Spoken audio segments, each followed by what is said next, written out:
Welcome back to the Golf Western Oil Nitro Champs here at Sydney Dragway. My name's Rusty Gregory.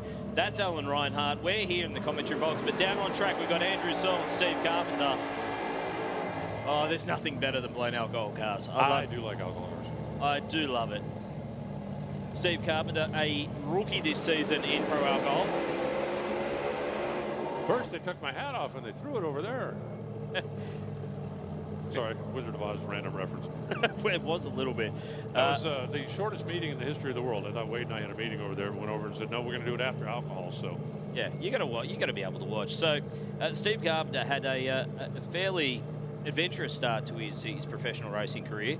Came out at Willowbank, did some licensing, did some testing. Everything was going swimmingly until ended up in the catch net at Willowbank a couple of months ago, and unfortunately did a little bit of damage. Just ripped the front wing off, ripped the wheels off, but things all good. It's back on track now, obviously, and he's not phased by it. He's a long-time sportsman racer, done a lot of racing over the years, so you know things are going to happen sometimes. It's just one of those deals. You do, and it's interesting to note, you know, as people move up in the sport and you get faster and faster and faster, sometimes you just don't get used to the fact that your reaction time has to be faster and faster and faster. It looks like they're having problems getting Andy's car to go forward again. So Andrew Searle, he's actually running a converter in that car. So it's not your traditional clutch pedal, which you'll see in, I think, pretty much all of the other alcohol cars in this field.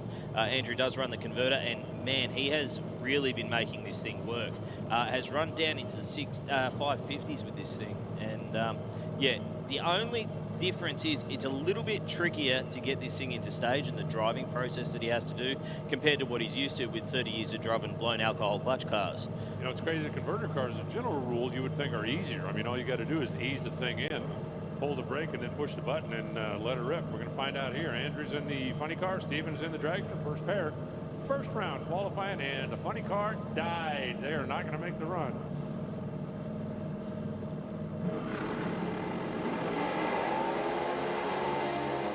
Just a hint of tyre shake there, but he drove through it 952 to the 60, and he buttons it off early for a 7 flat, 103 miles per hour. That almost looked like a planned shut-off. I was thinking it sounded a little bit like it didn't shift out there. It definitely was moving around. I never heard the motor come down, but I mean, I don't want to get too technical, but Changing gears is important. Yeah, it is. Very important. Leaving in the correct one is as well. And that's a shame for Andrew Searle, because he is currently third in the championship chase behind Shane Phillips and Daniel Reed. So that kind of puts him a little bit on the back foot for the rest of the weekend. You come in with only one qualifier under your belt, being the second one this afternoon, and then straight into racing tomorrow. That does make things a little bit tricky. Yeah, but it puts you, you'd feel a whole lot worse if that did that first round tomorrow. I don't know, you fans that are close to the starting line, if you can look down on top of the injector scoop on Andrew's funny car down there, see how it changes color? It's actually frost. No kidding. Yeah. When the alcohol atomizes inside the injector scoop down there, it is so cold it'll frost the scoop over, and that's why you'll see a number of the crew chiefs out there shooting a little de-icer on the butterflies just as they get ready to go in and stage. That ice will build up on the throttle shaft and make it a little stiff and a little sticky, and nobody wants that. Absolutely. Very, very true. Next pair up, it is going to be Brett White and Chris Hargrave. We've got a bunch of funny cars here this weekend. You know, not just in the fuel ranks, we've got the alcohol funny cars, and there's a bunch in Supercharged Outlaws as well. It's very, very good to see. So Brett White, a local from only 10 minutes down the road at Cambridge Park, is going to be taking on Chris Hargrave from Yarra Glen, making his first start of the championship season here.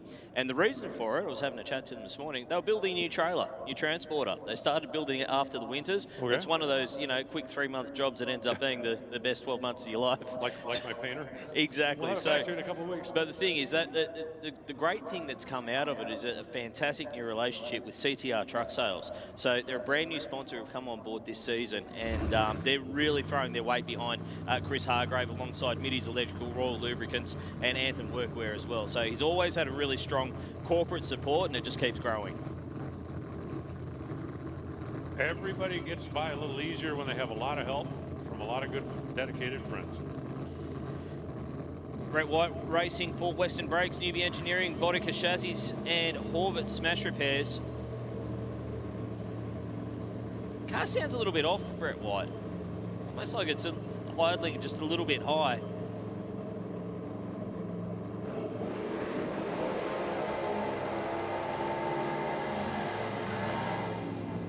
Brand new tyres. Yeah. Brand new tyres on Chris Hargrave's got to scrub them in.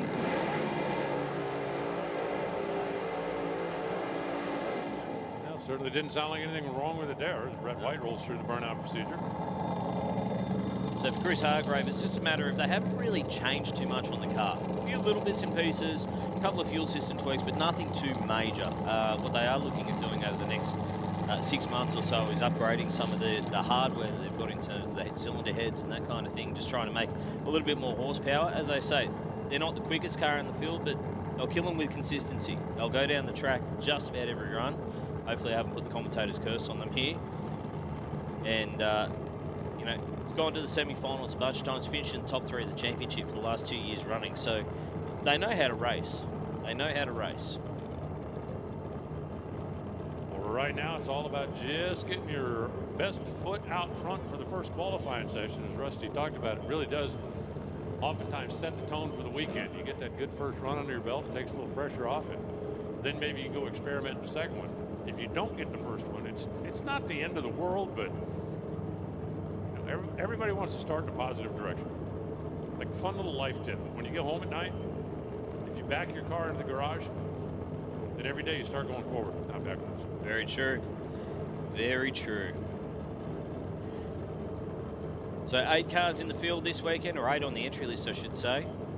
And it is a bit of a stacked field when you have a look at it. There's a lot of very, very quick cars.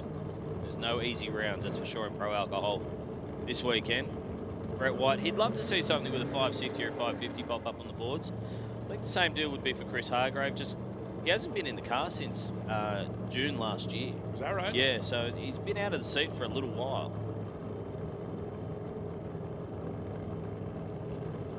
Well, hopefully he gets acclimated by the time he gets to the Christmas tree. At this point, it's muscle memory, right? It's like riding a bike.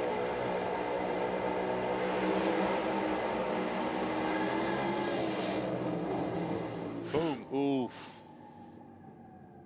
572, only 205 miles an hour, and I don't know if you saw it from where you Yep. are, but from where we sit, we could very clearly see the flash under the body down there as Hargrove's car went boom before the finish line. Yeah. Watch this one again up on the replay. Just past the 1,000-foot mark, you'll see a flash out the left-hand side there. And fire trucks are rolling, obviously, just as a safety precaution to make sure that everything is A-OK down there. But that is not what you want to see on your first run for the season, is a flash of flame like that. So hopefully it was nothing more than maybe a burst panel or something like that came out of the supercharger manifold, but fingers crossed that they can get that fixed. In the meantime, I actually, with the fire going, or the flash of flame, I missed what Brett White ran. 606. 606, okay. So not too shabby. We'll slot into the number 2 qualifying spot as it stands at the moment. And Chris Hargrave, number 1, but possibly with a bunch of work to do before we come back out for the second round of qualifying this afternoon. Next car up, it is going to be Cameron Ambezi and Daniel Reed. So a good old-fashioned dragster versus funny car battle now. And it's something that we do here that you don't necessarily do a lot of over in the US. No, used to, years ago, it was Pro Comp was what they called the category, and you'd have top alcohol dragster, top alcohol funny car. You'd have injected nitro dragsters. It was open to twin-engine nitrous dragsters. Yeah. It was just kind of a catch-all for, you know, anything that's fast that we don't have another class for. And then somewhere back in about the mid-'80s, they had so much participation that the choice was made to split them up and run top alcohol dragster, top alcohol funny car separate.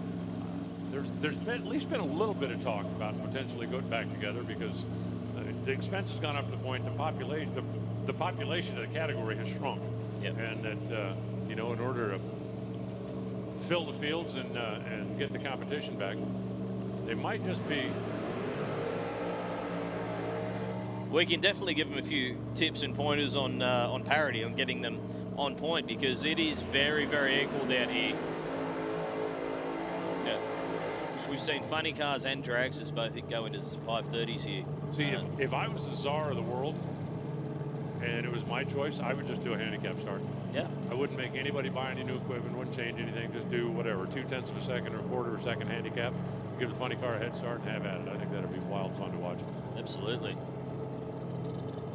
Of course, we also accommodate altereds here in Australia. We've had blown alcohol altereds running down into the 550s and 540s, which is absolutely wild, let me tell you. It's great to watch. And in the meantime, Daniel Reed bringing this car into stage. We haven't really spoken about him. He's a defending champion and your current points leader. So he's pretty stout racer in his own right. And here's the thing, when we say he comes from a family of racers, it's not just that the family come together and race. His dad raced pro alcohol, his mum raced pro alcohol, his grandparents both raced. And here's the thing, his wife raced, and so does his daughters, both his daughters. So, like, when I say they're a racing family, they are a racing family. It sounds more like, a hereditary disease. An addiction, an acquired addiction. There you go. There are worse things to be addicted to, I promise you. Cameron Ambisi over there in the pro alcohol car. We don't see him all the time at every round, but when we do see him, he is certainly a guy who can lay down a number when he needs to.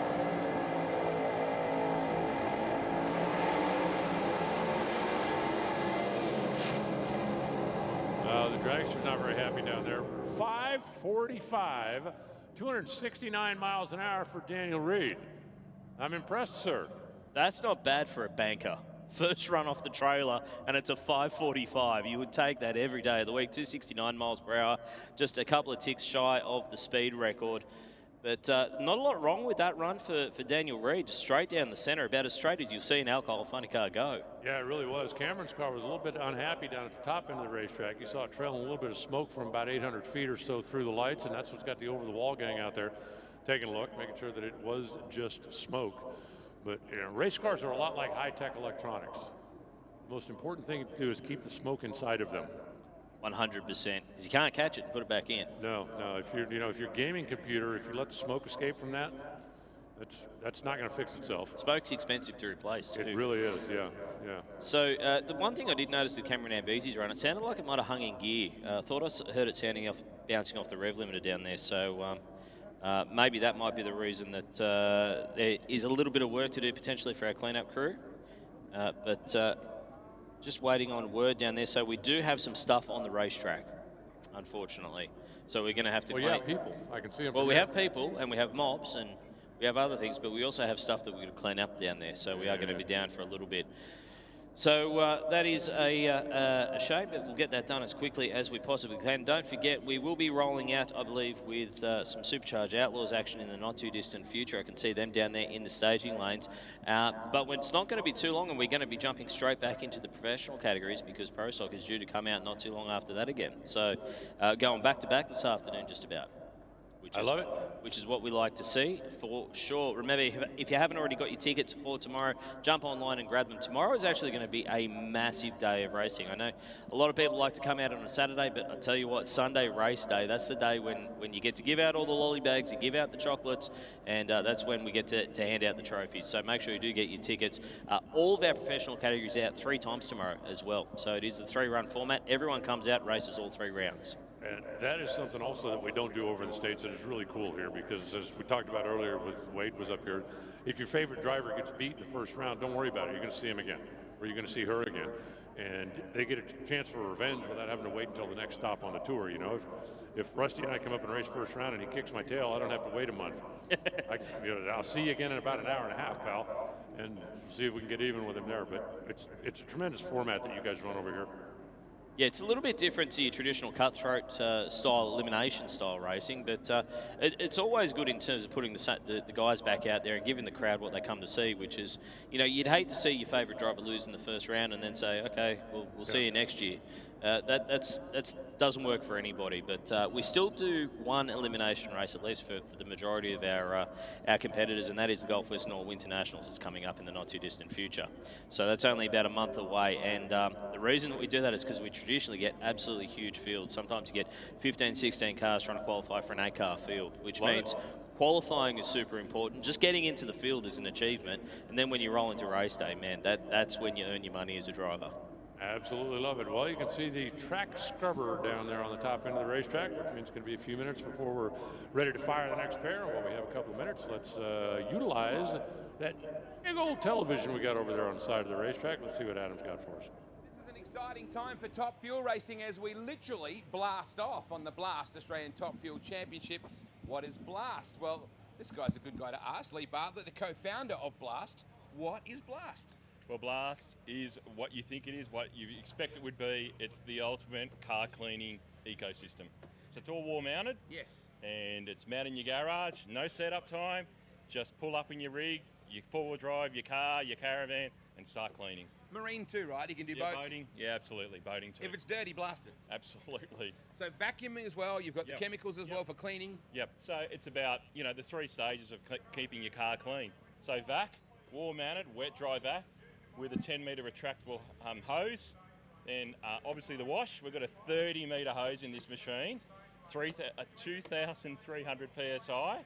This thing is the perfect tool for not just washing your car, cleaning your driveway, cleaning the solar panels on your roof, cleaning your gutter, your caravan, your boat. This thing is a game changer. And then this is what car dealers use. These are the detailers. This is how they get that really good pristine finish on the car. It's dry your car with heat and air. So this is an Air Max car dryer blower. This is the ultimate car care setup. So basically with Top Fuel, we're all about high performance, right? Nothing's more high performance than a Top Fuel car. Yep. This makes perfect sense. Absolutely. For us, it's all about saving our customers time so they can get back to doing what they love, and every second counts. That's the same in car racing, right? And the same in motorsport. Every second counts. So for us, it's the perfect match. It's the perfect reason why we would be supporting the Top Fuelers.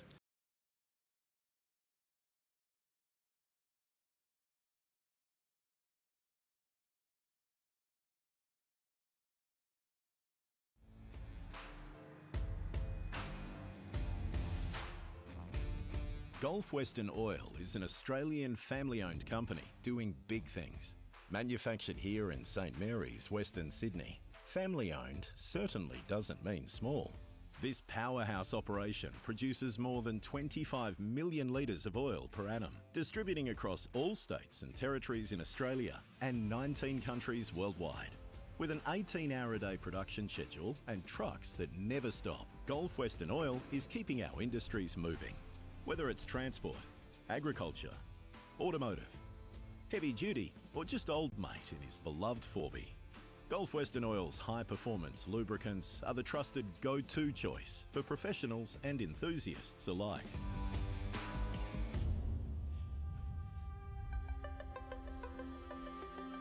Owner and Managing Director Ben Vickery is proud to carry on the legacy that his father began. If you call in with a question, don't be surprised if you get put through to Ben himself. The passion for what really matters is contagious, and it filters through the entire team.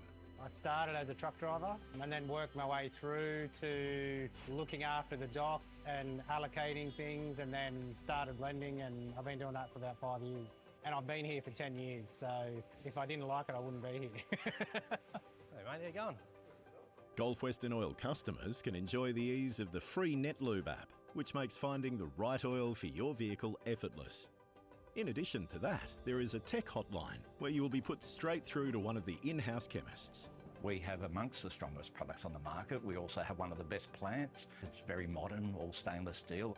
Testing every single product that we produce before it's filled is highly important. We want to make sure that the customer gets exactly what they've paid for. We also have a lot of OEM manufacturers that we work with to make sure that we have products that are approved against their specifications. Gulf Western Oil is constantly reviewing their sustainable practices, implementing a certified carbon halo plan, and developing low-emission oils. Yeah, I'm very proud of working with Gulf Western Oil. I have worked in multinationals. Working for an Australian company is really quite exciting. If we don't have Australian companies, we don't have a future. I've got kids. If we don't manufacture in Australia, we don't have a future.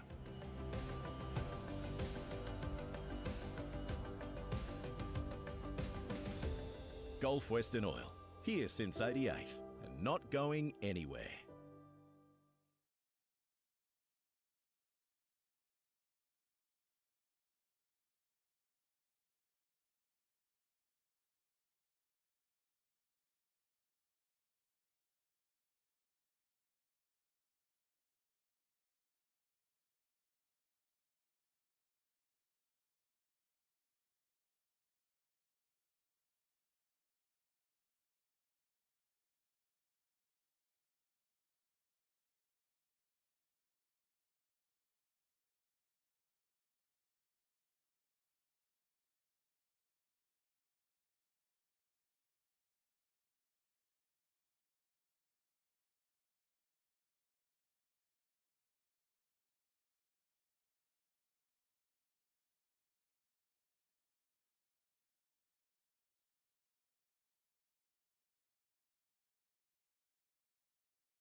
Well, it's time to kick the tyres and light the fires here at the Gulf Western Oil Nitro Champs. Pro Alcohol on track now, and we've got one more pair left to run. It is John Canuli taking on Shane Phillips. John Canuli, still the record holder for Pro Alcohol Funny Car with that 5:35, and believe it or not, it goes back a long, long way. I think back to around 2013 or somewhere thereabouts.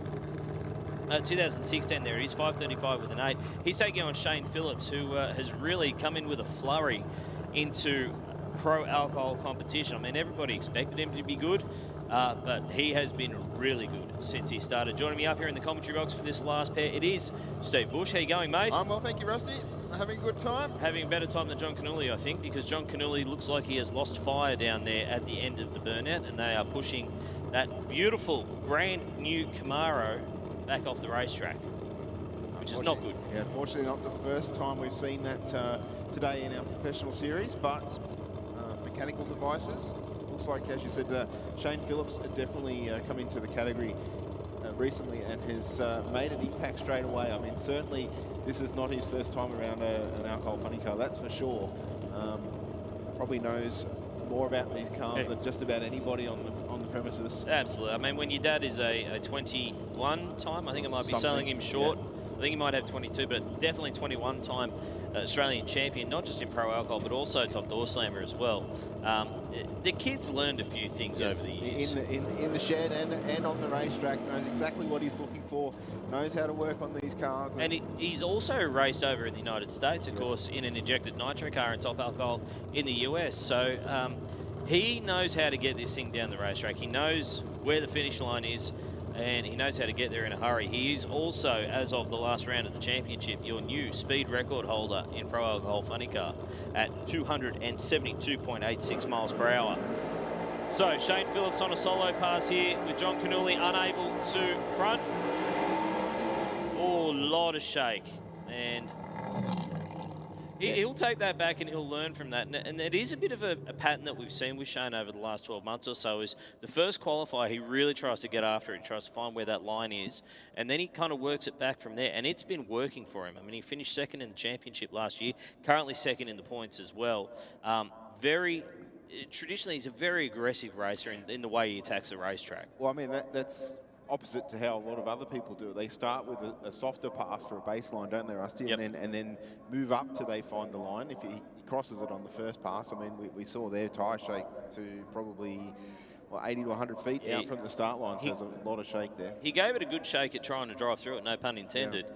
But, yeah, just at some point, like Alan Reinhardt said yesterday, it's kind of like sitting in a paint mixer and trying to drive through it, and unfortunately it's just not going to happen. So that does wrap things up for Pro Alcohol, and that is the first pro session in the books for the Gulf Western Oil Nitro Champs. But don't go too far, because it's not going to be that long and we're going to be back out. And plus, we still have some really loud, fast, smoky cars coming out. So we are moving into Supercharged Outlaws with Toby Austin and Chris Denny. That will be our first matchup.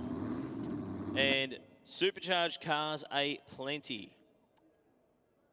That is a little bit unusual, though. Usually you don't hear the car fire up and then cut out down there. I'm not sure which one it was, whether it was Chris Denny in the front engine dragster or the funny car of Toby Austin. But we can see both of them down there. Supercharged Outlaws, a dial your own category. So what that does mean is that these racers nominate their handicap, self-nominate their handicap coming into this event. So if you have a look, cast your eye up onto the readout boards, you will see there is a time up there, 6:50 on the side of the funny car for Toby Austin, 7:29 for Chris Denny. Now the reason for that is, after qualifying, they got 3 qualifying runs. They come into the first round, they say, okay, we need to take a guess and take a shot at what we think we are going to run. So they nominate that handicap. The Christmas tree is staggered according to that handicap, so that theoretically, they should be side by side across the finish line. Now, you might think, well, why doesn't one just go a lot faster, think they're going to run a lot faster than what they can? Well, the reason for that is because if you go under the dial-in, you're out. Disqualified, that's it. Now, Chris Denny is either planning on the world's longest reverse gear, or he's got a problem down there because he's rolling it all the way through to the... all the way through to the turnout down there, so he's going to actually take the first shut off, the first turn off, I should say. So that's actually a really fortuitous circumstance for Toby Austin. He's going to take a solo pass here in the first round. Yeah, it certainly seems that way. That one of the cars didn't sound particularly happy when they started it up there, Rusty. We commented on that, and maybe it was Chris Denny. And when he's done the burnout, at the end of the burnout, the car may have shut down, not sure, but looks like Toby Austin is going to get the solo into the next round. And Toby probably saw that early enough so that didn't have to do his normal burnout procedure.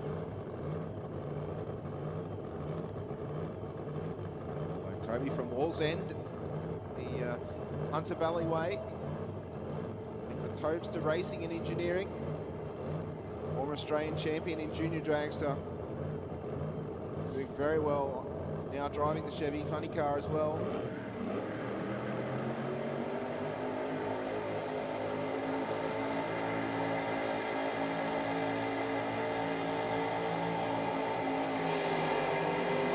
On the tree, the car leaving dead straight, Rusty, down the centre of the airflow lane, across the finish line, 6:53 with a 4, 208 miles an hour on a 6:50 dial-in. It's a pretty tough package to beat in pro alcohol. Definitely in so. Supercharged Outlaws, I should say. Certainly got that car sorted. Went 102 to the 60. 0.55 on the tree, a 53 with a 4 and a 50. That's a pretty tough package. Yes. Yeah, congratulations, Toby Austin. He moves on to the next round of racing, where he will take on either Greg Angus or Jeff Sargent, with that pair left to come in this first round of racing. Next up, though, it is going to be Paul Wood taking on Chris Manx. Now, it is it's an even field at the moment, but it does mean, based on the way that the ladder is rolling out, that there is going to be a solo pass in the second round of racing. So the racer who will get the solo will be the winner of Brittany Olive or Josh Boscovich. So whoever wins that one, it's a twofer. Yeah. They get the first and second round. Two for the price of one. And that's the last pair of the round, looking at how they're sitting in the staging lanes currently. So we have Paul Wood in the... Which I believe this car is actually for sale as well, someone mentioned. Yeah, the Chevy Camaro down there, the silver machine. Yep. Taking on Chris Manx. It says for sale turnkey, but they don't have a key. So, might be a little bit of false advertising there, but... Potentially. The car definitely not happy at the burnout. I don't know if it was completely in gear when he's rolled out of the water. Well, he's nailed it, and it smoked the tyres again, so it hasn't lost drive in the drivetrain. In the meantime, Chris Manx rolling out. He's dialed in with a 6 flat. Look, ambition, shoot for the clouds, but man, 6 flat when your best run of the weekend is 7:53. Dialing in with a 6 flat. It did go sub 1 second to the 60-foot timers yesterday. I think on every run. Yeah. Yesterday it went sub 1 second. So potential's definitely there, but man, 6 flat is a long way from 7:53. But the car has got a little bit of a habit of going left. I don't think I'm speaking out of school here. The car has been going left on pretty much every run, which when you're in the left-hand lane, not as big of an issue because, well, if you go left, you're going to hit the wall and do no damage to anybody except yourself. When you're in the right-hand lane and the car's going left, yes, that could be an issue. Not closer to something that's going to hurt you. That's right. So Paul Wood shut the car down with that beautiful Camaro, and it does mean that Chris Manx is going to go on a solo pass. So even though they're supposed to be paired up in this first round of racing, this is the second run of 2 that we've seen that have dropped back to being a solo pass. So Manx will take the win here, and in round 2 will take on either Josh Fletcher or Bruno Matijasevic. Barely hear that single turboed big block down there on the start line. They've actually staged the car pointing a little bit right this time around. Not much, but ever so slightly, just trying to correct that left-hand turn that this thing seems to have in it.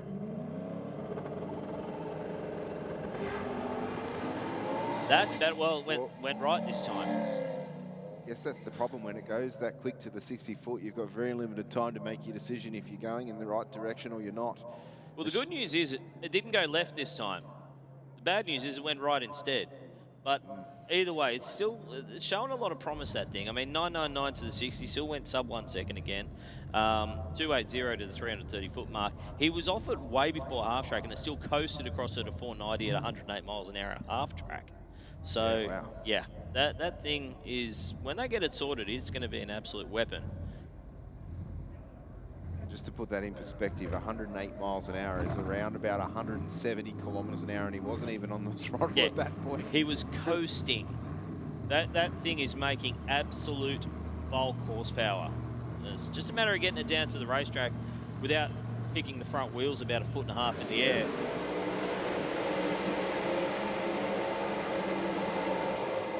Smoke them if you got them. That's it. If you like red cars, this is the one for you. Greg Angus from Narrawarren in North Victoria. Greg Angus, Motor Traders. Used to 2 cubic inch Chevy on board the HJ. Dialed in with a 780. Taking on Jeff Sargent in the Chevy Camaro. Positive powder coating. And All-Star Tower Hire. Big hello to everybody who's watching on our live stream, both on YouTube and on Facebook as well, on the NDRC Facebook page. We hope you're enjoying it wherever you're watching from, but remember, when we roll into it tomorrow, it is only on 7+. Only on 7+. So we're not going to be on YouTube, we're not going to be on Facebook, and by the look of it, Jeff Sargent, unfortunately, now is being pushed back. So the third of 3 pairs that we've had, and it will be a solo pass. Unfortunate, because yesterday's racing was in qualifying was certainly it was phenomenal. Pretty good. Absolutely. Greg Angus now. Good light, 036 on the tree, and good opportunity to test his dial in here. 780 goes to 790 at 170 miles per hour. So very, very nice pass for him. Greg Angus will move on to the next round of racing, where he will take on Toby Austin. So gets that for his troubles. That's going to be a good matchup. Yes, I guess that's the thing, isn't it? A win, but he's come up against another tough customer. But I guess that is going to be, pretty much everyone in the field, isn't it? Yeah, well, basically. And I mean, if it's your first time here at Sydney Dragway, first of all, welcome. We hope you're enjoying it. But if you're wondering how the Sportsman categories, how we decide who races who, well, the first round is basically seeds of the field. So there are set formats, almost like a tennis tournament is the way to describe it. So round 1, you go through. In round 2, it's all the winners from round 1. They come back. They all race each other. Then in round 3, same deal, rinse and repeat. And you get all the way through to the end. And what it does mean is that if you're the guy or girl holding the trophy at the end of the weekend, you've earned your money, because you need to be able to come out here and you need to be able to perform every single time the car rolls out onto the racetrack. And unfortunately for Jeff Sargent, a little bit of a clean-up down there in aisle 2 in the Rocket Industries lane. It's left some of that, I'm not sure if it's the slippery stuff or the wet stuff or the fuely stuff, but either way, there's some stuff down there that we need to clean up. So unfortunately that does need to happen, and in qualifying it wouldn't be too much of an issue because we would still be able to run in the aeroflow lane, but we do need 2 lanes to be able to run 2 cars at once. Exactly so right, Rusty. Comes back to the championship format that we've been talking about. I do want to say a big hello to all of the team here from Gulf Western Oil. They've got those fantastic Panthers themed balloons up there, Penrith Panthers colours. Also happen to be Gulf Western colours as well, but definitely on point. Love it. They're from the Penrith area. They're out there at St Mary's. It's a happy accident. We'll run with that. But a big hello, all jokes aside, to everyone here from Gulf Western Oil. I was thinking this morning, trying to work out exactly how long we've been doing this for with the Gulf Western Oil Nitro Champs. I think we're probably into our 8th or 9th year now. It's been a long, long time, and every year we're just bringing out more and more people, exposing this fantastic sport to more and more customers of Gulf Western Oil, and hopefully they're having a good time as well. Don't forget as well, they've got all their merchandise for sale up there on top of the hill, so make sure you head up there and check it out, as well as all of the traders that we've got here this weekend. As usual, the Wild Ink stand is down there at the spectator gate. Absolutely huge array of merchandise down there. Go down there and check it out, and you can get your event t-shirts as well as NDRC shirts. All of the basically so many race teams go through it now as well, so go down there and check it out. It is truly a place. If you've, let's say you had $100 US burning a hole in your pocket, yes, you could go up there and spend it. Lily, no names, no factual, but Lily, we know that you've got that 100 courtesy of Alan Reinhardt. So Anyway, so we do have a little bit of a clean up out here. We might take a very quick break here at Sydney Dragway. Hopefully we're not going to be down for too long, because fortunately it hasn't gone all the way down to the finish line, and we'll be able to come back with plenty more racing after this here at the Gulf Western Oil Nitro Champs.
Territories in Australia and 19 countries worldwide.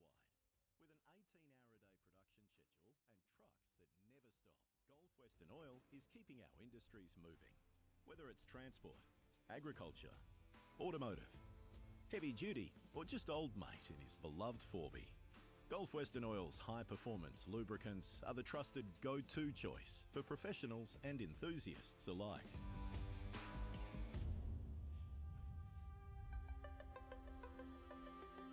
Owner and Managing Director Ben Vickery is proud to carry on the legacy that his father began.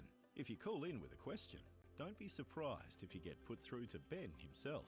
The passion for what really matters is contagious, and it filters through the entire team. I started as a truck driver and then worked my way through to looking after the dock and allocating things, and then started blending, and I've been doing that for about 5 years. And I've been here for 10 years, so if I didn't like it, I wouldn't be here. Hey mate, how you going?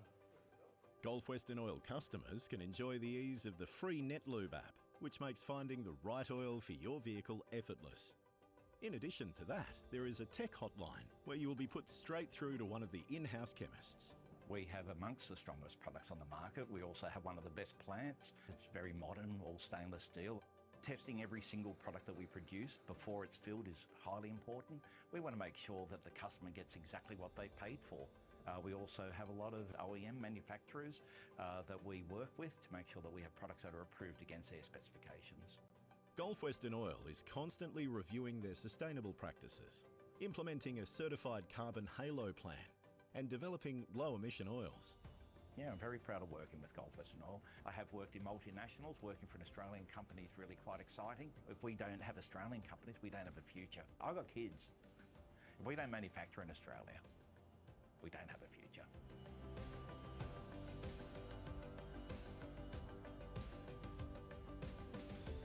Gulf Western Oil, here since '88 and not going anywhere. This is an exciting time for Top Fuel racing as we literally blast off on the Blast Australian Top Fuel Championship. What is Blast? Well, this guy's a good guy to ask. Lee Bartlett, the co-founder of Blast. What is Blast? Well, Blast is what you think it is, what you expect it would be. It's the ultimate car cleaning ecosystem. So it's all wall mounted. Yes. And it's mounted in your garage, no setup time. Just pull up in your rig, you four-wheel drive your car, your caravan, and start cleaning. Marine too, right? You can do Yeah, boats? boating. Yeah, absolutely. Boating too. If it's dirty, blast it. Absolutely. So vacuuming as well. You've got Yep. the chemicals as Yep. well for cleaning. Yep. So it's about, the 3 stages of keeping your car clean. So vac, wall mounted, wet, dry vac. with a 10-metre retractable hose. Then obviously the wash, we've got a 30-metre hose in this machine, 2,300 PSI. This thing is the perfect tool for not just washing your car, cleaning your driveway, cleaning the solar panels on your roof, cleaning your gutter, your caravan, your boat. This thing is a game changer. And then this is what car dealers use. These are the detailers. This is how they get that really good pristine finish on the car. It's dry your car with heat and air. So this is an Air Max car dryer blower. This is the ultimate car care setup. So basically with Top Fuel, we're all about high performance, right? Nothing's more high performance than a Top Fuel car. Yep. This makes perfect sense. Absolutely. For us, it's all about saving our customers time so they can get back to doing what they love, and every second counts. That's the same in car racing, right? And same in motorsport. Every second counts. So for us, it's the perfect match. It's the perfect reason why we would be supporting the Top Fuelers. Righto. Okay. It's just filming. Okay. Yeah, cool. I am Maddie. I work here as the compliance officer at Clarence Stand.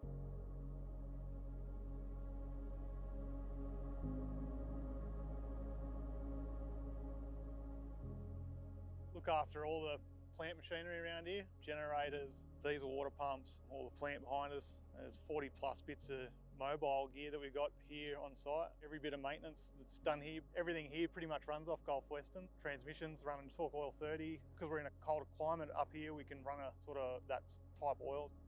We can get here as early as 2 a.m. in the morning. We've got generators running, yeah, pretty much as soon as the first person's here, we've got generators running all day until someone goes home.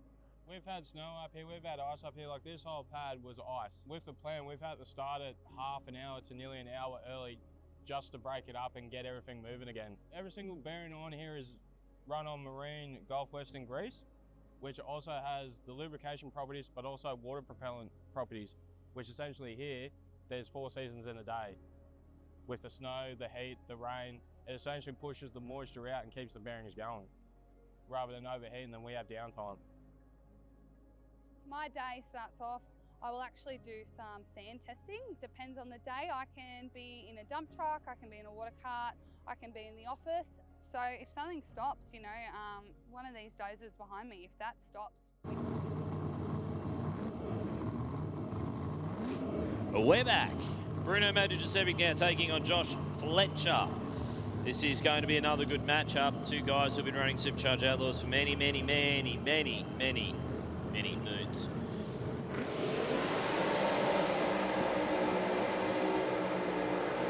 So Magic from down there at West Wodonga in Victoria. Not to be confused with North Wodonga, which is Albury. Taking on Josh Fletcher in the Styromax Gulf Western Oil Well Dragster. Josh, a former national champion in this category. And also in Super Street as well. Also racing for the Bolt King Styro fan. I wonder if they've got any of their styrofoam cutouts. See on the side of the tow car down there, they've got Dragster styrofoam cutouts that kids can colour in and paint, put them up on their wall. Very cool.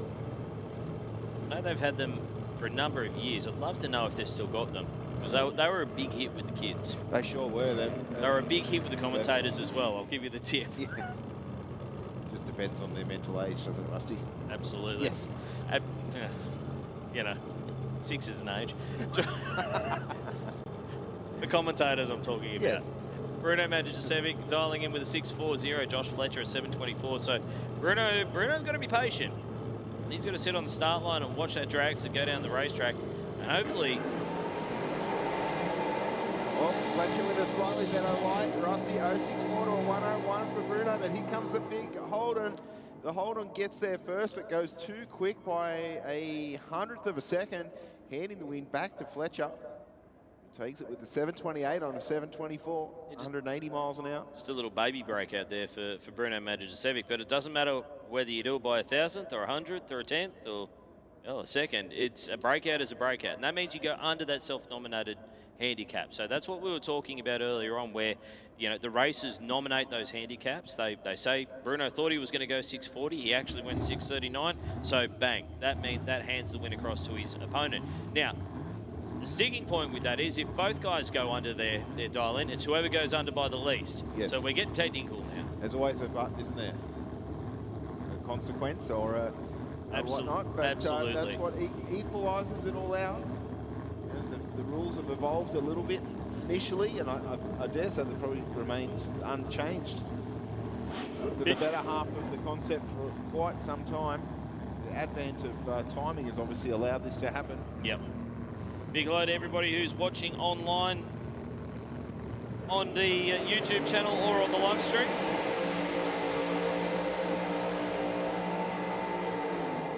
If Hemi-powered alcohol-burning funny cars are your thing, we've got 2 of them up next. Yeah. It's very, very cool to see the number of funny cars that we've got here this weekend. And Lucas Woodburn comes in as number 10 qualifier with that 725, although yet to make a full run down the racetrack. And I'm sure he won't mind me saying that. Yet to make a full run down the racetrack. Has actually dialed in with a 680, which is nearly 0.4 of a second quicker than what he ran in qualifying. Dave McGraw, on the other hand, he's had a pretty good weekend. 655, 650, 647. He's dialed in 650. You know, on paper, you'd have to think McGraw's looking the goods, but we don't run them on paper. We put them on the racetrack. But it is awesome to have both of these races back here at Sydney Dragway, especially Lucas Woodburn. It's been a while since we've seen him race this beautiful funny car up here. It looks a lot different to the last time we saw it. And Sid Wilson Auto Electrical Malley Air and Electrical Ward Painting Service car. Looking to lay down a number here. Anything with a 6 in front of it, I think they'd be pretty happy. Yeah, it's, that'll be a decent step up for them in their program. 650. Dial in for McGraw. We'll have to wait 0.3 of a second on the start line.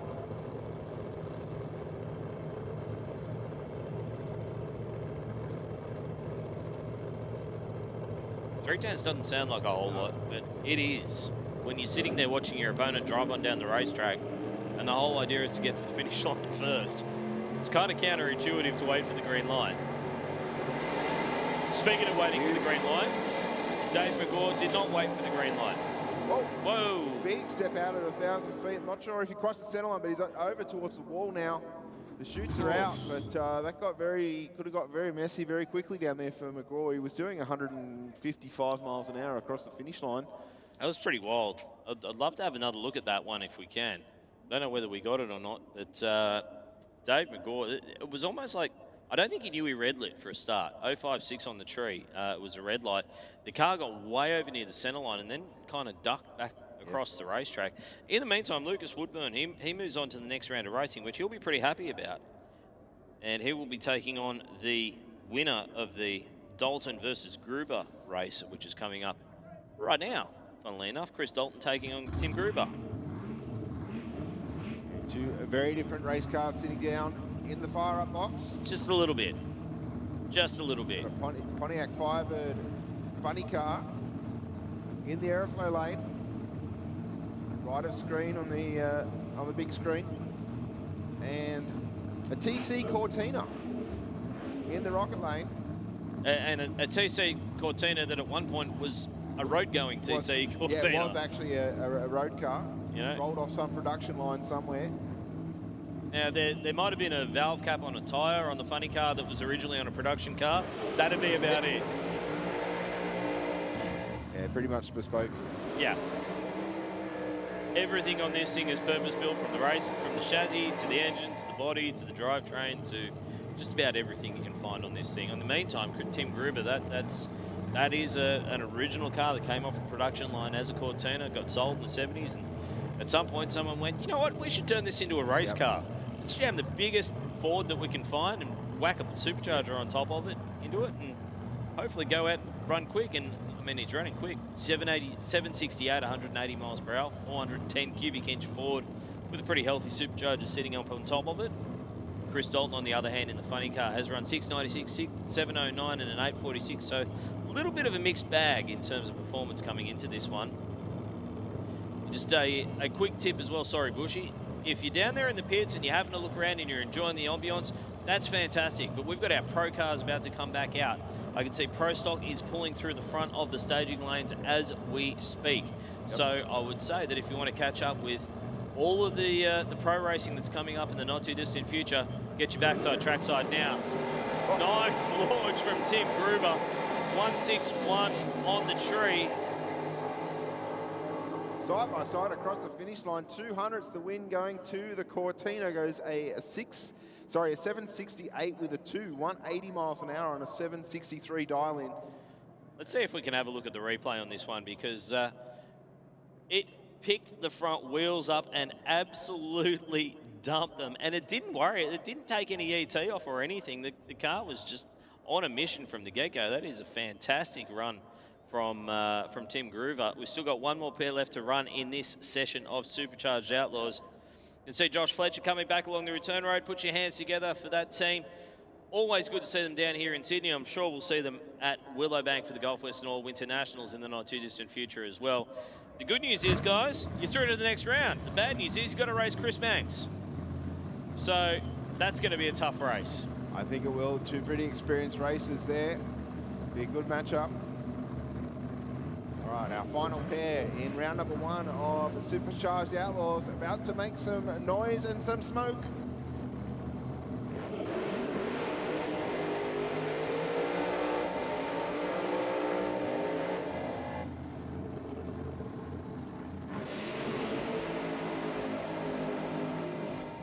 So next up, it is Jeremy Boscovich up against Brittany Olive in your traditional twofer here. So the winner of this race will get a solo pass in the second round of racing, because there is an uneven number of cars. Once we roll into there, obviously, we've got an even number in the first round. That means we're going to have an odd number in the second round. That's just the way maths work. So whoever wins this one effectively is going through to the semi-finals straight off the bat. So pretty important race to win. Brittany Olive, your number 1 qualifier, with a 6.16, dialing with a 6.15. And Jeremy Boscovich, a 7.19 on the boards. He went 7.21 in qualifying, which I think was a PB for Jeremy as well. So sometimes a little hard to tell with the Boscoviches. They get pretty excited when the car runs a good pass. They are an excitable bunch. Yes. Very excitable bunch.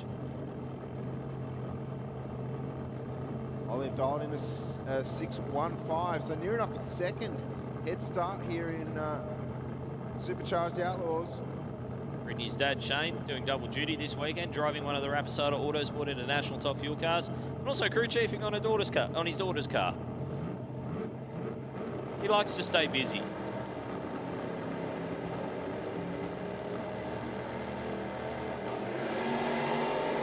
Oh, Britt's left a bunch on the table here.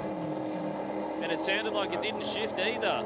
So 7.47, Jeremy Boscovich gets the win and the twofer. He will go straight through with a solo pass in the second round of racing through to the semis.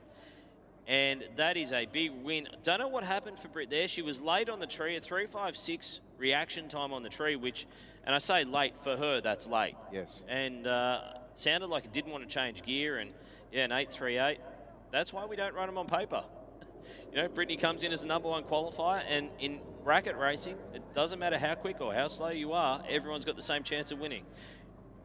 So Jeremy Boscovich moves on through to round 2 of racing, and I think we are going to have a very, very quick track prep down there, and we are going to move into our next category, which is Pro Stock coming your way. Now, Pro Stock was looking very, very good in terms of the qualifying list. We had a bunch of cars in the 6-second zone already, and I dare say a couple more knocking on the door. I'm going to say thank you to Steve Bush, who's done a fantastic job talking us through the Sportsman racing throughout the day here over the course of the weekend, actually.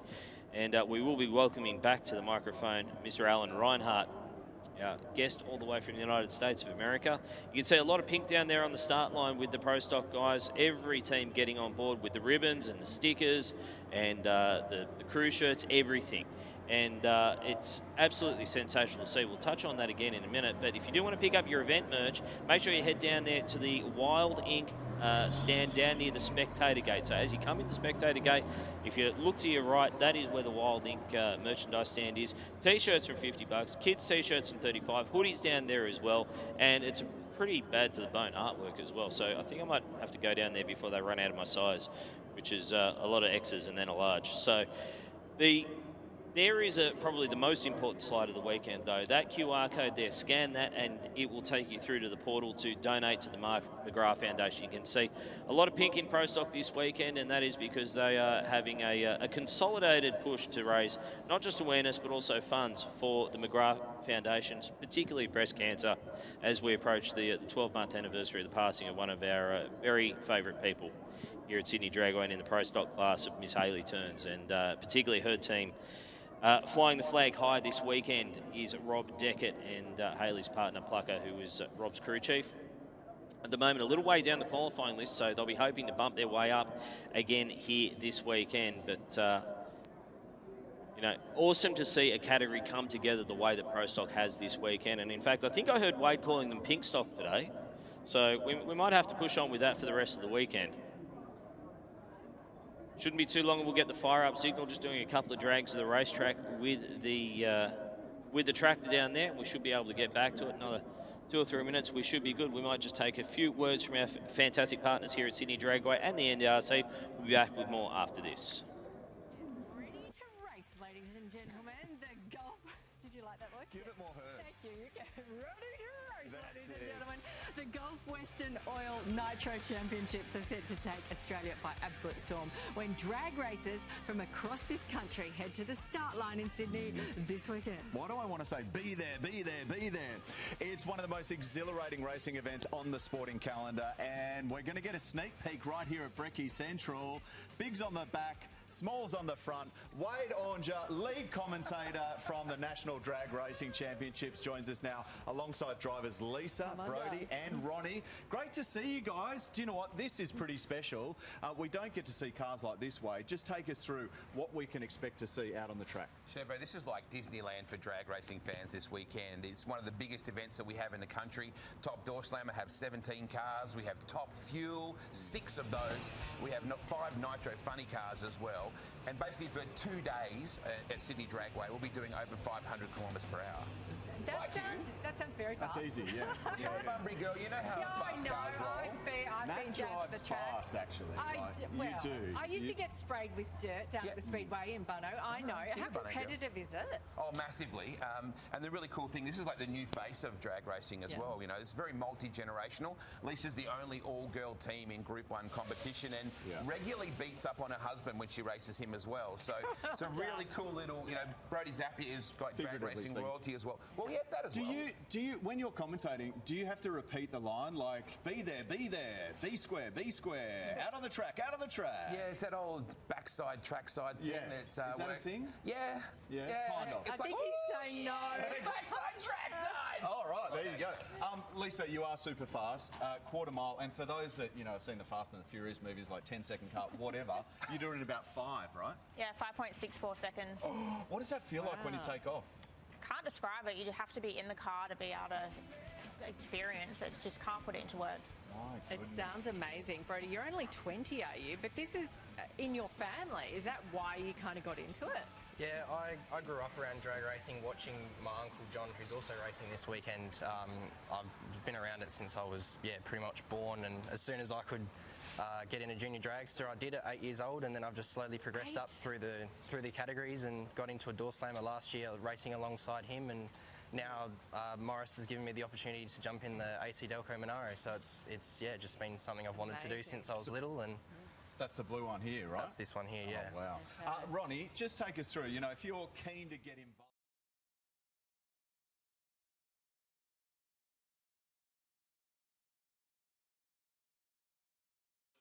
Welcome back to the Gulf Western Oil Nitro Champs. It is time to go racing with Pro Stock, and we have got Aaron Tremaine taking on Omar Sedmak. First matchup of this second and final round of qualifying, and both cars sounding very, very strong out there at the moment. Now, I know we spoke about the racing in pink this weekend.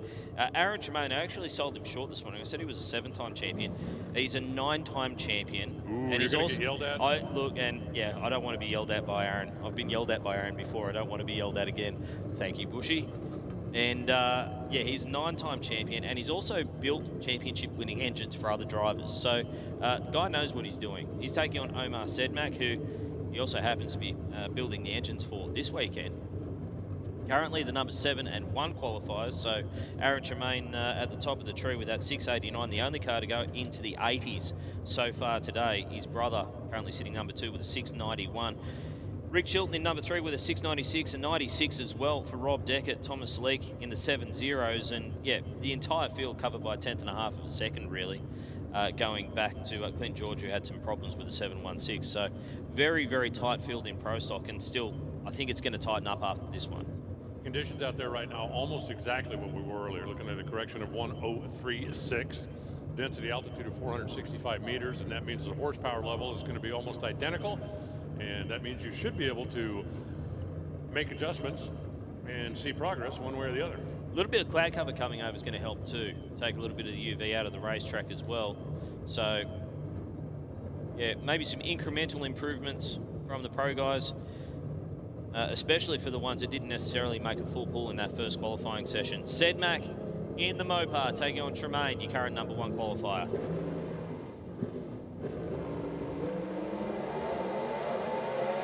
Dodge drives a little bit left. He's having to fight it to try to keep it away from the wall down there. Omar looking to move up from number 7. He does.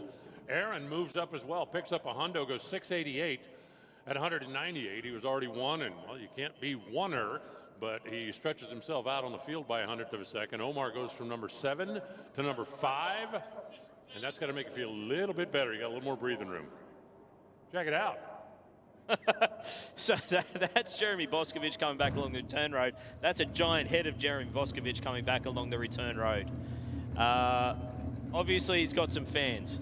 There you go. There you go. Back to Pro Stock on the racetrack. And it is going to be Daryl Stephen, who has not had a run down the racetrack. Got pushed back with that leak in the first round of qualifying. He's going to take on Tony Polito. So here's one for the Ford guys. Oh, and he just muffed the burnout. And hopefully it didn't burn the clutch. I'm hoping he didn't break the transmission. Yeah, there's that too. That thing sounded like normally in these cars, they've got a 5-speed manual transmission, and normally you'll start the burnout at either 2nd gear or 3rd, and then just rapidly shift it into high gear. And these cars, you can shift without pushing in the clutch, without letting off the gas. You just rip through, but that thing sounded like you started in 1 gear, it went shift, neutral. Yes. And if it did, then this is not going to be a happy quarter-mile trip. Indeed. Daryl, very experienced sportsman racer in his own right. Still getting his feet wet in Pro Stock. He's been running for a couple of seasons, but not full-time in the series. Tony currently sitting in the number 9 spot, and that is not a friendly place to be either. 708 is what he put up first time. The bump spot has fallen to a 706. The number 8 spot has fallen to a 706. Yeah. The good news is, though, with the all-run format, it's not a bump spot per se. It's just the bottom of the top 8. So we'll still get to see him come back and race tomorrow, but realistically, you do want to be in the top half of the field. It's still taking some getting used to for the American guy. So Tony Polito in the red car, Daryl Stephen, the white Mustang down there. Fantastic looking car, that one. And even staging these cars is a process too, because you've got to build brake pressure, hit the line lock, bring it in on the clutch, floor the throttle, and then let it all go at the right time. And hopefully don't leave too much on the table in terms of your reaction time while you're thinking about all that. It is not an easy car to drive, that is for sure.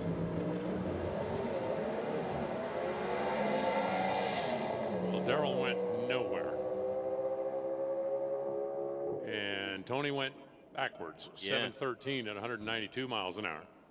They're going to be scratching their heads a little bit. And Daryl, I'm not sure he's even got enough momentum to get there. He let the clutch out, and that thing kind of hipped and sputtered and coughed. And it really just jumped the tyre. Like when you have a look at the tyre tracks down there, if you do happen to have a high vantage point, if you look right around the start line there, you can just see chatter marks. But I don't know that it's necessarily tyre shake. I think it was coming through the drive line. It was a very, very ugly run for Daryl Stephen there. Does get an ET, so theoretically he will be seated in the field come race day, but that's not really where you want to be with a 38-second run coming into the first round of racing. No, it's certainly not. I mean, they've brought the car to the starting line twice and haven't gone 5 feet under power. Remember the first time they shut it off after the burnout.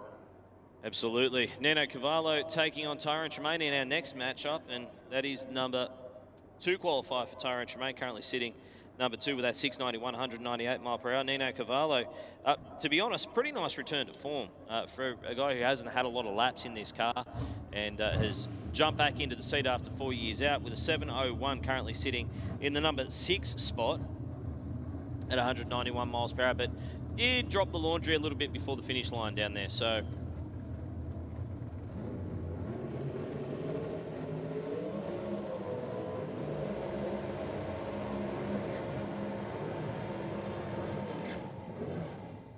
nice burnout on both sides of the racetrack. Tyrone Tremaine, I use this term with the greatest of affection. Tyrone is an absolute robot when he gets into this car. He is so repeatable, which is, as a driver, when you're a crew chief and you're looking for a driver, you want a guy who does the same thing every single time. And Tyrone is a guy who just gets in this car. He's the most laid-back, typical Australian you'll ever meet. Queenslander for the Australians that are here. And when he gets into this car, it's like the race face just comes on and he just turns into the Terminator. He is such a tough racer. And well, there's a reason he's been so successful over the years. I certainly understand that. It's tough to be successful at a high level of sport anywhere if you're really, really emotional about things. Because whether you're on a high or on a low, when it's time to perform, you need to perform. Yep. You can't be, I use the analogy with golf all the time. You know, what makes Tiger Woods so good is he can't remember anything. Yeah. If I hit that stupid shot that goes over behind the tree in the woods, yep. By the time I go over there to hit it again, I am so mad at myself, I got no chance. And he just goes over and goes, oh, 6 iron, okay, clip, bang, boom. Because you just got to erase it and move completely forward. Absolutely. And the thing about Tyrone as well, he arguably would have been one of the greatest, statistically speaking, of all time in Pro Stock if he wasn't racing at the same time as his brother, because he finished second for a lot of those championships. So, you know, he is a damn good racer. Nino Cavallo in the purple car, Tyrone on the other side. Tyrone just bogged down right out of the hole, which is very unusual to see in a boarded run for him. And a 697 back into the sixes for Nino Cavallo. And I reckon the whole team would be pretty stoked with that one. It's 196.39 miles per hour, 697. And that will slot him in above Omar Sedmak and somewhere around about the number 5 spot. Behind the champ? Yep. In front of Omar? So that's now 6 cars we've got in the 6-second zone.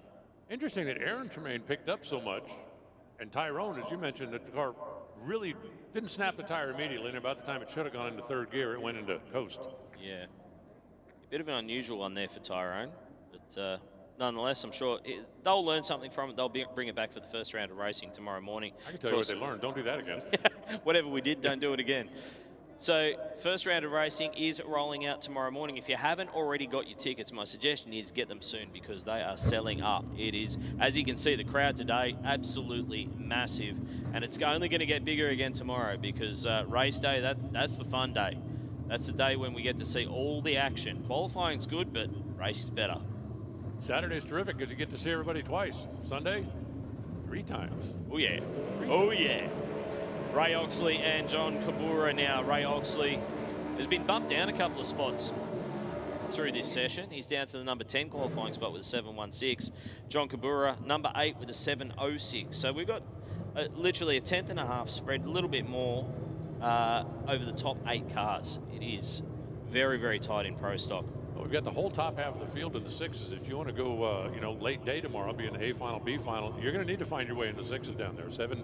705, 706, 710, that ain't going to cut it. You're going to need to find a little bit more performance. And it's pretty remarkable when you look at the quality that we've got here, that Aaron Tremaine's the only car that's gone into the 80s so far.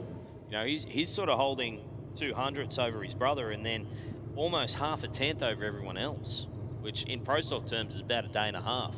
And he's also done it once in each lane, so wherever he ends up tomorrow, I don't believe that that's going to be a detriment to the performance of that machine. So John Kabura, still relative newcomer to Pro Stock, but certainly not to racing, and certainly not to shifting gears in a high revving small block. He's been doing it for a long time in the Sportsman categories. Ray Oxley entering his probably 3rd or 4th season in Pro Stock now with the Pontiac GXP out of the beautiful Riverina region down there in Leeton in New South Wales. Heading back with the Mustang to have an exorcism. If you've got a little hair of the frog or eye of newt or something like that and you want to drop it by, they probably wouldn't turn you away. 103 to 104 on the 60-foot times. Nothing to write home about for either racer, but It's a backup, I guess, for John Kabura, 7:08 to go with his previous 7:06, and Ray Oxley, he dropped a bunch, nearly 0.2 of a second for a 7:24. Yeah, it's interesting. First car down the racetrack actually picked up. Matter of fact, the first pair down the racetrack picked up, and then everybody else down the track has either run into some kind of an issue or slowed down if they got all the way to the stripe. Over the 11 cars that have an official time, we've got 6 of them in the 6-second zone, and 3 more in the 7:0 zone. Man, they went all out on the pink over there with the pink seats on the golf cart and the whole deal. It's pink all over. Pink all over for Pro Stock this weekend. It is going to be an X-pair, though, Rick Chilton and Thomas Leake. So here's one for you. Okay. Father-in-law, son-in-law. Okay. So depending on how much you want to try and keep the peace in the family. Well, which side does the daughter/wife stand on? I believe she's over on the husband's side, on Thomas's side. So nice strong burnout from Thomas Leake. It's interesting, you can learn a lot from the burnout in a Pro Stock car. Some drivers will get in there and they'll just absolutely mash the pedal and hold the thing, and you'll hear it bouncing off the rev limiter and valves bouncing, and generally not a real sweet noise. But when you hear the guys who can actually modulate the throttle in the burnout and just try and keep it just below that rev limiter, those are the guys who are starting to get a real feel for the car. Thomas is one of those guys. Well, to be fair, there are a lot of drivers in the category that will actually use a 3-step. So if they've got their top end rev limiter set, whatever number is set at 12,000, so to speak, sometimes they'll just set the 3-step, which the rev limiter is going to keep the engine from over revving maximum, whatever maximum is. The 2-step is where you are on the starting line. If you're leaving the thing at 6,800 or 7,200 RPM, that's going to be the 2-step. But some of them have an extra step, the 3rd step, where they set the rev limiter at, say, 8,500 RPMs. And then for the burnout, you just put your foot on the floor and don't worry about it. Yep. The only problem with that is, as we discussed earlier a little bit when we had a break in the action, Pro Stock engines don't like to be steady stated very much. They like to be ripped through the RPM ranges, zoom, zoom, zoom, not a nice steady RPM for a long period of time. Yep, keep reaching for the stars, but don't just plateau, because that's not where they're happy. Had some new dyno software one time when I was in the Pro Stock shop, or we were looking at some new dyno software. We're talking to guys, well, the most important thing is to get it all programmed. It's like, how do you do that? And well, you put your engine on the deal. He said you have to run it steady state at about 9,000 RPMs for 30 seconds. Okay, next. Nope, not happening. Go talk to the NASCAR guys. We ain't doing it. So Rick Chilton, Dodge Avenger, Canberra Machining Company, Ross & Co. Electrical, Dodge, taking on Thomas Leake, BL Plumbing, sponsored car. 1003 for Rick Chilton. That's there or thereabouts, and we know he's got plenty of power at the top end of the racetrack. 699 with a 4, so back into the 6s for him. He does not improve, though.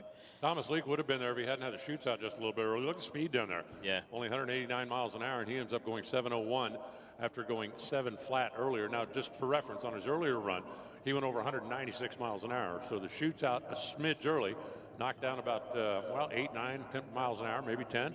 And that kept him from going 699 or 698 and turned it into a 701. Absolutely. Next up, we've got still one more pair left to come in this session of Pro Stock. It is Rob Deckett, our reigning champion. He's got the number 1 on the side of the car for a reason, and he has really thrown his weight behind this pink Pro Stock deal. Down here you can see the pink on the side of the car is replacing his usual trademark yellow. And it's just awesome to see how everyone's gotten behind it. Like, legitimately every team is out there with pink on the car somewhere, with pink crew shirts. Clint George has got the pink hood scoop on the car with the flames, just looking absolutely fantastic. So Clint George, a little bit of work to do for him. Best run of a 716 leaves him all the way down in the number 11 spot at the moment. The only car that's actually below him, I think, at this point is Darrell Stephen in the Mustang with that 38-second run. So he'd like to move up here.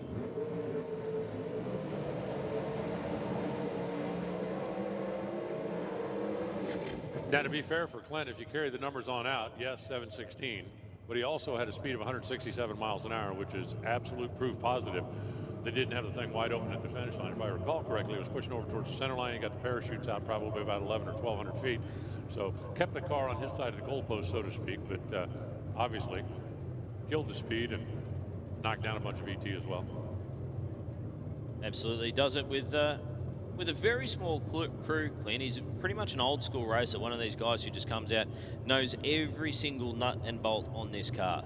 When he bought the car, he actually stripped it back completely to a bare chassis and rebuilt everything himself. Just a real mechanically minded guy. Owns Longevity Auto Engineering up there on the Central Coast. Beautiful part of the world. And yeah, just a guy who he always wanted to race pro stock, and he went, you know what, I've got my opportunity, I may as well do it. So, you know, I love the fact that, you know, because everybody's got the pink theme this week, how could you tell if you were a tenderfoot, who's got the big crew and who's got the small crew? That's very true. And if I'm down there in a pink shirt, somebody makes a good run, I'm running over and celebrating with them. High five. Pretend I'm on your team, yeah. So Rob Deckett waiting pretty patiently down there, setting the wheelie bars, getting ready to make this pass, as you touched on this morning. Wheelie bars so important in the way these cars launch, and not necessarily in keeping the front wheels on the ground, but steering the car and where it's going. And that's all in the wheelie bar. Clint's like, yeah, we don't need any of that stuff. Turn on the top light, come on, let me know when you're done over there. Let's race.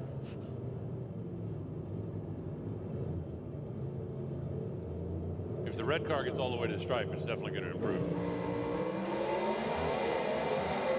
101 to the 60 for Deckett, maybe leaving a little bit on the table, still there.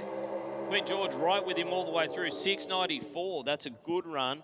And Rob Deckett, he will improve by a couple of hundredths there, and a 705 for Clint George gets him off the bottom half of the field, or off the bottom of the field, I should say, into the number 8 spot. So Rob Deckett moves up one spot, overtakes Rick Chilton. And, well, the way it shakes out, Aaron Tremaine's still your number 1 qualifier. He improves by a little bit, 688. He will lead us into race day. Tyrone Tremaine in second, Rob Deckett in third, Rick Chilton, Nino Cavallo, Omar Sedmak, Thomas Leake, and Clint George rounding out your top 8. So very, very tight at the top in pro stock. Next time we see those guys, we're racing. It's going to be fun. Number 1 qualifier made not just the best run of the day, but both the best runs of the day. So he's got to be feeling pretty good. There were a couple of guys out there that went 1 for 2, but when you bring the thing to the starting line twice, once in each lane, and you run low ET in each lane, then send the first round victim. I'm ready. Yes, it's nominate your sacrifices, really. That's what it comes back to. So we're going to moving into pro stock motorcycle now, and having a look at the chat on the YouTube stream at the moment. There's a guy on there who is very, very keen to know if Scott White was going to be coming out for Q2, because he was not out for Q1, and apparently the word on the grapevine is that he will not be out for Q2. So there you go. Even the YouTube stream, YouTube commentators are helping us out. So pro bike, first bike up will be Callum Gadisi, another guy who took a little bit of time off after racing for a long, long time in the late 90s, early 2000s, and has returned to the sport. He was slated to take on Scott White in this second round of qualifying. Currently is the number 2 qualifier, though. Was number 1 for a fair chunk of that first session. And 712 at 189. I'm not sure if it's a PB, but it's pretty damn close to it. 712 at 189 miles per hour is a very good run. I'm going to tell you, I thought it was a really good run until we saw the 705 come up. 712, and I'm like, okay, here we go. That's going to be right there. And then he ends up being back almost a tenth from the number 1 qualifying spot. But we did see a couple of the bikes struggle a little bit in that first qualifying session, so I think everybody's going to come up with probably a slightly more conservative approach, just to make sure you get one under your belt before you have to go into race day. And just try and get the bike off the start line, which is, you know, by all intents and purposes, that is the most difficult part of the run. Trying to get that weight transition, trying to get the weight back on the wheelie bar, but not too much where you have the bike bouncing its way down the racetrack. So it is very, very a tricky balance to try and get these motorcycles down the racetrack. I do want to say a big thank you to everybody who's come out to enjoy the racing today. Huge crowd in the house here at Sydney Dragway to enjoy the Gulf Western Oil Nitro Champs. We hope you're enjoying the action, and most importantly, we hope you got your tickets tomorrow.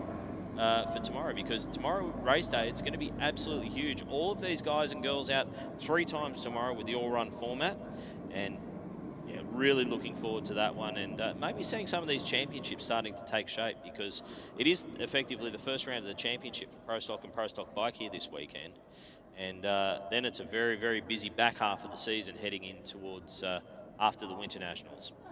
All righty, had to go down there and chase some of the water back into the water box. The Pro Stock teams have a tendency to drag it forward a few feet. The Pro Stock motorcycles hate that. So that's why you see the guy out there with the weed burner style torch. Getting everything dried off and the first bike pulling up. Callum Gadisi. Going to see if he can get down in the O zone or potentially. Well, it wasn't a perfect run earlier on today.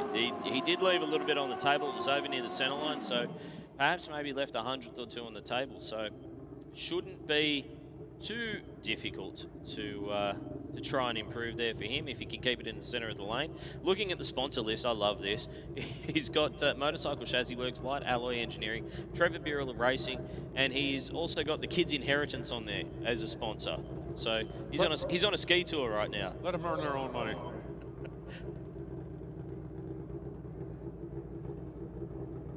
Love the body language on these bikes as they bring them into stage. You see the right elbow up really nice and high so they can slam that throttle open.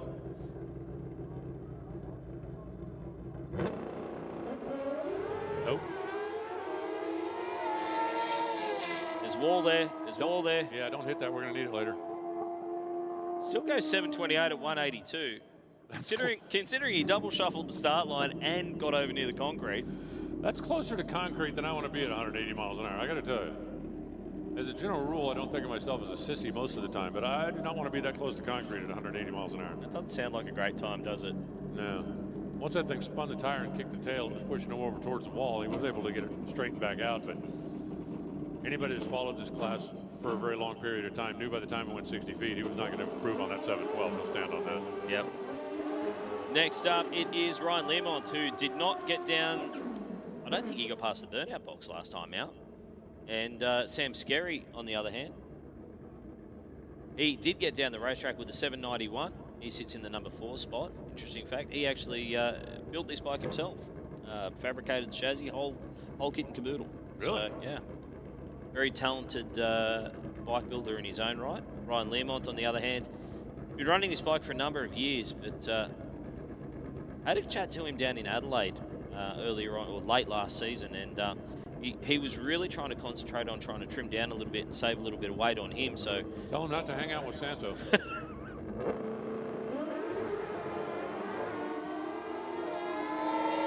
Well, Ryan's going to go for 2 here as he is sitting up on the bike before he got to the end of the paint. That's an improvement. 732 from a 791 from before. 181 miles per hour. That's a big step in the right direction. Unfortunately for Ryan Lemont, it was that porpoising that we were talking about earlier on. Just the bike. It almost went, but not quite. And unfortunately for Lemont, rolled out of the throttle down there. He'll take the first exit. And he'll come in a little bit underdone coming into the round runner racing. How many times have you seen somebody, or you've been out there if you're a racer, and by the time you got to the Christmas tree going, okay, I know how to fix this. Can I just back up, try again? I know what I did wrong. Give me one more shot at it. Unfortunately, they kind of frown on that. Yeah, they're not real happy about that. It tends to play havoc with the schedule a little bit. But racers don't care about everybody else's schedule. They work on their own deal. So Lockie Island now. I don't tell you how to run your program. Lockie Island rolling up the Johnny's Hog Shop Thurwood Transport motorcycle, which I'm not 100% sure because I haven't actually been able to find Lockie in the pits. I was going to go down and see him and try and find out if this was a new bike, but it certainly looks like it. And I did see another bike for sale, his old championship winning bike. So I can only assume that it is. It is. You know how you know you're having a bad day? Huh? When you've got your tow cart, your golf cart, hooked up to your pro stock car to go back to the pits. And then you've got the safety quad towing your golf buggy, towing your pro stock car back to the pits. Well, the good news is they don't need to make another run today, so they can concentrate on the golf cart. Which one do you put on the jack stands first? which one goes on the pro jacks? Luke Crowley, our current number 1 qualifier with that 704, kind of came out of nowhere, I think it's safe to say. Everyone else was struggling, and Luke just came out and laser beamed it straight down the center of the lane. I can tell you, if he goes out there right now and runs another 7.0 based on what we've seen, I think he instantly becomes the favorite tomorrow. Locked down just a touch, only 118 to the 60. I don't know whether he's going to give that 704 a touch up. 718, and a little bit of smoke out of the bike all the way through the braking area down there, and it's actually getting heavier the further he goes down into the traps. So That's smoke on a pro bike is not usually a good thing. No, smoke coming off your race car or anything is not usually a good thing, unless it's a peace pipe. Very true. Very true. 192 miles per hour earlier on today, so he'll rely on his previous 704. Now, theoretically, Tony Frost and Paul Andrews could still take that #1 spot. They're rolling up next. Tony Frost yet to make a run down the racetrack. Paul Andrews, a slightly troubled 748.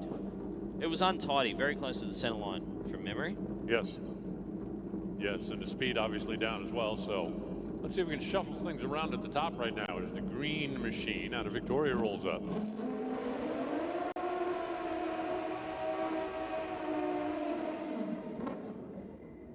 Ballistic Performance Parts, that's a great name for a company. Absolutely. Warrnambool Automotive Brakes and Suspension, C&K Carter Haulage on board as well. Tony, long-time Sportsman motorcycle racer, stepped into pro stock probably 2 seasons ago now, and just did it again because it was something that he'd always wanted to do. He just wanted to race professionally, wanted to just try himself against the best that the sport's got to offer, and actually finished top 3 in the championship in his first season. So, yeah, can race. Can race. Paul Andrews, on the other hand, making his return to the sport after more than a few years off, and he's doing it pretty comfortably at the moment. Currently sits in the #4 spot with a 748, but again, another guy who surprised a lot of people down in Adelaide late last year, got down into the 720s with this bike. All right, well, show me. We've got pretty good weather conditions out there. We've got a great racing facility here at Sydney Dragway. Tony not even on the official sheet as of yet, but he will be as soon as the tree flashes.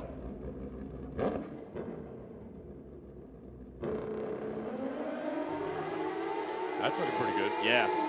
It's the best 60 I think we've seen today. Fell off a little bit down at the other end. 725, 182 for Tony. That'll put him on the sheet. Probably not where he wants to be. Paul Andrews picked up a couple of hundreds, and he actually gets bumped down a spot because even though he improved his lapse time, Tony improved and went around him. Luke Crowley still sitting on top, the only one in the O's. And then Callum sitting in a 712, Tony at a 725.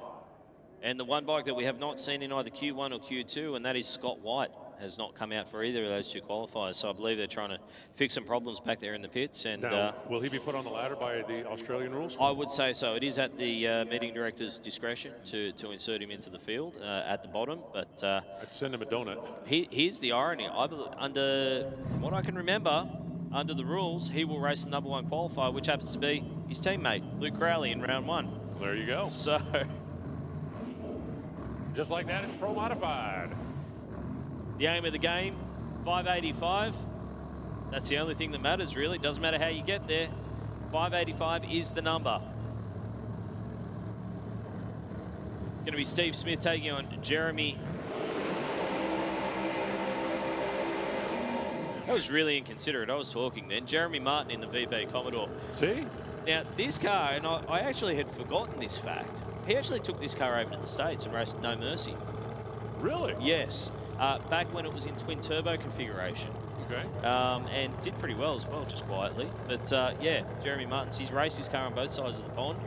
And steel roof and quarters, man. It's such a cool piece of machinery. Not exactly built for aerodynamics when you have a look at this thing. It's about as square as a block of units at the front. Does he really have a leaf blower stuck in the window down there? Probably, yeah, it makes sense. Why? Open one door, blow the other side, get the smoke out. Why not? I have never seen that before. Why? No mercy, if those of you that don't know, if you're a door slammer aficionado, look it up online the next time they do it. They do a lights out event, they do a no mercy event, they do an RVW event. It's all part of the Duck X productions that run down in South Georgia throughout the course of the year. And basically the rules are, will it start? Bring it. Yeah. I mean, yeah. If it's got an engine and it goes quick, put it in the field and run. That's what it comes back to. Some of the RVW stuff, they also have a rule that says no wheelie bars allowed, which... That's fun. Sometimes. That's fun. Sometimes it's fun to participate, sometimes it's fun to watch. So Jeremy Martin deep into the fives already with that 592 from earlier on today. Steve Smith, a little bit of work to do for him, currently number 8 qualifier. Corvette had to wait for the stage lock, but they let it shoots out again. What a drive from Jeremy Martin. What a drive. Watching that from behind was a work of art. That thing was just sliding its way down the racetrack. 6:02 for Steve Smith. Have a look at the replay. That car was just sashaying from side to side eventually. By the time he crossed the stripe, he was in the center of the lane, and I guess that's all that matters. But man, that thing was walking around a bunch. 595 to back up his 592 from earlier on today. He is sitting pretty in the number 2 qualifying spot. How fast do you think Steve's car will go with the parachute to stay in it? Oh, that's a good question. Probably well over 250 mile an hour. That's twice that they've come out well before they were supposed to down there in the green machine. So whatever they did last time, you might want to do some more of that. Yeah, interestingly, Zoran Gadget rolling up to the line now in the Gas Racing Ford Mustang. I did see his crew chief, Paul Mahayat, asking, hey, does anyone have a front runner we can borrow? So, don't know if they got a puncture or they flat spotted it down the other end or what the case was, but needed a tyre. There you go. Adam Tassoni, he's pretty comfortably in the field as well in the number 3 spot. Bunch of cars in that low 590 bracket at the moment. Now, I will be the first one to admit that I am not the foremost authority on Australian Pro Mod. To be this deep into it and not have anybody in the 80s? Pretty unusual. Yeah. I would, however, if I was a betting man, I'd bet the entire farm that Zoran Gadget will go into the 80s this time. And the reason for that is this is his home track. He's run this car. I think he's made about 997,000 runs down this racetrack with this car. Okay. In every single weather condition you can possibly think of. And you're trying to figure out why you needed to replace the tire? Well, I reckon he'll just dial in the tune-up into it. They'll go back into the record books, go back into the data, have a look at it. And if he's not an 86 or better, I'd be pretty surprised after this one. I was just thinking that, you know, most guys replace the tires at 995,000 runs. So if he's been 997, no wonder he needs a tire. That's true. Adam Tassoni, first time we've seen him here at Sydney for a long, long time. Great to see him back in this fantastic looking Pontiac. I do love the fact that Adam's got his sponsor stuff on the roof, on the back window. It's like, I want to make sure the announcers can see this. We appreciate it. Yeah, the commentators need all the help they can get, especially that American guy. Steve Mundy brings Zoran in and pretty much set for a start down here. Zoran is an absolute wheelman when it comes to this car. He will get this thing to the finish line every single time.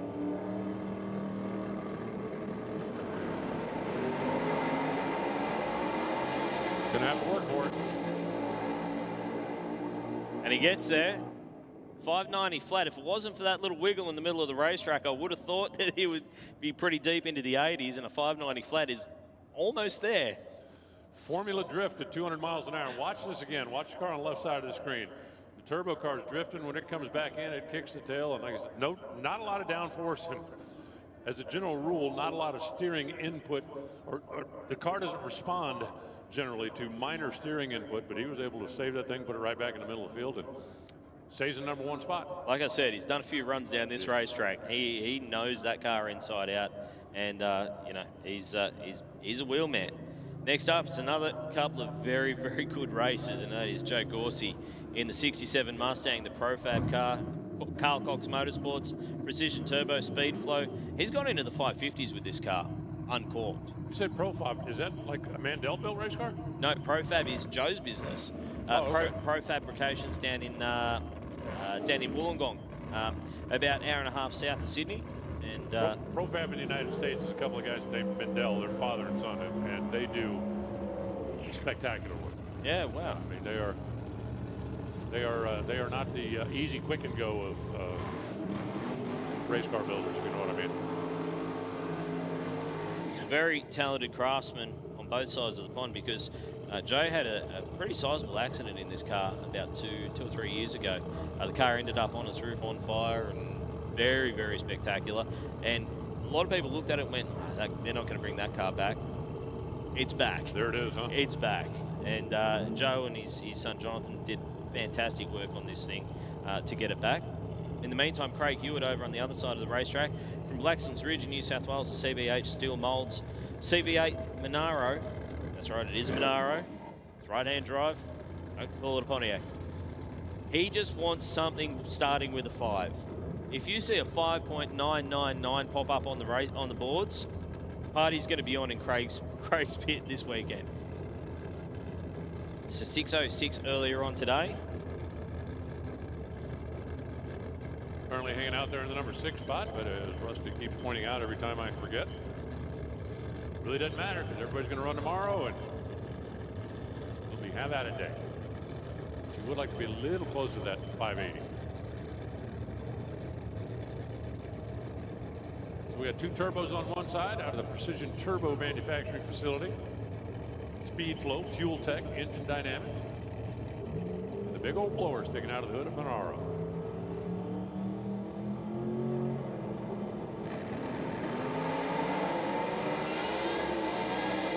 Turbo car out of control. The pedal is going to get back after it, but 607, 223. That's one Hun the wrong way. Actually, one thou the wrong way. 649, 235 miles an hour for Joe. That thing left, it chattered, it swung the tail once each way, got off the throttle, got it straightened out, and then was able to chase it on down to a decent speed, but the ET obviously not where he wants it. Yeah, I was surprised. It looked a bit quicker than that. I didn't think it was going to be slower than the previous run. But that's the way it goes sometimes. And look, if nothing else, is consistent. And that's the most important thing coming into the first round of racing. They know what they've got. So next up, it's going to be Zach Knezovic taking on Barry Plumpton. Our friend from NZ, all the way from Auckland, New Zealand, travels across. Loves racing over here in Australia. We love having him here with his small block. 959 cubic inch Musi underneath the hood of this thing. And what did we work that out to be? Like 16 litres, was it? Somewhere around there? Sounds like a truck motor, doesn't it?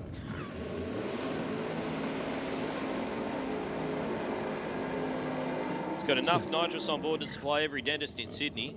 Since the car in the left lane, is a turbo car, every bit of noise you're hearing is coming from Barry's 959 cubic inches. Yeah, it's 119 and 7/8 inches per cylinder. So you can basically put 2 fists inside each cylinder. Yeah, pretty much. Yeah, pretty much. It's just massive, and it's big, it's lumpy, it's loud, but the main thing is it's fast, man. It is fast. Barry won the Winter Nationals. 15.7. 15.7. Yeah. I think we can round that to 16. What's a couple of tenths of a litre between friends? Well, plus the big bottles. And Zach Knezovic, currently the number 7 qualifier with the 617, had a hell of a drive job earlier on today. The thing was really moving around. And for a guy who hasn't made a lot of runs in one of these cars, he really reined that thing in well. Got it back into the center lane. See Jeremy Martin coming back along the return road. Put your hands together after what a drive job from that car. That thing was sashaying its way down the racetrack, and he's still got it down there, still into the 5s. So looking good for race day. Look how long the nitrous plume is over there as Barry Plumpton is purging the system. You want to get the bottle pressure right where you want it. You want to make sure there's liquid right up at the solenoid so that it hits instantly. But the higher the humidity, the longer that plume will be. And actually, humidity 57% right now, so it's not terrible. But nitrous cars, believe it or not, are the only ones that like humidity. Yeah. Because the extra water in the air will help control detonation. You can actually get more, you can get after the timing a little bit more in a nitrous car with the humidity being up a little bit. While the other power adders are not big fans of water in the air, at least to a certain point, the nitrous guys don't mind it at all. That guy's in pre-stage. Barry's not mucking around. He puts it in. You'll hear the turbo car bringing it up on boost, really taking his time coming in. Oh, over near the center line. You don't want to be over there. Does a pretty good job of pulling it back, and a 5.99 with a 9. That's 2 5-second passes back-to-back for Barry, and a 6.03 improves for Zach Knezovic. But man, that thing was insane. Look how close he was to the center line. He's not scared of it. He didn't get out of it. No, he was definitely not hiding from it down there. Knows tomorrow, you got to figure out a way to get that thing to the stripe. You might as well start practicing a little bit tonight. I want to see that again. I'm going to hit play again and see if we can have a look at that replay. Look at that. He is less than a tyre width away from the center line, and he's still absolutely in it wide open. That kid has no fear, man. He can drive. Next up, it is Robert Campese and Joe Marina. So Rob Campese, I think safe to call him the speed merchant of Pro Mod this weekend. Yeah. 268 miles per hour this morning, which is converted into metric, very damn fast. Joe Marina, on the other hand, at 658, he had a little bit of problem with the car, not really doing what he wanted to. His parachute fell out and essentially dragged the boat anchor down the racetrack from the hit. Rob Campese, technically speaking, at the bottom of the qualifying list at the moment, because even though he went 575, it is under that fixed index, under the 585 fixed index. So he is at the bottom of the qualifying list with the quickest car in the field, and arguably one of the fastest door cars in the world. I mean, you're getting up around 270 miles per hour. That's pretty rarefied air. Yeah. Yeah, that's faster than most people want to go with suspension adored. Probably the fastest right-hand drive car in the world. The upside is, as of right now, he's the only guy that's proven he can run that 580. I mean, yes, he did go too quick, and yes, that means they put it down at the bottom of the sheet, but there's times when it's easier to slow one down a couple of hundredths than it is to find a tenth someplace. And yep. The old story about, right? It's a nice problem to have. I have a car that's too fast. Would you rather have one that's too slow? No. Yeah, I'll take fast over slow. Yeah. Every day of the week. Here are your two options. Pick one. Joe Marina has had a little bit of time out of the seat. I don't think I've seen him out on track for probably 18 months or so with this combination. He's a guy who absolutely loves burnouts. Absolutely loves them. He gets out there and he's like, I'm spending the money, I want to have some fun. So, Speed Addict Clothing Co., Marina Brothers Racing Pro signs on board as well. Pretty enthusiastic with the throttle wax down there as well. You've got to get your money's worth. Yeah. That's why he's got the nice big injector hat on it, so he can see the throttle wax coming. I paid for the throttle cable, I'm going to make sure it works. You can see former Australian top dorslammer champion down there helping him out on the start line, Steve Stanek, helping Joe Marina out. I think there was a little bit of debate going on about whether we should continue setting the wheelie bars or not. Well, right now you got what you got. So the question is Campo going to drop the chutes at 1,000 foot and try and slow this thing down? Computer says probably, maybe, but he does like to go fast. I just hope Joe doesn't drop the chutes at 60 feet.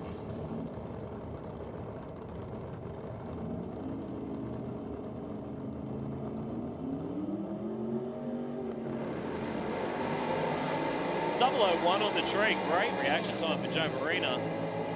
Side by side through the stripe and a 595 to a 588 to the top for Rob Campese. I stole it off you again. I'm sorry, Alan. Forgot who I was commentating with. 588. It's like singing bloody Blue Sage Shoes to Elvis, isn't it?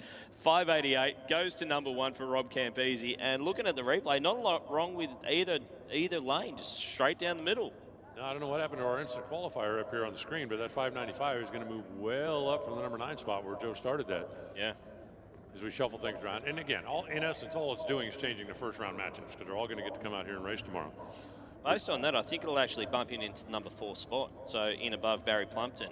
And 001 on the tree, that's just a bad job of red lighting in a pro mod. Nah, save that for tomorrow. Save that. You might just need it tomorrow. Don't use it up in qualifying, you reckon? So we're going to move into some top fuel motorcycle now. And the Harley's well represented here this weekend. We've got 4 of them, and one of the multi-cylinder bikes, one of the Suzuki-based motorcycles with Leonard as a party. But first pair up, it is going to be Danny Rickard and Corey Buttigieg. Now, we only had one bike go down the racetrack in Q1, which is less than ideal, I think, safe to say. Yeah, it was a bit of a struggle for the top fuel motorcycles in Q1. Hopefully, they've gotten those problems sorted out. We can put on a little bit more of a show for you great race fans here. So that didn't sound good. No, it was not promising. So, according to the seating list I've got here for qualifying, Danny Rickard was supposed to be on a solo pass, but my guess is maybe someone else not coming out, so they've matched the bikes up. He's taking on Corey Buttigieg. So to borrow a primer bottle down there. Ah.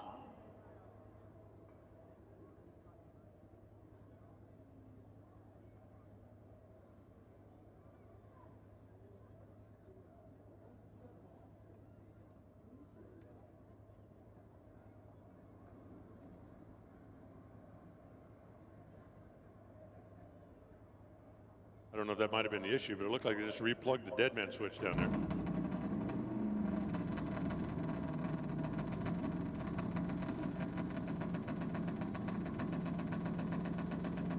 And it seems to be running happy and on its own. Yep. It's just a wild concept to think, you know what, we're going to put a Harley on nitro and then lie over the top of the engine. Yeah. It's just a wild concept, and I mean, they're spectacular. I'm grateful for them, but man. Well, there's a reason the riders on these things wear flak jackets, chest protectors down there, because you're laying right over the back of that back cylinder, or right over the top of the back cylinder. And if that thing hiccups, it's throwing the parts right straight at you.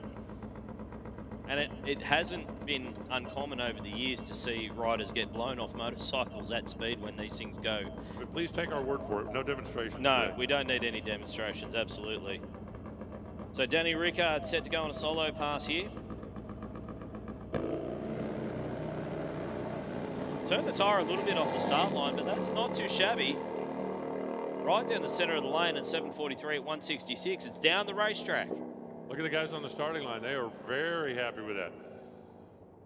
740, 160 miles an hour. You can look at the bike and know that it's not quite as overblown as some of the machines that are here. Yep. But, you know, hey, it's all about progress. That's why you guys spend so much time talking about the PBs, the personal best numbers. You come out here and you make some adjustments. You go quicker than you've been, or you prove to yourself that you solved a problem that you've been having, and that's a reason to celebrate down there, and those guys did. Congratulations, guys. Good looking run. And if you want to win races as well, sometimes consistency is better than going out and all-out performance.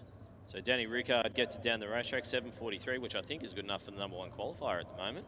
I don't have a qualifying list in front of me because, again, we only had one bike go down the racetrack earlier on, but I don't think it was in that kind of performance. So next up, though, it is going to be Adam Layton taking on Corey Buttigieg, two of the bigger cube fuel Harleys that we've got. You can see, just based on the size of the tyre on these things, it's a little bit more motivational than what Danny Rickard's bike is.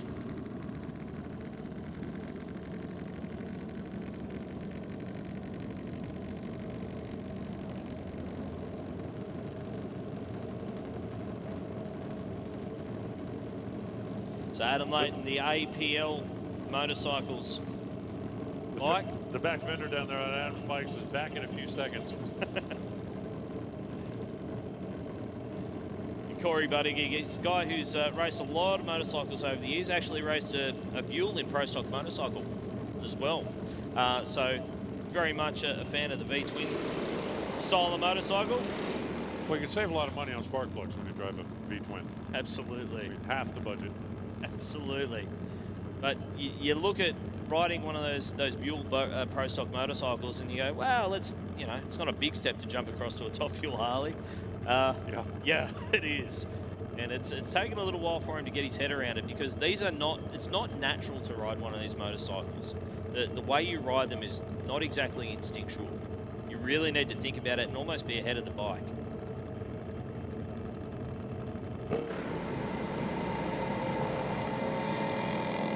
That's a nice pass. Hunting the wall a little bit down there at the stripe. There's 7:31 at 154 miles per hour. Layton's bike looked pretty good as well, all the way out to 3:30, and he sat up probably around about the quarter track mark, but still 11:09. That's a step in the right direction for him. Yeah, you heard that thing kind of hiccup out there, and then after that it went silent. The right lane. Corey shut her off down there, probably about 800-900 feet. Was just coasting from that point down, but at least both of them got cleanly off the starting line, got some information they can work with to hopefully come out here and run better tomorrow. Probably would have been deep into the sixes for Corey Buttigieg if that thing went all the way through to the stripe. So that's definitely a step in the right direction. I can see Leonard Azzopardi rolling out now with his Suzuki, which actually didn't even realise that it had started. We got so used to fuel Harleys, we can hear those through the glass. Now that's a turbo bike, right? I believe so. It's either turbo or nitrous bike. It might even be a nitrous bike. I'm just judging by that one big tube that comes around the corner over here. Yeah, that could definitely be. I got to be honest, I don't think I've seen this bike for Leonard. I haven't seen it for a while. He's got more than a couple of bikes in the shed at home, so. I guess we'll find out when he stages it. If it sounds like he's making popcorn, it's a turbo bike. He also happens to have a full-blown nitro bike, a multi-cylinder supercharged bike, Of course he does. Why wouldn't? Well, who doesn't have one of those? And a 220 mile an hour no bar bike as well. So, you know, he's got a few toys in the shed. Guy who they are inspecting something very closely down there. Dripping? There's rags out, so we're wiping something. And yeah, it's always a concern when you're wiping right in front of the tyre, just before you launch. Read the crew guy's lips down there. He patted him on the back and said, "I hope you make it." Definitely a turbo bike. Yeah. Are you guys doing the same thing we are? Are you leaning up here trying to keep away from the center line? We're willing him towards back in the groove, 825, 174 miles per hour. Good speed, pretty solid speed. That indicates it's got a lot more left in it. But 825 just not quite there or thereabouts from what you would expect from that that motorcycle. So that does wrap up top. Does it wrap up Top Fuel bike? I believe it does. Yeah, he was definitely off and on the throttle down there. So there's going to be some more performance if they can just get that thing to go straight and be able to keep that right elbow down. Absolutely. So it looks like we are just waiting to rack a few more cars back there in the staging lanes because it's looking a little bit barren back there at the moment. We should be getting them loaded up here pretty quickly as we continue rolling on through our Group 1 machines. Yeah, we shouldn't be too far away. I think we are moving back into top door slammer action in the not too distant future. Hey, race fans, don't forget tonight, after we finish the final qualifying for the Nitro machines, there's still going to be quite a bit of racing out there. The Sportsman machines are going to be out here for a round or two, depending on what class they're in, as we trim them all down towards Sunday.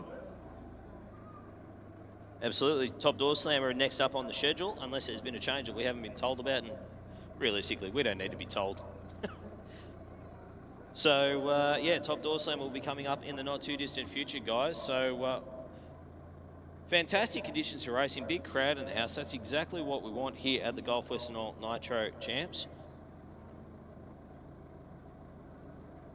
And a big thanks again to the folks at Gulf Western Oil for getting behind the racetrack, getting behind the event, making it even bigger and better. And to all the VIPs that are here on behalf of Gulf Western Oil, welcome. Glad to have you out here. Don't forget as well, your ticket into the venue is a pit pass, so you can go down there, get up close and personal with the teams, the cars and the stars of the NDRC. And especially if you go, make your way a little bit further down the pits and head down to the Sportsman categories, you'll see some of the coolest cars you'll find. I know you've been particularly taken with more than a few cars here this weekend. Well, it's just interesting. I mean, it's, you know, up from the world that I've lived in for the last 35 or 40 years over on the American side of things, there's a lot of really cool stuff over there. But there's stuff over here you don't see over there. That's what keeps getting my attention. You know, I'm walking through the pits going, oh, I haven't seen one of those before. And if you saw, I did some Facebook stuff with a couple of the guys out in the pits the other day. And one of them I literally started with, I don't even know what this car is. It's like, tell me about it. But some beautiful machines down there. And there's the guys that build them, race them, work on them, take an awful lot of pride in both the presentation and the performance. And most of them will be more than happy to take a moment, answer your questions, and let you take an up-close look at them. Now, there's two guys out there that are complete jerks, so if you run into one of them, just go to the guy next to him and he'll be fine. Spot on, I like it. Well, while we're getting these cars ready to roll through the tunnel for Top Door Slammer, we're going to take a couple of words from our fantastic partners here at Sydney Dragway. Before we do that, update, there has been a schedule change. Breaking news, listen up in the pits. Attention to the pits. Top Fuel is going to be the next thing down the racetrack. So race fans, it'll be a couple of minutes. You don't have to drop what you're doing and run. If you're back at one of the concessionaires, you're grabbing a snack, you're grabbing a drink, you got a couple of minutes, but go ahead and get that business taken care of and then make your way back this way, because the next noise coming from the starting line will be nitro noise. I love nitro.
Well, it has been an overcast day so far. It started off particularly warm and there was plenty of that cool sunshine, but it's kind of teased us a fair bit. And it's time, as we work our way through a number of different atmospheric conditions, to bring Top Fuel, thanks to Blast, your complete wall-hanging car care unit, out onto the racetrack for your Top Fuel. And round one of qualifying was interesting, to say the least. I had a word with Damien Harris, and he's about to strap in if he's not already doing so.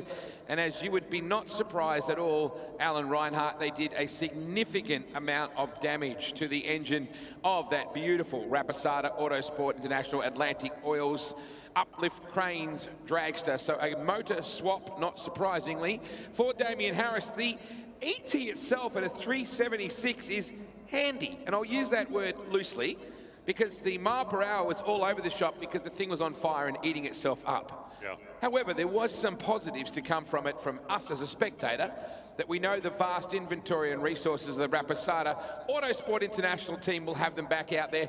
Justin Simpson, as usual, our track whisperer, doing a fantastic job down to keep those two black licorice strips as sticky as he possibly can. I thought the track last night, actually yesterday, considering it was green from a Group 1 point of view, for newbie to run 371, Alan, was a tribute to Justin and his track team. Yeah, it definitely was. That was very strong out there. And even the other cars that shut off early, some of them on planned early shutoffs, had very solid numbers for the first part of the racetrack. And as you know, and a hardcore fan certainly know, oftentimes when you're doing a test and tune session like that, you're only planning to go to the 8th mile anyway. You know, there's no reason to go 340 miles an hour. If it made it to the 8th and it did what it was supposed to do, generally speaking, there's nothing you're going to learn from there, but you can spend a lot from there.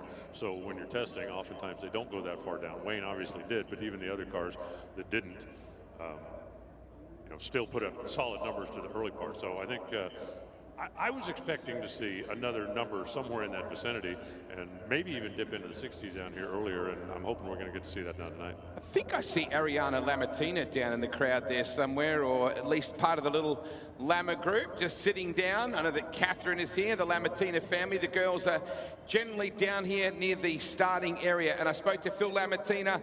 They're pretty happy, as well you would expect. They're going to mess with some clutches and weight and power, that part of the equation that everybody talks about. But I thought that Lammers was pretty happy with a 382. That's 3.82 seconds. If you're here and you are new to drag racing, it's all about the numbers. Everything is number-based. Fact. Whether it's reaction time, whether it's 60-foot time, which gives you an idea how fast you got moving from a standing start, whether it's top speed, which really doesn't necessarily play into the equation of who wins and loses the races. But boy, it sure is fun to brag about when you see those great big numbers come up on the scoreboard. I talked to Wayne Newby's guys. He said we missed it by 1 nut. With the driver? Simple as that. No, actually, the different. The centrifugal clutches are what drive all the nitro cars, and the amount of weight that you add to the clutch that dictates how much squeeze you have when the RPM comes up. The amount of weight on the clutch, the more weight you have on the clutch, the more it squeezes the clutch. The less weight, the less, obviously. And it missed it by 1 nut, which is a pretty small adjustment down there. But sometimes that's the difference between driving into smoke or the car continuing to slide the clutch on down the racetrack. In essence, it squeezed the clutch probably less than 1/10 of a second too quick, but that was enough to make it go into smoke. You know, Alan, we often get really cool individuals from different forms of motorsport, and a multiple Australian speed car champion in Caden Brown is down wandering around with his dad, Mark Brown, his lovely mum, Belinda, and also Scruffy, who's got him down here checking out all the action. Cato is a fantastic, I'm going to use the word midget racer for you Americans, because you certainly understand the culture of midget racing here in Australia. Just down the road, you saw the Speedway. That's a beautiful place. It's a heck of a joint, no doubt about that. So it's cool to have the Browns here. But I spoke to Pommy Steve Reed, and it was about Air Supply. Not the Australian band of the 80s. Not Lost in Love, and I don't know much. It's exactly right. But they were all out of air, and at basically 3.1 seconds. That'll do it. Explain how the air can impact on how your motor performs. Because the air bottle, they reckon it was leaking or it was empty. If you were in a room with no air, how would you perform? There are systems on the car that operate by air. Some of the clutch timers operate by air. Some of the activation systems, the fuel activation systems operate by air. And every one of these cars has a safety system on it. And the safety system is also activated by air. If there's an overpan pressure, if it goes past the finish line wide open, if there's something that needs to trigger the car to shut itself off, that's activated by air. And if you don't have air, the car won't start. Literally, you've got a little CO2 bottle that's on the car. You open the thing when you start it. That sets what is, in essence, the master override.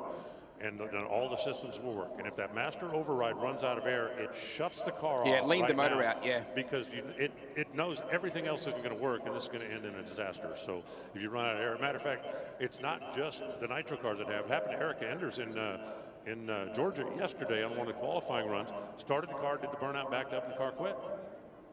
And it was because it didn't have any air. And when it ran out of air, that master shut-off just goes, done, stopping right here, no matter where you are on the track. You can see Santo Rapisada Jr. just walking the track there at the moment in the left-hand lane.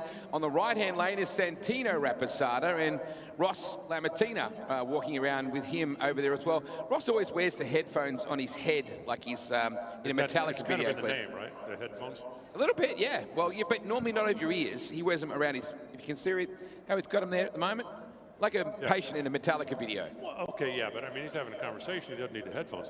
There are a couple of guys that walk around with the headphones lined up on their head like that, and every time I walk up, they go, hold on a second, they put them on their ears and pretend they're talking to somebody, just long enough for me to leave. And like when you're walking past a telemarketer in the shopping centre and you do the same thing like you're on the phone.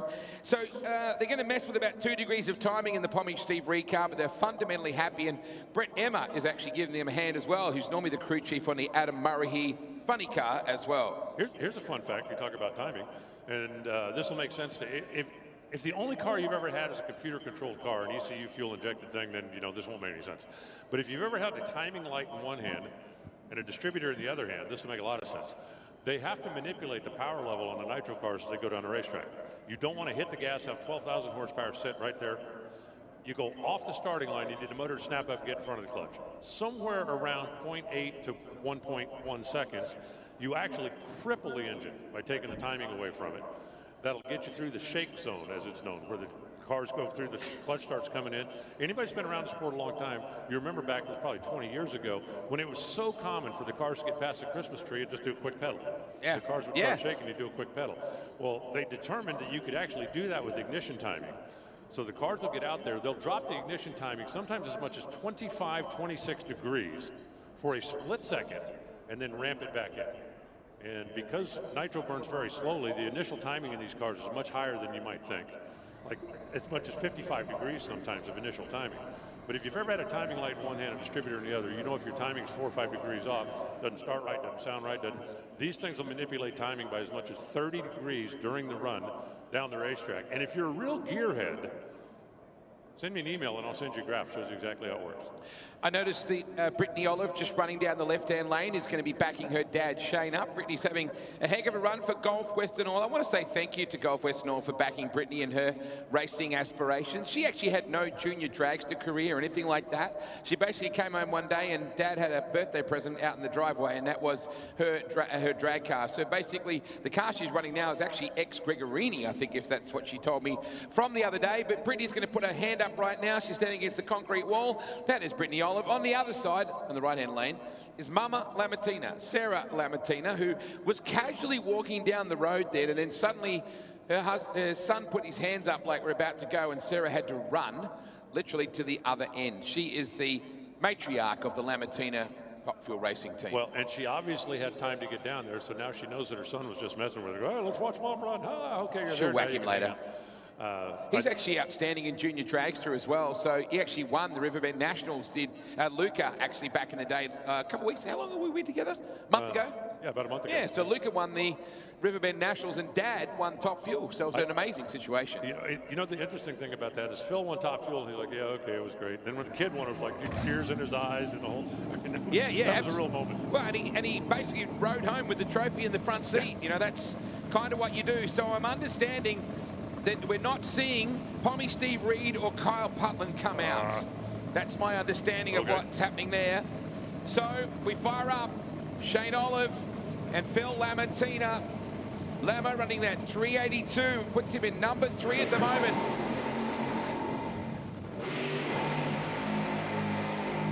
And Sholiv, number 2 with a 381, Lamatina third with 382, and Harrius with a burn-up, an inferno basically, still number 1 at a 376. Yeah, I understand the thing actually had an oil line come off of it. I was speculating head gasket up there, but there was an oil problem that came off. That's what started the fire. And I said, "Did it kill it?" He said, "Oh yeah, it killed it." So it'll be a new engine in that car when they bring it up this time. And Damien felt the intensity of that as well, which doesn't always happen through the seat. We scrubbed these big rear tires. This is Q2, who is going to end up #1 qualifier for Blast, Australian Top Fuel Championship. They go to work. That 377 for Phils has been pretty safe for a while. He would love to get in around that 3.7 mark again if he can. And Sholov continues to impress with no consistent runs on the board. They bring him in as a pinch hitter, and he delivers almost every time. Time to go.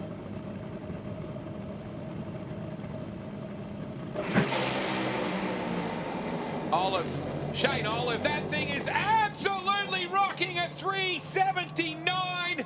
And look at the fans, look at the team. That is huge for Shane Olive. Put your hands together for Sholov out of Rudy Hill, New South Wales. Delivers at 379. The mile per hour's up there too. Yeah, 327 miles an hour across the finish line. Still going to leave Damian Harris in the #1 spot. But right now, Team Rapizarda has got 1 and 2, and they've got the only 2 cars that are running the 370s. Of course, we're not finished yet, but as of right now, that's looking pretty sporty out there. And that is a PB. Please put your hands together, folks, for Shane Olive. He had a 383. It's now a 379. And Santo Rapizarda says, he's not my boy, but he's kind of my boy. Yeah, no, let me tell you something. If you've been down there anywhere in, around, or near the Rapizarda pit, the entire group down there is a family. That's the way they get treated. They get fed, they get taken care of, they get looked after, and yeah, that entire group is Santo's family. You get a chance to have a little sip of vodka at the very, very end of the night with Santo, and he'll always feed you. Damian Harris. Yeah, and he won't stop. No, he won't. He won't stop. 368 is the quickest ET in the history of 1,000-foot top fuel drag racing. And it was set by the man who's coming out in that left-hand lane on 2 separate occasions at 2 different venues. He did it at Dragway at the Bend, and he did it right here in Sydney. So we know anything's possible. So you're saying it wasn't an accident? No fluke. Okay. Well, not twice. And the guy alongside him, Wayne Newby. Have we got any Wayne Newby fans here in Sydney? The current Australian Top Fuel champion. He's got the Stan Sainty Cup. He's everybody's favourite Top Fuel Teletubby, and they just love him around here. Big supporter. Well, he came up with that as well. It's a child's character. Very short, very appealing, lots of fun, very friendly, speaks a different language. Very much like Wayne. They have some new helpers here. The Level 80 Crane Company that does a lot of work with Santos Cranes and with the Uplift team, sponsoring not only the race cars, but you'll see their logo also at the racetrack. They have gotten involved and put their money where their mouth is to support racing here at Sydney Dragway, and always great to get more interest and more money coming into the sport. We're getting the look from down on the floor from Jamie and also Santo. Looking forward to seeing you tomorrow morning, Santo. The deal's already been done. Looking forward to chatting with you in the morning. He's not a big fan of the interviews. He always looks at me like, leave me alone. But we continue because we want to acknowledge tomorrow. A lot of people look at you like that, Wayne. I got to tell you. That's a good point, really. Just saying. The microphone just makes it awkward. Just saying. So Santino looking over to his brother, Santo Jr. here, just waiting to say, are you ready to go? Are you ready to go? And we're basically firing up a commercial airliner at this point. That's about the size of it. The Atlantic Oil folks have been on board with the Rapizarda for 14 plus years. A big part of the success of that team, and that is another Sydney-based company, so they will have friends, folks, and customers out here. I don't know what I like better about this. The fact that both of the drivers have had so much success, or the fact that the crew chiefs are brothers. And while certainly if they're back there in the camp, if they're back there in the shop, you need help, whatever you need, jump in, let's go. But when they are here, my driver's on one side, you're on the driver's, there's some definite brotherly competition going on there, a little sibling rivalry. I love the look over at each other as well, Alan. When they're good to go, there's very much a respectful thing between crew chiefs. Let's not hang each other out to dry, because as you know, the more fuel they're burning right now, it's changing the whole balance of these hot rods as well, because the more you burn out of the front, the lighter the front end becomes. As crazy as this will sound, I don't care if you think, does your car get good mileage or your car get bad mileage?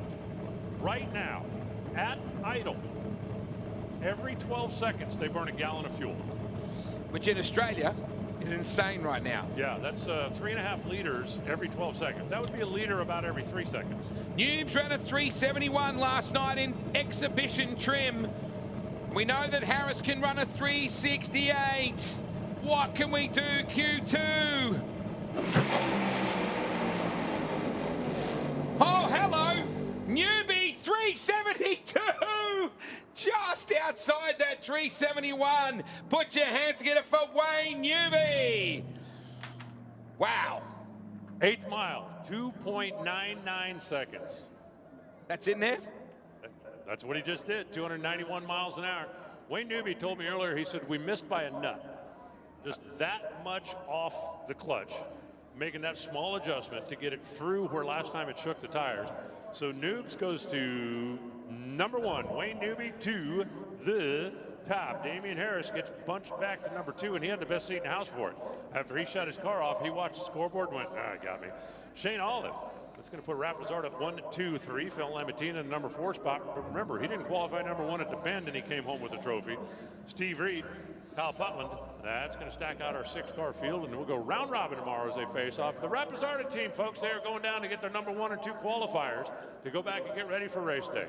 By the way, 74 Ford half-ton. That's cool. Yeah, that's Mario's the Road King, as Phil Reed often refers to him.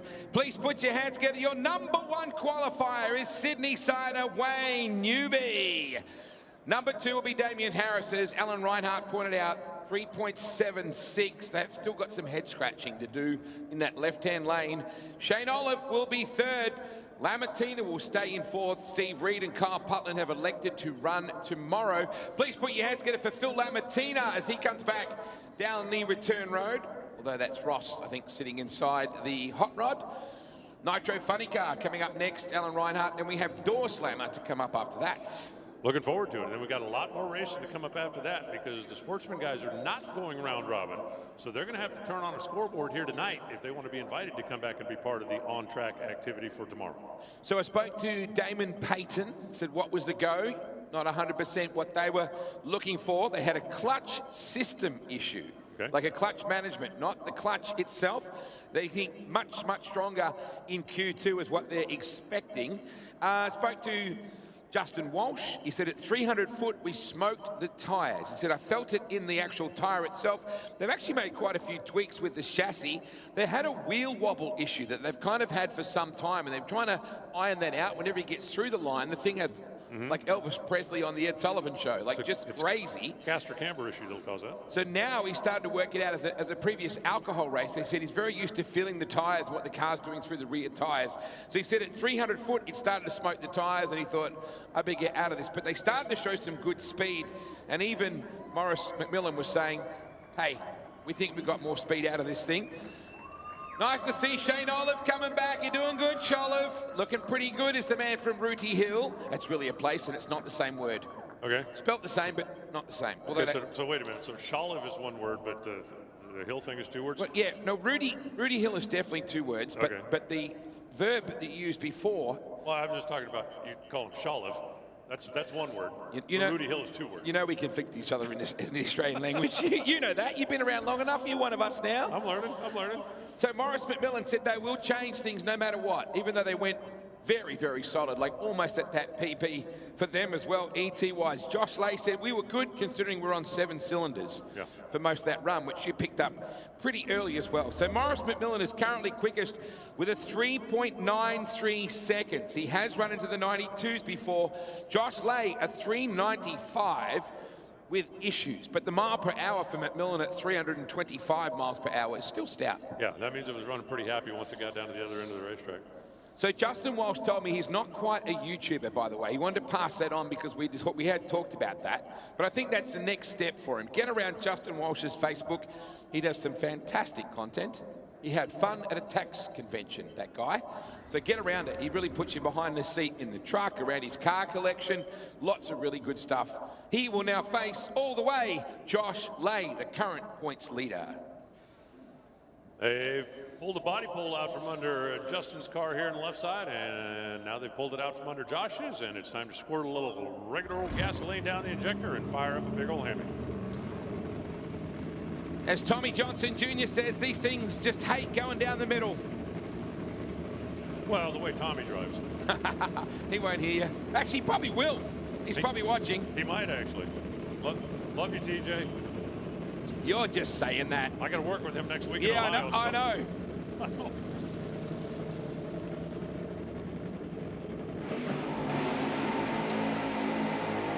Now, Alan, they push the cars through to the burnout process. They push them back up the light just to minimise your clutch usage at that point. Yeah, well, you don't want heat in the clutch. The clutch is very, very heat sensitive. When it's locked up, it's not building heat. But when you're slipping the clutch, it is building heat. So when you've got to get the thing rolling down here initially after the fire up, or a lot of times the one guy that goes out to do the backup will give him a little shove, and then once they get him rolling back forward, they'll give him a push back here as well. There literally is a go no go number. Let me say that again. The professional announcer here. There is a go no go number that if the clutch is above that number, the car won't go down the racetrack. It's going to smoke the tires. Simple as that. So anything you can do to keep the heat out. And as Wade was talking about earlier, the clutch system malfunction. These cars don't have a transmission.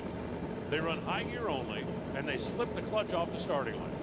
For anybody that has a car with a manual transmission, on your way home tonight, when you're sitting at a stoplight, put it in high gear, and then smash the gas to the floor and try to drive away from the stoplight. That's exactly what these cars are doing, and that's why clutch temperature is critical, because you've got to get the right amount of slide.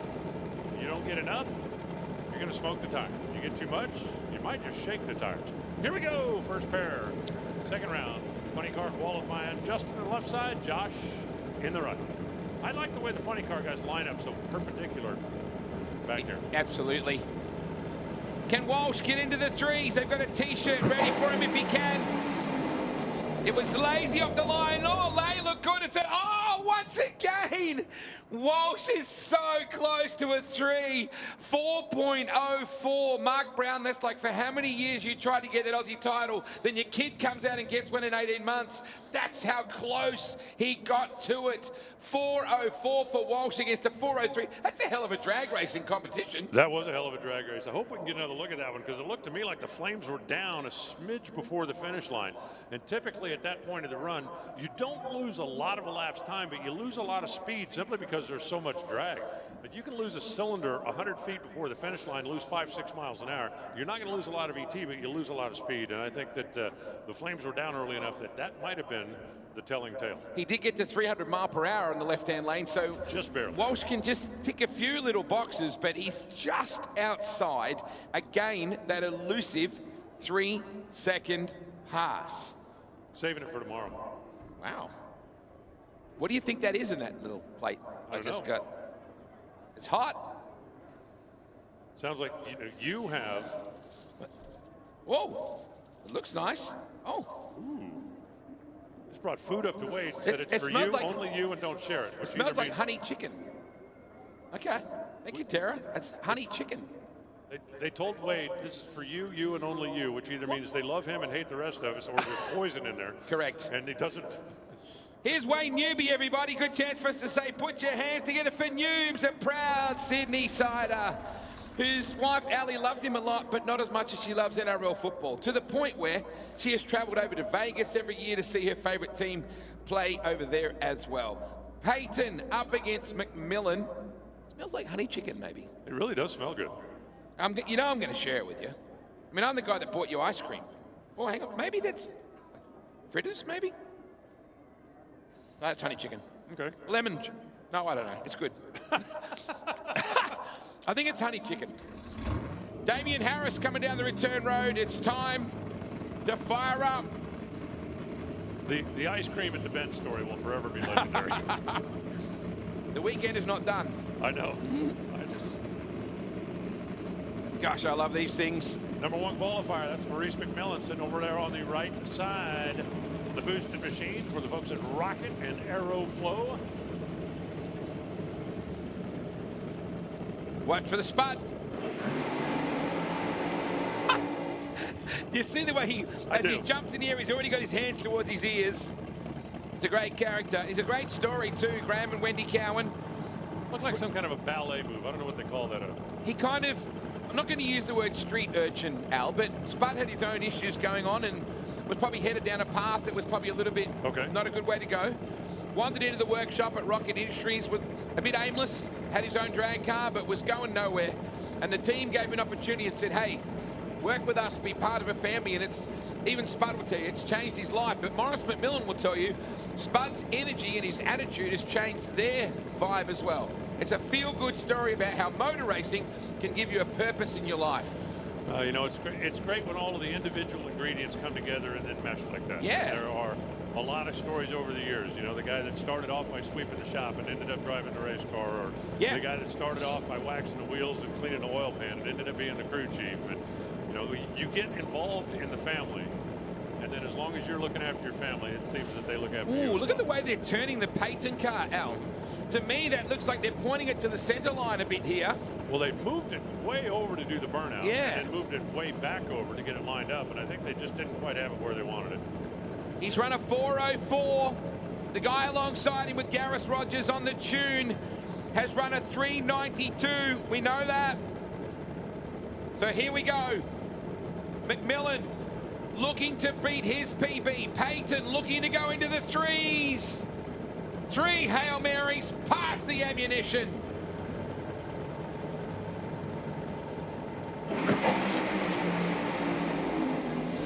Oh, it was on a march too. I feel like the McMillan car was on a march, Al, without even looking at the numbers. Yeah, it definitely looked like it was running good early, quick before it got down to the 8th mile mark, the 660. But Maurice is going to stay on top, the 393 from earlier, and Damien's going to stay in the number 4 spot with the 420 from earlier because his flames were down considerably. I'd say a couple hundred feet or so before Maurice's. So they both came up here and gave it a shot off the starting line, but neither one of them was able to keep the flames up all the way down to the finish line.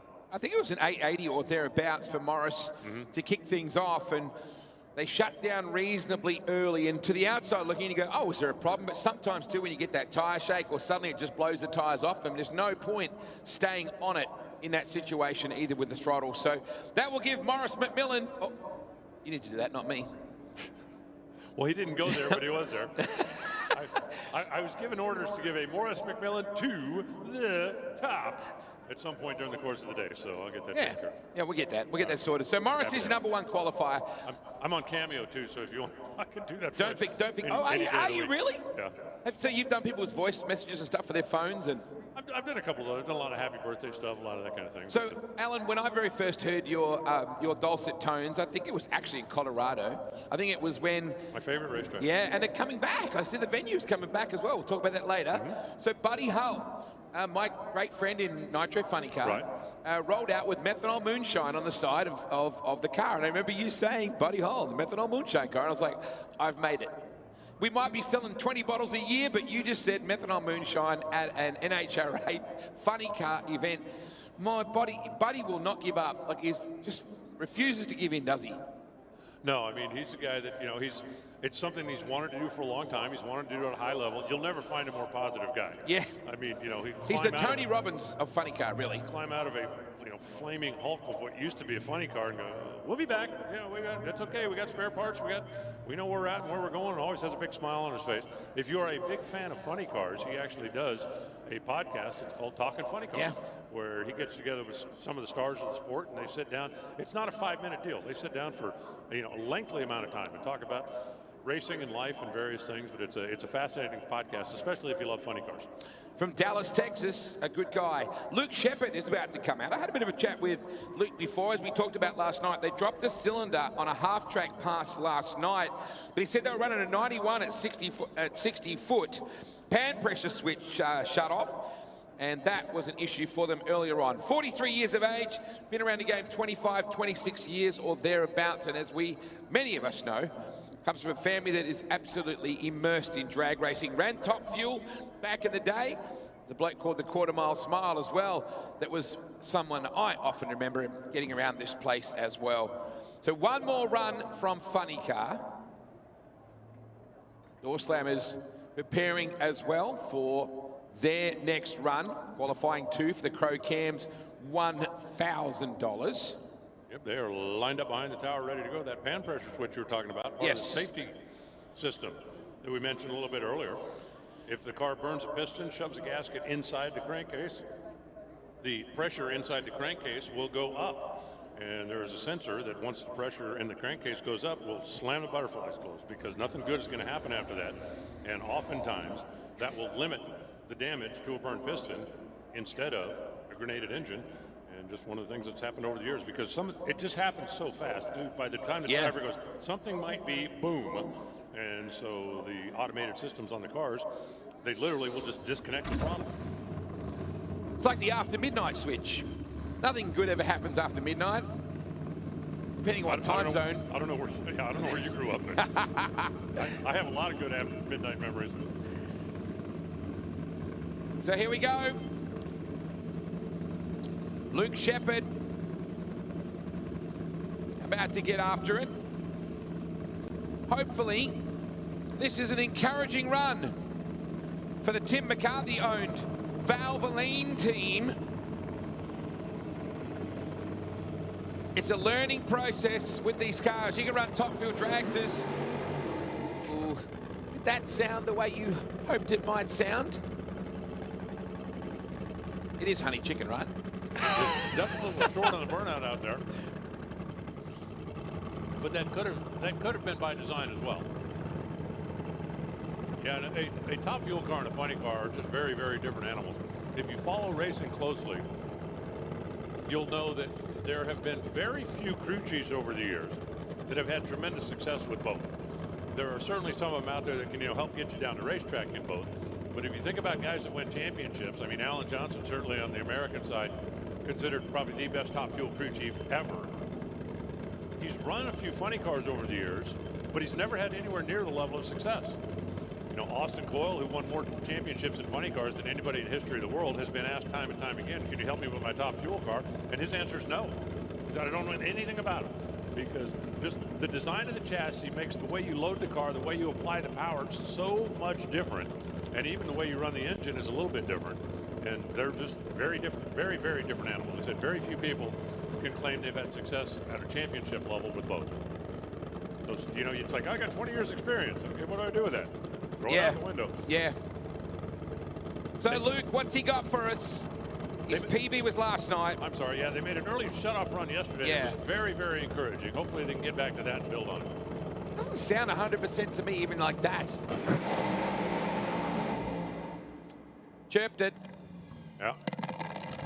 Saw all the black dust coming out of the back of it. That thing was really blasting the clutch out of it early in the run, and then went out there and shook the tires. You can see the marks from up here when you're sitting in the driver's seat getting your head banked back and forth across the roll cage. That's usually a good indication that the car's not happy and it's time to shut off. Here's another little fun tidbit in the nitro cars.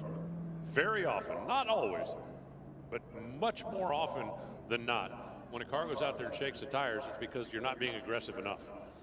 You have to spin the tires all the way down the racetrack. We're going to take another look at this. Watch as it leaves. Watch the black dust out from behind the car.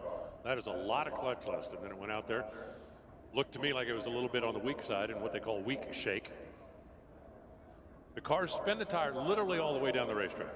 If the car gets 100% traction, then because the tires are so big, the wheels will start to wrap up inside the tire, and it's like a spring. Once it gets to a point of no return, it snaps back. Then it grabs and wraps and snaps, and it happens in a big hurry, but that's what tire shake is.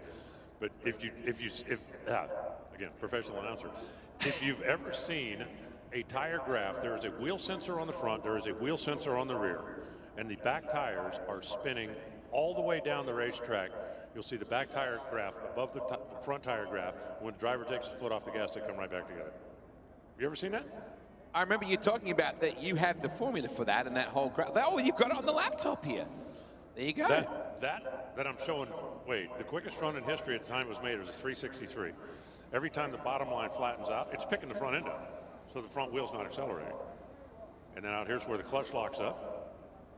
And 3.63 seconds when Leah took her foot off the gas. That's when you get the perfect storm. Right back together.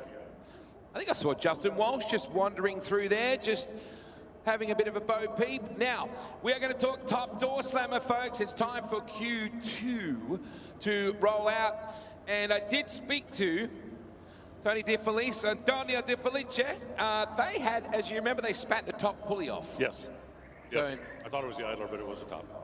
So not exactly the way that he wanted to do things. They zinged it, popped the front pulley off, and that's why they're facing now without a run to their name as they come into Q2 for Crow Cams.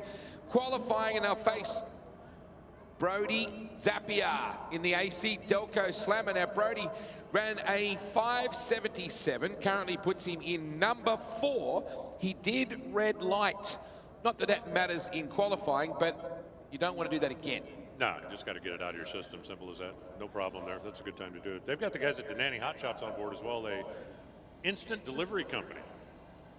You know, it's like one of those things. Yeah. I got to have it there in an hour. I can't wait to do it. That's what Denani does, and they have come on board with the Zapier team. Kind of like a pizza company for freight. Yeah, basically.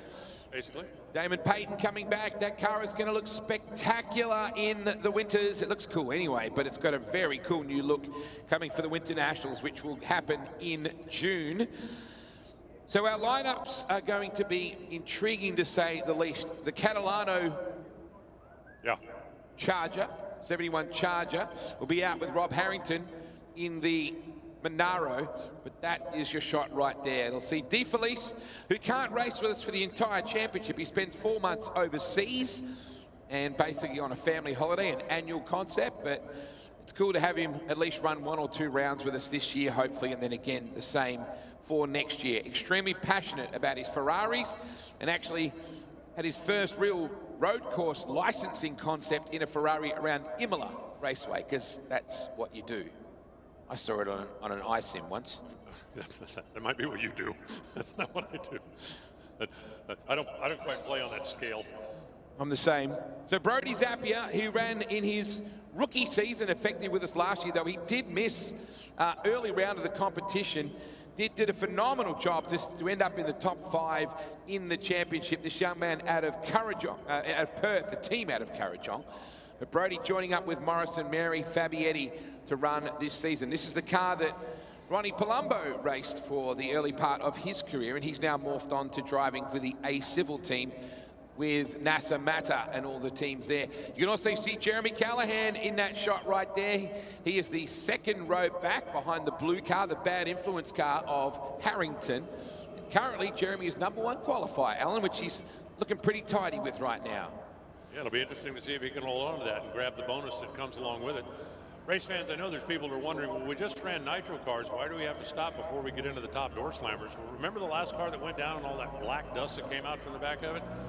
All of the cars, you leave some of that clutch dust on the racetrack, and the door slammers hate it. And not having a whole lot of downforce, they want to make sure that the track is nice and clean and safe for them. So we always take a couple of minutes and rub the clutch dust off the track before we get to it. I did get a text message a second ago. Somebody asked me about that wheel speed thing. If you'd like to see that, send me an email. dragannouncer@gmail.com. Tell me you'd like to see the wheel speed, and I will send it to you. I did speak as well to the main man of the Russell Taylor entry, Stu Rowlands, about where they're sitting currently, because they're in the top 5, but that's not where Russell normally wants to be at all for Crow Cams qualifying. He normally wants that $1,000 on the line for that. They said they're just not expecting a great deal in this run, to be honest. Really? There'll be a swap overnight. Okay. That's where they'll get after it tomorrow in the first round of competition. They said that they will have a crack for sure, but they're not expecting anything too dramatic in this second run. Having said that, when Russell Taylor's behind the wheel, he'll put up a PB. Now, Ronnie Palumbo, remember the car came back and didn't fire? It was a broken reverse in the Liberty. So that was the problem right there. So the 37 Coupe never got off the line. So you know the boys will be absolutely amped about changing all of that. Salem Matter did his 6.17 on 7 cylinders. John Zapier at a 568, number 2 qualifier at the moment, said he's happy, not unhappy. Still wants to work on reliability and try to get that number 1 qualifier spot. Peter Lovering in the shoebox, completely confused by what happened. They had an electronic failure, no dash, no data. They had a converter issue as well. So they're out there in the second one with a lightsaber in the dark. Yeah. That worked out okay for Yoda. I love the visual images that we get here at Sydney Dragway. Absolutely. Absolutely. Just the aesthetics of this place are amazing. No curves on the drag strip. Waiting for Brody Zappia. Morris Fab about to give him the hit. Just points at him. None of this fancy stuff from Fab. It's just like, do that thing. Yeah, you know what to do. Yeah, well, Fab himself was very, very good at this particular racetrack. It's their home circuit. They live about 45 minutes from here. De Felice, or De Felice, as he told me to say it, from Don Vale in Victoria. His PB is a 573. The car ran a 577 the last time they ran it, and he got it into the 573s. Is anyone going to get inside the magical 559? That is the 368 of Doorslammer. Yeah, what do you think? Yeah, I reckon it's a chance. I think the track's in pretty good shape. I think the weather certainly is favorable. Let's just put it that way. It hasn't changed much over the course of the last couple of days here. We come rolling here with the latest update. 103.3, the correction factor, 411 meters of density altitude. Taking a little bit of extra time here with Brode. De Felice is ready to go. Murray Anderson, 67, with that Noonan horsepower. And Zap. That car with Morris Fabietti is tuned by Lee White in the States. It's quite a bit of satellite tuning goes on in this country. Oh, yeah. What are the conditions? What are the situation? Emails and laptops have changed the world, haven't they? Not always for the good. So, Antonio De Felice on the right-hand lane, and Brody Zappia, left-hand lane. Are we good? Waiting on De Felice. Brody, down the middle. Brody Zappia down the middle. 575. 575. And they're pretty happy with that. Tony De Felice did a second burnout. I mean, that thing didn't go 5 feet, and it was smoking the tires. Yes, it was. Hung with it a little bit, and then just ended up idling his way on down the racetrack in the 17-second zone. So he's going to be going in tomorrow a little bit on the blind side, but sometimes, you know, that can make guys scarier than anything, right? So I got nothing to lose. You know, hold my beer. Let's take a swing at it, see what happens. He'll be starting from way down at the bottom of the field, but he'll have a couple more shots tomorrow, so you can get it squared away. Pretty sure that's a PB for Brody Zappia. 575 against his 576 previously. So Brody will be happy with that. It kind of elevates him to P4 behind Emilio Spinozzi. And watch the replay here. Like you said, Antonio lit it up like a Ferrari at Imola. Probably not as much fun, I wouldn't imagine. Now I'm going to have to go to YouTube and figure out Ferrari at Imola. It's an incredible way to have fun in a Ferrari, that's for sure, at the spiritual home place of Italian motorsport, that's for sure. Just watching NASA Matter down there, chatting with Steph Johns and wishing her the very best, as we're going to see Jack Danaher coming out in a moment in the Corvette. I had a chat with Jack after his run before as well, said, what was the go? Did we just overpowered the racetrack? They're going to change things up and try something different. And Shane Catalano underpowered it. They had soft shake. Sounds like something you get at Wendy's. Or at the Bend. Yes. So both these guys living their dream. Jack Danaher, the Wild Ink Merchandise Corvette in your left-hand lane. And Shane Catalano in the 71 Valiant VH Charger. Sick looking hot rod. Both of them.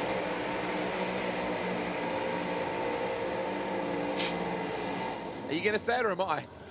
I think these guys just like doing burnouts. I do. I like them doing burnouts too. I always remember the great Victor Bray. Some of his skids were just the stuff of legend.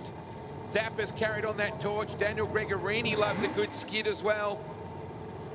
Gotta send a shout out as well to some of our previous national title holders. Kelvin Lyle, who came in, did a heck of a job in our sport as well and won an Australian title. Did a mega job, had a massive crash at Hidden Valley Dragway, and that kind of ended his driving career. But Kelvin was very much like Russell Taylor, didn't like talking much. It's like, it is what it is.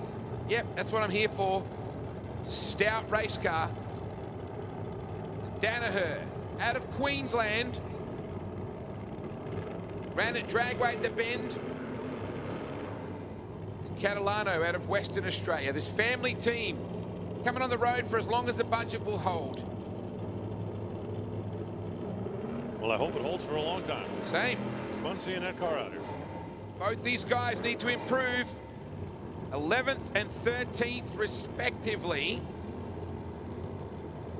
We're looking for PBs at this point. Danaher has been around that 5-second bracket before. That's not new to him at this place in particular. Catalano wants to step it up as well. On a 5.99. Oh man, Shane out of the groove. The Corvette looks tasty. 610. 610, I think it was in the end for Jack Danaher. A whisker outside the fives. That puts him into position 10, and Catalano was out of that groove. Yeah, that thing shook the tires pretty violently when he let the thing go. Moved over towards the right. He tried to bring it back to the left, but it was still fighting for the wall. Didn't take long to determine that it wasn't going to improve on the 630, so it's like, look, let's make sure we don't scrape the shiny off the side of it as we watch it again on the replay. Hard shake, hard right, and about there he went, yeah, we're not improving. We won't worry about it. We'll bring it back later. Nothing fun about that at all. Frank Taylor coming up in a moment. Frank Taylor is such a great Aussie name. I just love it. Frank, he loves wearing his thongs, and I mean flip-flops. Okay. Just in case you're wondering what... No, Right? Double pluggers, thongs, the footwear. Went to the beach. Stayed on a fridge too long. It was a PB, but he got off the pedal at 6.1. So he got off it late, and as a result, ended up in the beach. However, he now has a new PB, and that is a 583. Sometimes it doesn't update, but I'm with you.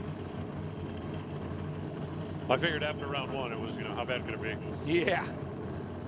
Bob Harrington's run earlier was a 586. This should be a fun little side-by-side run. I hope they've got some kind of a side bid on it. Anytime you've got two cars that are that close.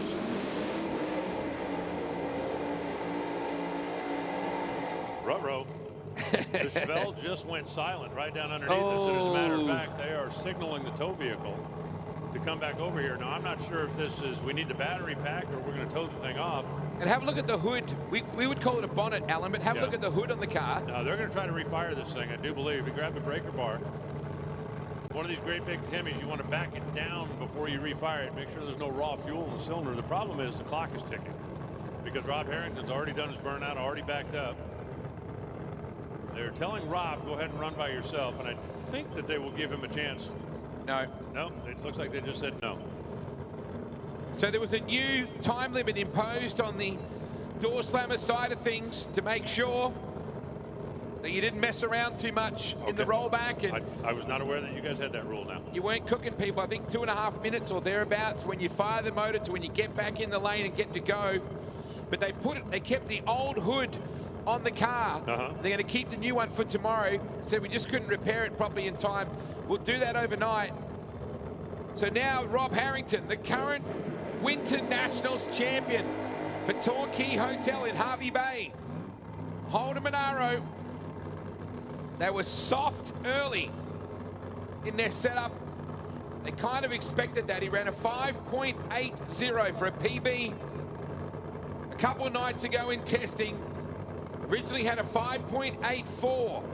So they may sneak into the 5.7s if the gods are smiling. Bad influence.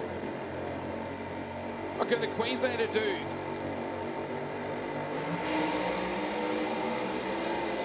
Got a shot. Looks good. 584. He's got a bracket car. Put it right on the career best again, 245 miles an hour. That thing was .978 to the 60-foot timers, and that is getting after it. Anytime you're under a second, that's in pretty good shape, and 978 is really solid out there. They came in with a 584. They got to a 580. And then they wound up again. Let's look at that replay. It looked pretty tidy to me. I thought so too, yeah. It looked very straight. Wasn't dancing around too much in the middle of the racetrack out there. Chutes might have been out a half a smidge early, but I don't think it was enough to really scrub a whole lot of ET off. Put your hands together, folks, for Brody Zapier as he comes back down the return road.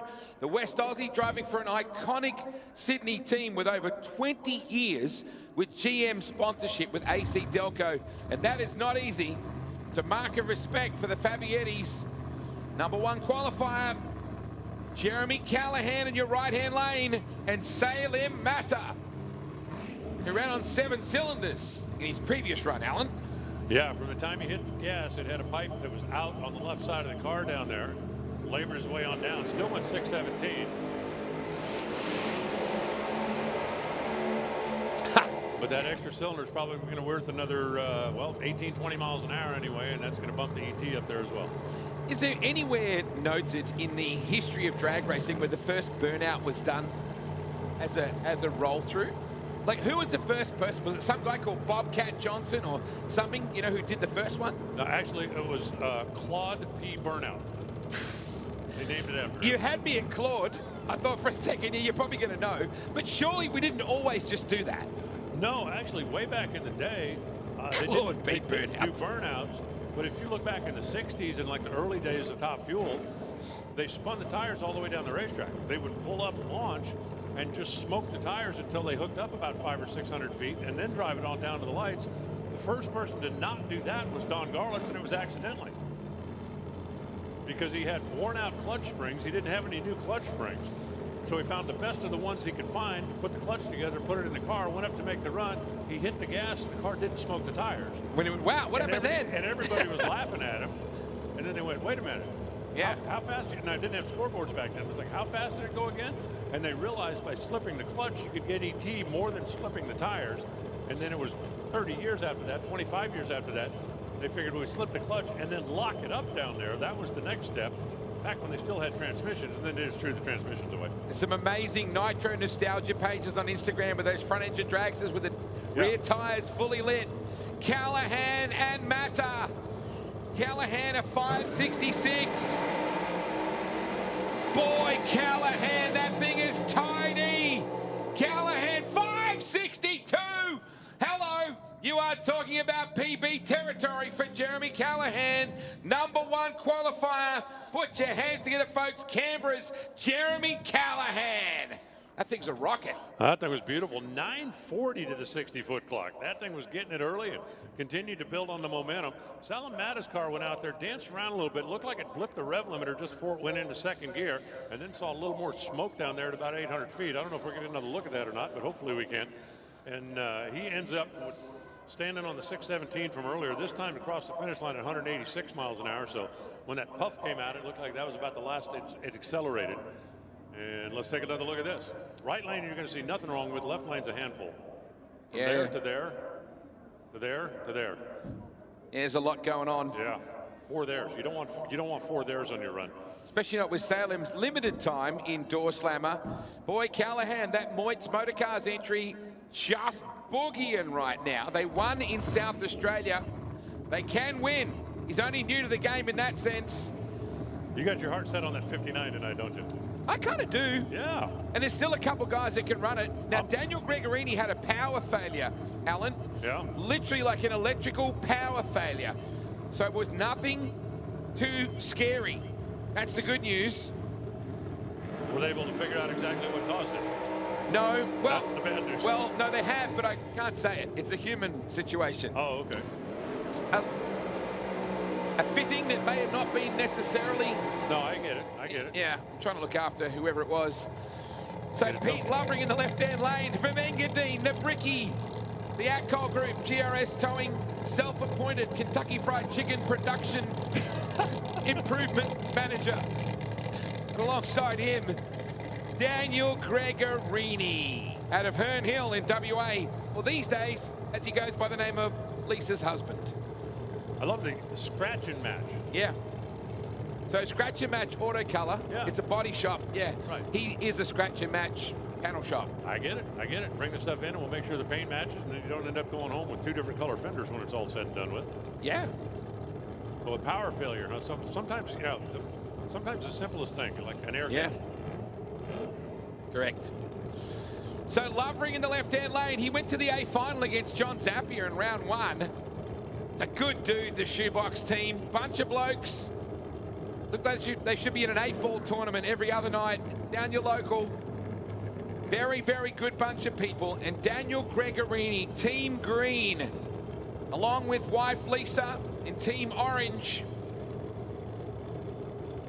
Nasamata flew in tyres from Western Australia on a plane with passengers, like carry on, because they couldn't get tyres. Interesting concept. Did they ride business? I don't think so. What's business? Oh, that's where the pilot sits. Yeah, that's the seats we walk past when we get on the airplane. And I usually glare at the people that are using them. Let's go. Oh, man. Daniel. Oh, that's better. 567, and he was barely in the sticky stuff then, Alan. Boy, what a drive drop from the Shoebox. It was definitely pushing over when it got to the other end, but the number on the scoreboard, 5, 6, 7, 8. Oh, my goodness. No, not that. And then it didn't stop and ended up down there upside down in the sand. Oh, man. We're still bragging about what a great run it looked like and perfect numbers down the racetrack, and the car unable to stop, got into the sand and ended up on its roof. As soon as we get any kind of report from the far end of the racetrack, we will pass it on to you. For right now, we're just going to keep our fingers crossed. Because Lisa has to run against Russell Taylor in the last run here as well. So we'll get an update, Lisa. I'm sure he's okay. We have our next run coming up, but Daniel Gregorini, boy, it was stout too. The run looked good. 567. It's been a tough couple of years for Daniel to bring on the 2-car operation. They've really done an enormous amount of work to keep these 2 cars up at the pointy end, and Lisa's career has been on the upward the entire time, and Daniel's had to really almost like work on 3 cars. 2 cars is never 2 cars worth of work. It's always at least 3. No, it gets exponentially harder when you start adding numbers, no question about it. We've got our safety team up there on scene. They are the best in the business, looking after him, and as soon as we get official word, we will pass it on to you.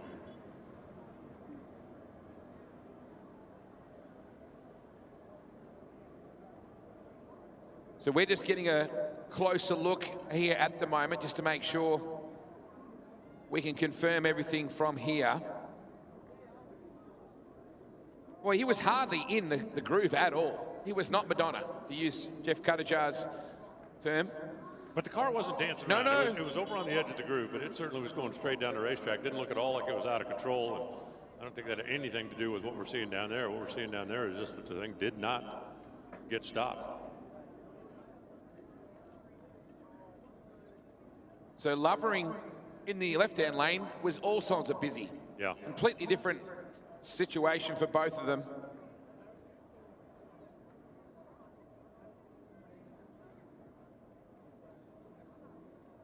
So we're just trying to give you an update as soon as we can on what's going on with Daniel down at that deep end.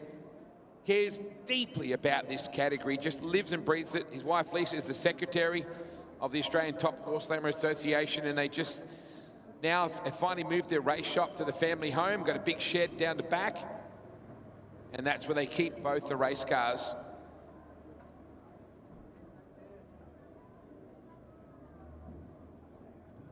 I think I just saw Pete Lovering down there as well, just making sure that Pete is helping as well. So Daniel Gregorini is out of the race car. Sydney, would you please put your hands together? We were talking in riddles a little bit, Alan, because we didn't want to say anything till we knew. You can see him up there on the screen right now as he's climbed out and he was talking to the safety personnel down there. Situation like that, you never ever want to speculate about anything. And in a situation like that, the safety team will also take extra time, extra effort, especially when the driver's hanging upside down. The last thing you want to do is go in there, pop the belts, and drop him on his head. So you take whatever time is necessary to make sure that you can get him out of the car. And as you can see, he's out. He's walking around under his own power. Obviously, he's going to get checked out by the medical staff, but some scary moments down there. And I will tell you one thing that I've talked about many times over the years. The most important thing about a race car has nothing to do with going fast, has nothing to do with setting records, has absolutely nothing whatsoever to do with winning races. The single most important job any race car can do is protect your driver when things go wrong. And that's why way more often than not, when you see a situation like that, fast into the sand, upside down, when it came to rest, that the driver's able to get out. We just saw and walk away. We just saw a shot. That was actually Lisa running up to him. You can see that she's down here with him at the moment. So spare a thought for, you know, when your spouse is also racing and a couple of the cars in that battle further down the lane. So the scratch and match Camaro is on its roof in the sand after a stout run too. I think it was around the top 4 or top 5. I didn't get a chance to quickly look at that, but it was solid. Should be number 2 at 67. So replay. Taking a look, here's what happened. At 567, moved up to number 2 on the sheet. Shoebox is about out of it right there. Oh, yeah, so it banged the supercharger at the very end. At the finish line, but it looked like the parachute came out.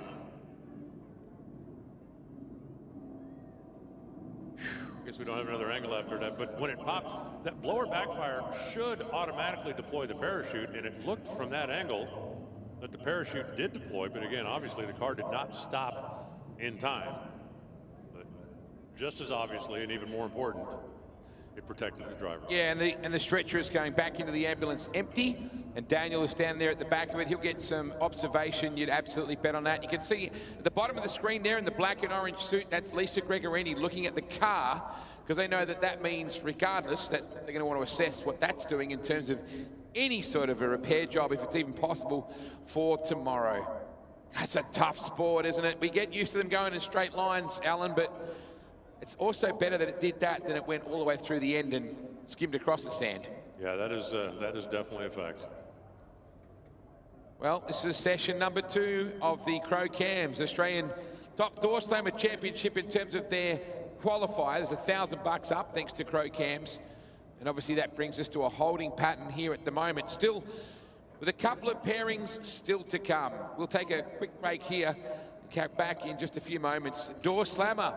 Wow, dramatic, but fortunately Daniel Gregorini is A-OK. This is an exciting time for Top Fuel Racing as we literally blast off on the Blast Australian Top Fuel Championship. What is Blast? Well, this guy's a good guy to ask. Lee Bartlett, the co-founder of Blast.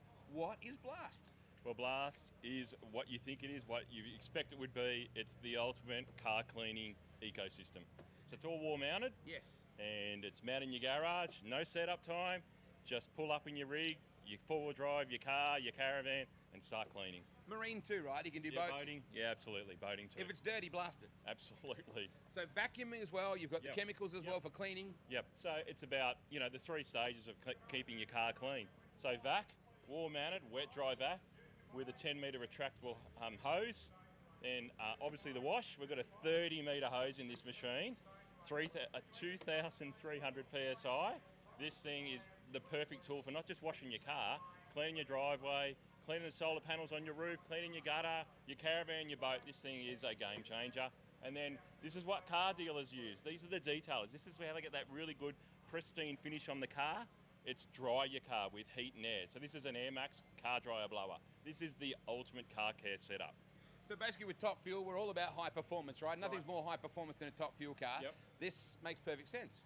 Absolutely. For us, it's all about saving our customers time so they can get back to doing what they love, and every second counts. That's the same in car racing, right? And the same in motorsport. Every second counts. So for us, it's the perfect match. It's the perfect reason why we would be supporting the Top Fuelers.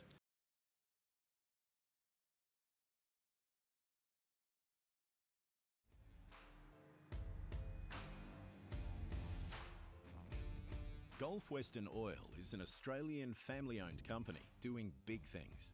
Manufactured here in St Mary's, Western Sydney, family-owned certainly doesn't mean small.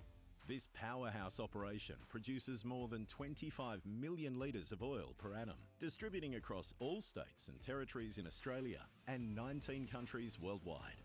With an 18-hour-a-day production schedule and trucks that never stop, Gulf Western Oil is keeping our industries moving. Whether it's transport, agriculture, automotive, heavy duty, or just old mate in his beloved 4B, Gulf Western Oil's high-performance lubricants are the trusted go-to choice for professionals and enthusiasts alike.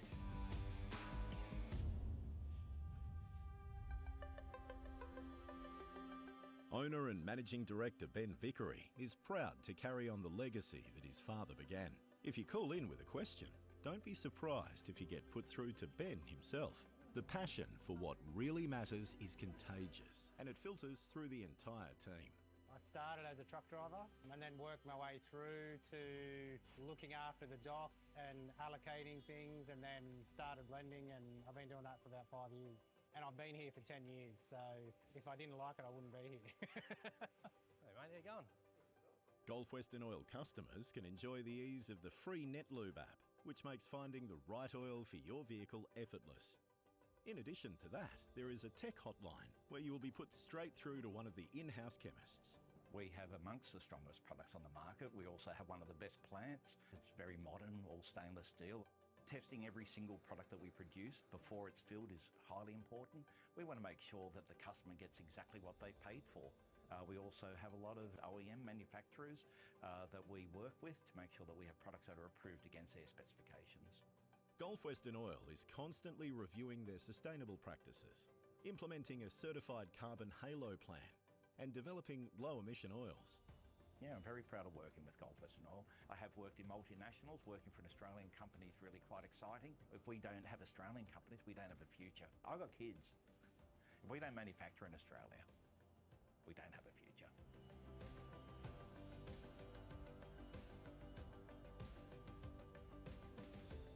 Gulf Western Oil, here since '88 and not going anywhere.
Thank you very much indeed for your patience, folks. There's a good news story right there, Alan Reinhart. There is the Daniel Gregorini car with Daniel sitting in the passenger seat of the recovery vehicle right there. That is good news in itself.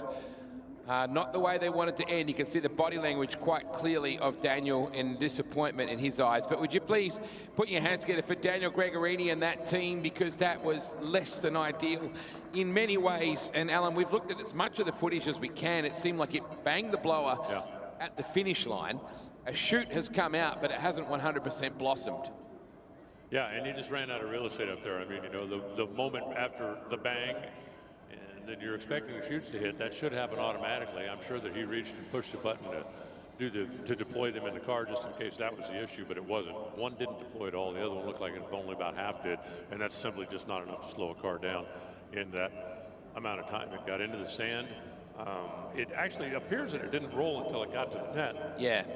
That's what we're sort of wondering, whether it just turned onto its roof. There's no real footage that gives us clarity of whether it rolled per se or whether it just half rolled onto its roof or not. But we'll talk to Daniel about that a little bit later on. All we're doing right now is repairing the net, the preliminary net that caught the car, and then actually grading the sand out, which seems like, wow, why'd you do that? But you need an actual pristine surface if there happens to be another car that goes in there. That's exactly it. You have to replace the divot down there and make sure that the trap is ready just in case somebody else needs it. The shot we're looking at through the back, if we can get a shot at the pit lane for a second, I can just see Lisa climbing into the car just then. So, boy, you talk about the roller coaster ride that is drag racing. There is Lisa climbing into her car after ripping down to the deep end to make sure her husband was okay, upside down in the sand. If this was easy, Alan, everybody would do it. Yeah, you're right. It actually is easy. I mean, you know, all you got to do is drive a car a quarter of a mile in a straight line. That's a piece of cake. Yeah. The degree of difficulty comes up when you try to do it quicker than somebody else does, and then it gets exponentially more difficult as you go. So this is day one for us in terms of Group 1. Tomorrow you'll see every car on every run. There is no eliminations in Group 1 for the National Drag Racing Championship. It's an all-run format. Alan, is that something that's unique to American racing? It's unique to Australian racing. It's something that we don't do in America. There are a couple of series over there. The Funny Car Chaos comes to mind that utilizes a format like that where they come out and they'll set an A field, a B field, and a C field. But then once they get those fields set, then they will come back and run through eliminations. But it is the same kind of concept. They want the fans to see as many runs as possible. You want the cars to be on the racetrack as much as possible and as many times as possible. And as we talked about earlier, it's more, you know, it's not so much of an all-out performance as it is putting on a show and making sure that the fans get their money's worth by seeing as many cars from their favorite category and being able to see their favorite driver more than once, even if they're not having a good day. You know, you go to a single elimination race like what normally is run the professional circuit over in America, and you know, if you're a Ron Capps fan and you go there and he smokes the tires first round, you don't get to watch him again. But if you come here and your favorite driver has a problem tomorrow in round number 1, hang out for an hour and a half, he's going to come back and have another shot at it. You're going to have a chance to see him on a racetrack. So Larry Dixon was saying to us the last time he was here that night racing in America is not a common thing either, that we do that a lot more than American racetracks do. Yeah, it would appear that way, yeah, and you know, the Americans just kind of got away from it for a few reasons. There are a few tracks that'll run the night racing, and it's basically the tracks that have sufficient lighting. You know, you go back into the day, and I've been doing this quite some time. You know, Firebird Raceway in Phoenix is my home racetrack. It's been there 40 years, and I was there the day it opened. But they never had a glorious lighting system there. It was always kind of okay. And when the cars were going 150, 180, 200 miles an hour, it was fine. When the cars got going faster and faster, it wasn't fine. You didn't have enough light. Now, there are tracks like Las Vegas, there are tracks like Charlotte, there are tracks like Topeka, there are tracks like Bristol that have superior lighting, and those will run, not an elimination run in the dark, unless something goes wrong. Here's your favorite 37. I'm talking here. You could wait for your burnout. But not all of our racetracks have that kind of light. And there are a few of our tracks, Brainerd Raceway in Minnesota, that doesn't have lights at all. But they are very far outdoors, so it doesn't get dark very early. Now, the tracks that I've been to here, like this racetrack, I'm still talking. You guys have Musco lights in this racetrack here at Sydney Dragway. Yes. Musco is the premier motorsport facility lighting company on the planet. and they will be in the universe as soon as Elon gets us out to Jupiter and we build a racetrack there. But if you have the type of lighting that you guys have here, then running at light is not an issue. Not all of the racetracks in America have that kind of lighting, and that's a big part of the issue also. So let's get after it. Ronnie Palumbo is back out there in the A Civil 37, up alongside John Zappia. Looking forward to it. My favorite little place is a joint called Eddyville Raceway Park. Oh, it's a beautiful place. Near Ottumwa, Iowa. And Ottumwa, Iowa is the home of Musco Lighting. Correct. And Eddyville has about the best lights on the planet. Time to get after it. John Zappia, currently number 2 qualifier. 3. Jeremy, he got bumped back, that's right. Jeremy Callahan owns that number 1 spot right now. 5:59 with a 1 is what John Zappia has run here. So we know he can get after it. Ronnie Palumbo is a 5:67 as his PB. The car has a 5:77, which was set just a couple days ago. Ronnie didn't get down the first run, so he does not have a number on the board as of yet. This will put him officially on the sheet as he turns both bulbs on and says, come on, Zap. Ready when you are. Yeah, it was a reverse gear issue on the Liberty. Zappia with all sorts of trouble. Not Ronnie. Ronnie is gone. Oh, that'll do nicely. That will do nicely. A 5:78 for Ronnie Palumbo. Just outside the PB for the car. A little outside his own PB, but they'll take a 5:78, no doubt. No, that's a pretty nice run. Got out of the groove up against the center line. He fought and fought and fought to stay with the throttle, 248 miles an hour down there. Ronnie's going to move up to the number 6 spot. Zappia bumped into stage. Then the car lurched while the tree was coming down, so he got the red light and never got a time because, in essence, the car backed out of the beam before the light came down. The computer saw no car in the lane when the system was triggered. He will, however, stand on the run. Yeah, I was going to say, he's still got P3 at this point with the 5:68. So a 5:62 for Callahan, 5:67, ironically, for Daniel Gregorini, who went to P2 out of all that and ended up on his roof. John Zappia, 5:68 is third. Emilio Spinozzi, 5.73, and we're about to see that guy, as a matter of fact, in that black and white Terra Civil Chevelle. Lots of banter in the pits. His parents are livid with me. They say he's from Luddenham. He tells me he's from Bondi Beach. Mum and Dad are not happy with me saying he's from Bondi Beach. I'm in all sorts of trouble. But can I tell you? Who's more important to keep happy, him or his mom and dad? Well, Emilio's chef made me the steak. Okay, that was the next question. Who cooks for you more often? Well, Mum and Dad are lovely people. The entire Emilio and Adamo Spinozzi team. But there are some people here from Bondi Beach. They look very different to our people, by the way, Rusty. Quite stylish, actually. But either way, he tells me he spends a lot of time on Bondi Beach. There's no such TV show as Luddenham Patrol. I'm just going to leave it at that, right? Either way, Brody Davies. How about this guy? What a feel-good story. About to tramp it. At the moment, Brody's going okay. A 6:06 in Pennywise. And Spinozzi has been as good as a 5.70, Alan. Where would you rather stay, Luddenham or Bondi Beach? I've never been to either place. I'll say Bondi. Luddenham is beautiful. Lots of trees and stuff, right? Lots of beautiful land and very much like Iowa, right? Like in Wisconsin, the Midwest. Very grassy. Probably not many bikinis on the beach compared to Bondi. Okay. Well, if that's the determining factor, then Bondi sounds like my kind of place too. Thank you. It's 2-0. Yeah. It's kind of like, you know, I love Topeka. On vacation, I'd rather go to Daytona. There you go. Brody Davies, we're both going to be shot dead when we walk out the back of this PA box. 6:06 for Brody on debut. And Emilio Spinozzi from Luddenham Beach. There you go, I've gone halfway in between. Spinozzi, beautifully turned out Terra Civil Chevelle. His son, pretty handy in junior drags as well. The Spinozzi brothers turned out a beautiful operation. Actually had to buy a coffee machine. Someone left it at home for the first round at Dragway at the Bend. There was all sorts of panic. Someone had to race into town and buy like a big one. Yeah. It wasn't like, you know, the kettle. Not the Mr. Coffee? No. Oh, no. Not the one that they have at the Hampton Inn? Nope. Nope. Davies v Spinozzi on a wild night for the Gulf Western Oil Nitro Champs. Great to have Alan Reinhart, Rusty Gregory. Davies? 6:26 in the end. It was red, but that matters not in the scheme of things here. But a 6:26, it left pretty hard.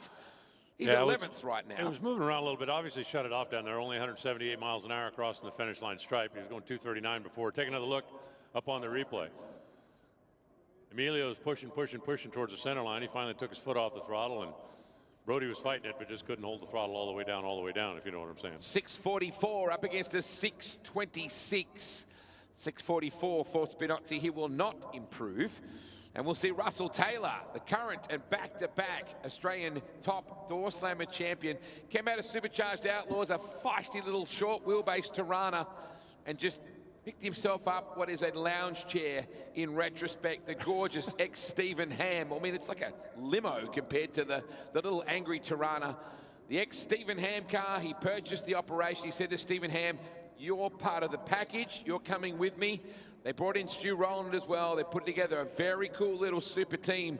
And they came out in their rookie season and won the championship and backed it up the following year, last year, without even attending the final round, which was held at Darwin. So Russell has been so dominant in those 2 championship rounds that he's wrapped up. Sounds like buying the car owner and the crew chief along with the car was a wise business move. I think so, and Russell said that. He openly admits it. Of course, why wouldn't you want the best people around that know that car? Lisa Gregorini is a story in herself. Previously a factory Toyota Kluger family car driver with no experience at all in drag racing. Her husband bought her this car for her 30th birthday, and there's Daniel walking behind her. Yep, good to see. He did look a little sore to me. When he got out of the car, I did see Daniel look a bit sore. Yeah, it was also the budget that will hurt as well. It probably looks like a big deal. When you roll 2 cars out, people think, whoa, how about the money? Probably not always like that, Alan. No. Sometimes, you know, you're kind of doing it lean and mean, but nobody, I don't care how much budget you have, nobody wants to put one on the roof down there in the sand and have to go through all that. But definitely a testament to the safety of the car and the builders, the safety equipment folks that, what has it been, 45 minutes after that he's up here standing on the starting line watching his wife and rooting her on. Well, in a manner of speaking, 579 earlier. I know what you mean, though. Russell Taylor, that word again. In this way, it does apply. 579 for Russell. We know he's been a 559 here. They did say to me they don't think it will go that much quicker. Tomorrow they're going to change the stump puller and put a new bullet in. But for now, they're just going to get themselves through round 2 for OGL and Precision Lubricants. Scratch and match for Lisa Gregorini with a civil on board as well. They worked the wheelie bar. They look like they're having some kind of an issue down there with the wheelie bar on the left side, trying to get the adjustment exactly where they want it. And that's not the smoothest. They want to settle her down right now. That's probably, it's been a pretty turbulent couple of days. She went to the beach a couple of days ago and her husband followed her in 2 days later. So it's an irony. Well, nobody wants to be alone at the beach. I guess. Especially Luddenham Beach.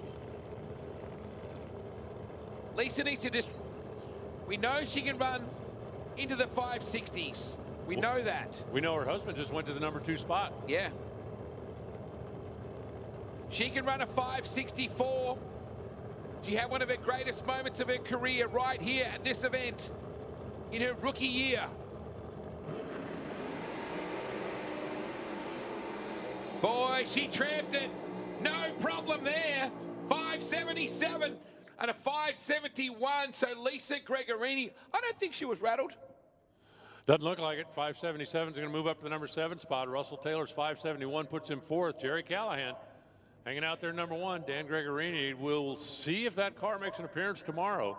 Sitting right now in the number 2 spot. Zap sitting 3rd. Remember, he didn't get that second run when he would have been taking a swing for the pole. Russell Taylor 4. Milo Spinozzi number 5. Brody Zappia sitting number 6, Lisa Gregorini 7, Ronnie Palumbo rounding out the quick 8, but all will run. How about a 578 is only good for the number 8 spot? A Shark Tank you guys have going here. Yeah, absolutely. And Frank Taylor, who also had issues at the beach with a 583. Something about the beach here so far today. But either way, it's a very competitive second round. Your number 1 qualifier for Crow Cams, picking up $1,000 Australian, which is about 26 grand American, will be Jeremy Callahan. That's a good confidence run for Lisa. Yeah, I think you're exactly right. Exactly right. You look at the girls on the starting line, the team celebrating as the car makes a good, solid, clean run and moves up in the sheet. We'll get the pairings lined up for tomorrow, and just like that, it's alcohol burning time.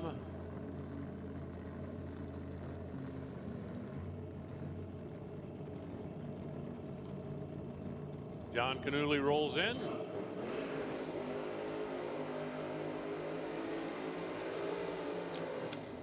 He loves a burnout, John Canuli. He does love the burnout. I traded Wade for Rusty, you might have noticed. Hi, nice to see you again. Always fun. Always fun. And John Canuli came out in the first qualifying session, put the thing down to about where he is now in the burnout, and the thing died. Had to push the car back to the start line, and that's not the way you want to start the weekend. It's no fun for anybody, not for the guy driving the car or for the guys who have to push the car. Exactly. But John Canuli is your current national record holder in Pro Alcohol Funny Car. He set that way back in 2016. So 10 years ago, that national record has stood 535. It's been there for a long, long time, and we've had a few guys go close to it, but nobody has quite touched it yet. Now, have you had any rule changes or anything since then, or you just haven't quite found the Disneyland conditions to make it happen? Pretty much, that's what it is. It was Disneyland. I think it was at the Winter Nationals where mineshaft conditions, the thing was just, track was glued up, and he sent it on down there, and 535 was the number. We've had a couple of cars go pretty deep into the 30s, but nobody's quite got there yet. Now, the thing for John Canuli, though, this is pretty much a brand new car. He's done a handful of laps in it. He's taken it to a few different racetracks. They haven't quite found the combination to keep this thing happy yet. Well, that makes it even more painful that the car lost fire on the earlier run when you've only got 2 runs in qualifying to get ready to go racing, and you get one of them taken away due to a mechanical malady. Here's one for you as well. Shane Tucker's brother-in-law. What? Shane Tucker's brother-in-law. Really? Yep. Okay. Yep. He's married to Kirsten Tucker, who was Shane's sister. So there you go. Shane racing over in South Georgia this weekend in the NHRA, so I'm sure he's probably watching. Hey, Shane. Hey, Shane. He actually sent me a text message yesterday. Turned on the live feed just to check, see what's going on, and look who's there.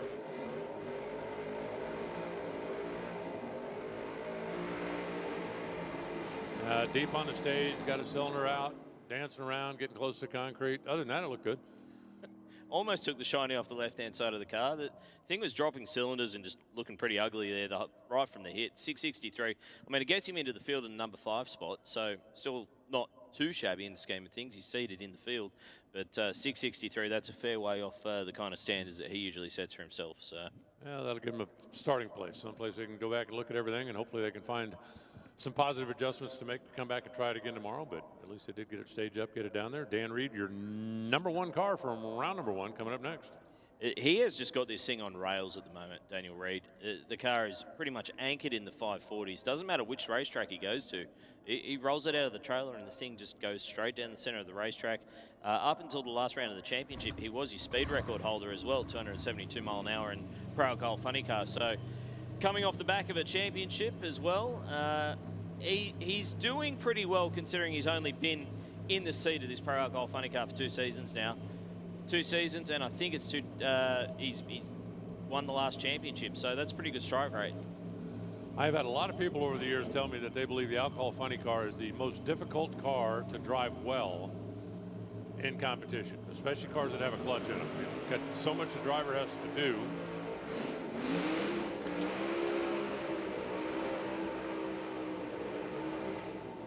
And has to do well, from working the starting line RPM to getting the thing staged properly, getting your foot off the clutch on time, and every time you shift the gears, it upsets the car. Pretty short wheelbase machine with no suspension, and just a lot of work to get one to get from here to there in a timely fashion. And it's a pretty hostile environment inside these things as well. You know, when you launch the car, the cabin's filling up with clutch dust at night. I mean, they've got pretty limited vision as it is, but at night it's even worse. But you know, Daniel, he's been working on funny cars, alcohol funny cars, since he was knee-high to a grasshopper. You know, his dad, Steve Reed, raced alcohol funny cars from when he was a teenager himself. So, Steve, I'm sure he won't mind me saying, he's not a teenager anymore. So, you know, a lot of experience around these types of cars. And for Daniel, he's also your defending event champion as well. Won the last Nitro Champs here at Sydney Dragway. So, has had a fair bit of success here at Sydney Dragway. On the other hand, Brett White, the Chevy Monte Carlo, had the world's longest rollout down there for the burnout. It pretty much rolled down past the half-track cones. Yeah, no question. He was a long ways down there, and now they're working on getting the wheelie bar where they want it. Looks like everything's situated now. So go ahead and roll him up towards the starting line beams. Hurt the diff at round 1 of the championship in Brett White. And unfortunately, they had no replacement on hand up at Willowbank, and that meant their weekend was over. Bring it home, fix it, and try and come back again at the Nitro Champs. So that's no fun. You have a bad weekend at the races, you have a bad weekend at the races. When you have a bad weekend at the races, you go home with a broken race car. It's just like, oh. Yeah. So that's... And rolling into the beams, he's not too far behind Brett White down there. And I...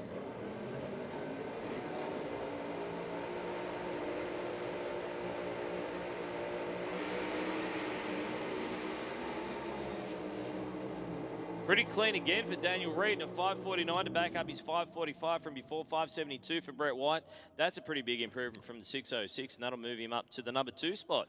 So by 0.02 of a second, bumps in front of Chris Hargrave there. So Brett White to the number 2 spot, but Daniel Reed still number 1 with a bullet with that 5:45. He's holding nearly 0.3 of a second over the rest of the field. Yeah, he's got the field covered by 1/4 of a second. He's made the 2 best runs of the day so far, but it's not over yet. We've still got some alcohol cars back here behind the tower. They're going to take a shot at moving up a little bit. We've got 7 cars have taken an official time. 3 of them have been in the 5s, but ain't nobody in that 540 zone except that show off. Yeah, great to see Chris Hargrave back out for this session as well, because after that last round, we saw a flash of flame out of the left-hand side of the pipe from the Middy's electrical Ford Mustang. 5:72 had him in the number 2 spot coming into this session. He's now bumped down to number 3. But I wouldn't be surprised to see him maybe pick up a 10th or 2 here. Andrew Searle, on the other hand, did not take the starter's orders in the first round of racing. So with this, that should make it 8 cars in this qualified field.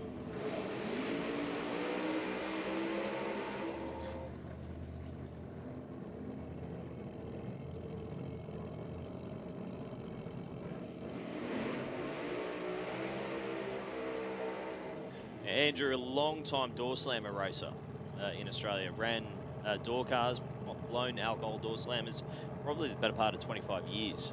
We're working with a company called Acme Composites International. For those of you who don't know, that's where the Roadrunner gets his composites. Absolutely. Andrew was just a die-hard drag racer. He's one of these guys who's been around for a long, long time. He's won his fair share of races, but not afraid to try new things. Yeah. Hence the converter in this car. He's gone away from your traditional clutch setup. And while we see it a lot in your Pro Mods and your door slammer style cars, we haven't seen converters a lot in your alcohol funny cars. In fact, Andrew's, I think, one of only 2 that I've seen in Australia. So they're catching on a little bit over on my side of the planet. A guy by the name of Phil Ez, who has been just ripping it up on the IHRA side of the fence over there, has got a converter car. There's a guy named John Bradford in an alcohol dragster that has run the fastest speeds ever in an alcohol dragster with a converter car. And now I'm talking about a conventional blown alcohol dragster. There have been some higher speeds with ejected nitro cars, but I guess I should have said that's where the Coyote gets his.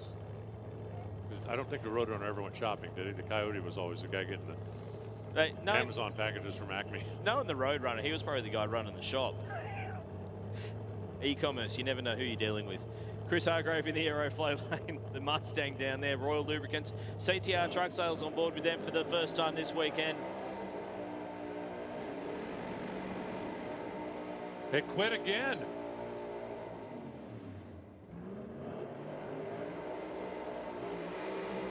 We're going to have a little bit to dissect here. 563 picks up that 10th. Yeah, he did. You got to feel a little bit for Chris Hargrave. He's obviously got the motor screaming down there. He's waiting for Andrew's car to stage. Watch this again. I don't know if we can back it up a little further than that. It'd be nice if we can. Watch, if you'll see the turn of events. When both cars have the top light on, then it's time to rev them up and it's time to get ready to go. Andrew's car quit. Yep. Chris doesn't know that. He has no idea. He's got the engine screaming. He's bumping in, and I guarantee he's sitting in the car going, "Come on, man, what are you doing over there?" Yep. And there's nothing that'll happen until the tree counts down. Now watch this again. Watch the sequence as they go through. Right here, they're both staged. Now they start bringing the motors up. Chris is going to roll in, look for the second bulb to come on. Andrew's car just quit. And Chris has no idea. There, okay, right there. Andrew's car quit there. Chris actually came down off the throttle because he was afraid he's going to drive through. You can see even the crew guys are going, "Where's the tree?" But it's an automated system that just has to count down. Fortunately, Chris had enough, he kept his cool enough to realize once the green light came on, okay, get your breath, rev it up, we can still save the run. And because the car rolled in deep, that will throw the elapsed time off too. That probably was a solid 60 flat, maybe even a 59. There's a good 3 or 4 hundredths of a second in that deep stage. The other thing to remember as well is that Chris Hargrave knows that Andrew Searle's got two-step on that car. So he knows that Andrew Searle's not going to bring the RPM up before he puts it into full stage. It looked like he did. If you look at it, I think Andrew might have thought he was in full stage because he put the thing on the chip. Yeah. And so brought the RPMs up, held it there, and once you've got it up on the chip, you can't bump it forward anymore. So it's a tough deal for everybody involved. Not really anyone's fault, just one of those racing deals that happens sometimes.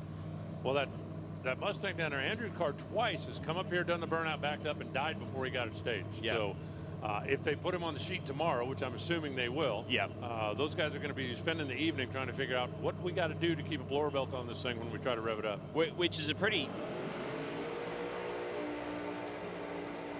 Now I'm trying to talk here and they're going burn it. So here's at least you're picking up one of my good habits instead of one of my good lines now. That's very, very true. So the really challenging thing here is Daniel Reid's your number one qualifier, 5:45. If Andrew Searle gets seated into the field, he'll be at the bottom of the field, which will mean those two guys will race in the first round of racing. Andrew Searle has run deep into the 550s with that car. So all of a sudden for Daniel Reid, that becomes a really, really big matchup in the first round of racing. All hypothesis at the moment. We're still trying to figure out exactly what's going on. But one guy who can certainly knock off that number one spot is Shane Phillips. Now, based on his current performance after the first qualifying session, you think, okay, well, he's got a fair bit of work to do. 11:24 at 74 miles per hour. But he has been down into the low 540s, maybe even the high 530s with this car. The J. Payne Race Engineering. Now, is that an Australian company or is that... That is an Australian company. Okay. That is John Payne Race Engineering from up in Queensland. There's a very successful alcohol racer over in the States by the name of J. Payne, who's got, I don't know, something like 50 or 60 wins between funny car and dragster. Been doing it for 100 years. I thought, potentially bought a car from him, got some advice from him, got a tune-up.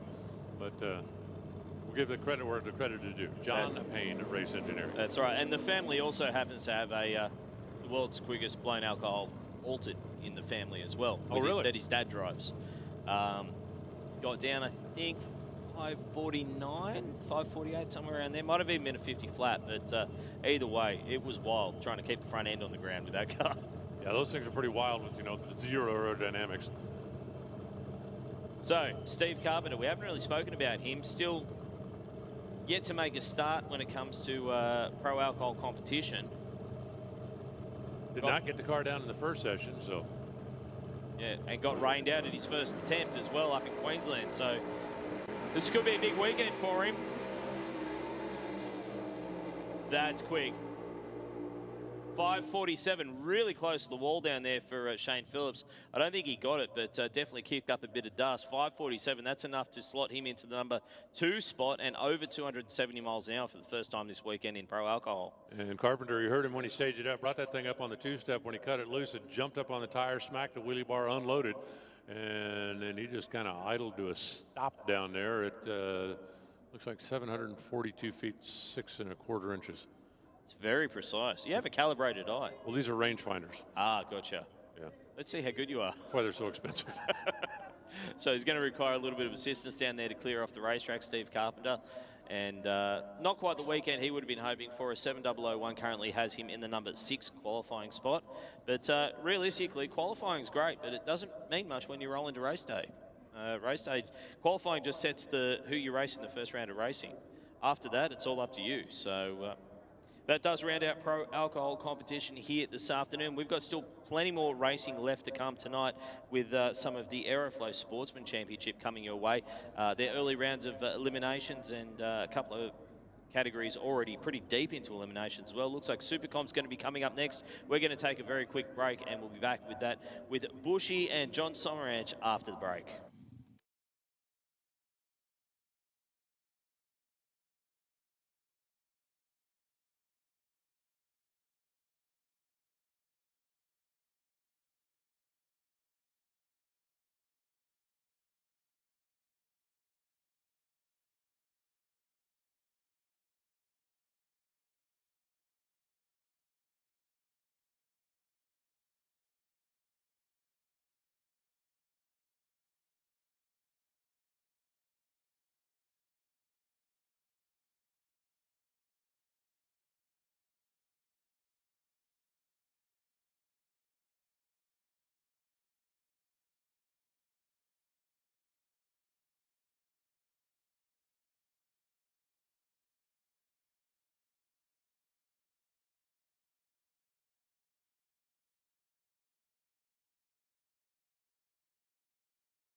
Well, ladies and gentlemen, that is Adrian Vella down there in the Chevy Cobalt, going through his burnout procedure, taking on John Kuiper. Kuiper in the rocket lane, running an 8:15 index. Welcome to the mic, John Sommeranch. How are you? Hey, mate. First round of Supercomp here. Match up between our number 4 and number 12 qualifier.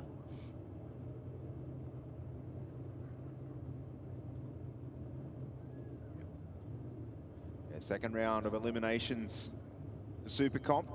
8:29 the index for Adrian Vella. So he will leave 0.14 of a second in front of John Kuiper, who runs on an 8:15. Kuiper to chase him down.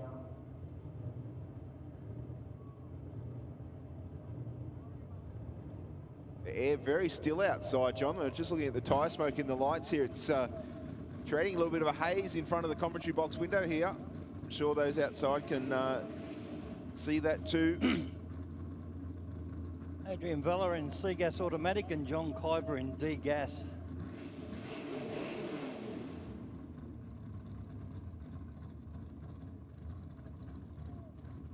If there's no A after the designation, it means it's manually shifted.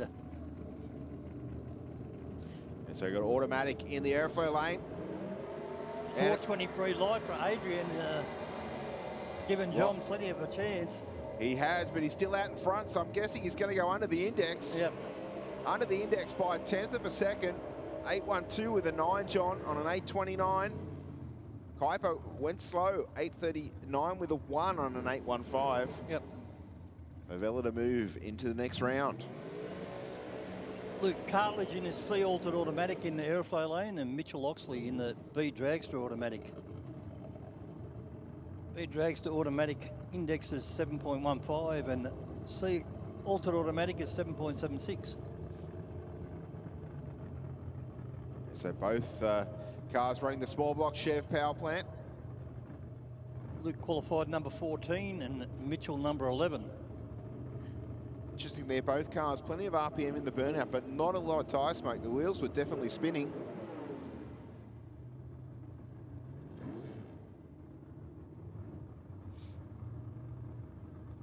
Also over there in the aeroflow lane, driven by Luke Cartledge for Pro Street Towing and Transport, ETS Erase Fuels. 776. He'll get a 6/10 of a. He'll have a 0.6 of a second head start.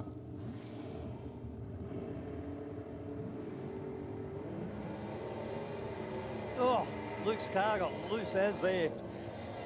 Stays with it. I think Oxley's car moved around a little bit too Takes on the hit. Win. Yep. 779 on a 776, so he didn't hurt himself. And a 788 with a 6 for Oxley. I think, as I said, I think his car spun the wheel a little bit on the hit as well.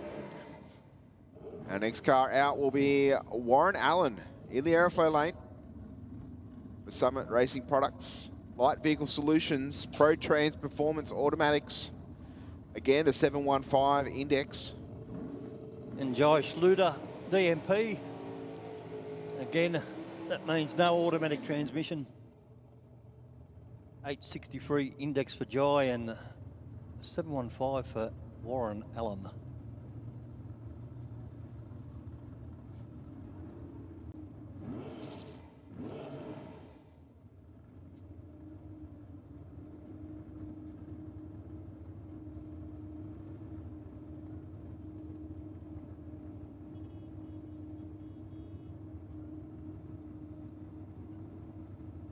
Guys going through their wheelie bar adjustment.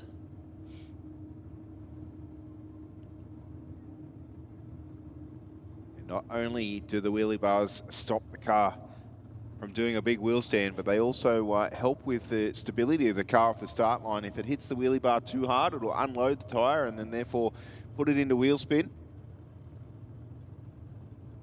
Still got plenty of brackets to go, don't we, Yoshi? Yeah, we've got E3 of, or 2 and 3 of most of our sportsman categories. So we are into racing here in the sportsman categories. That we are. Plenty of tough racing to be played out in front of us here at Sydney Dragway. These two competitors are now up to the staging beams, just waiting on the Chevy Cobalt to bump into full stage. In there now, big wheel Throws stand. it away with a red light. Big wheel stand on the start line though for Schluter, but Warren Allen went 051. He's going to take the win. 857 with a 2, shut off for sure at only 104 miles an hour. It was 127 at half track. Just a quick replay of the Schluter wheel stand there.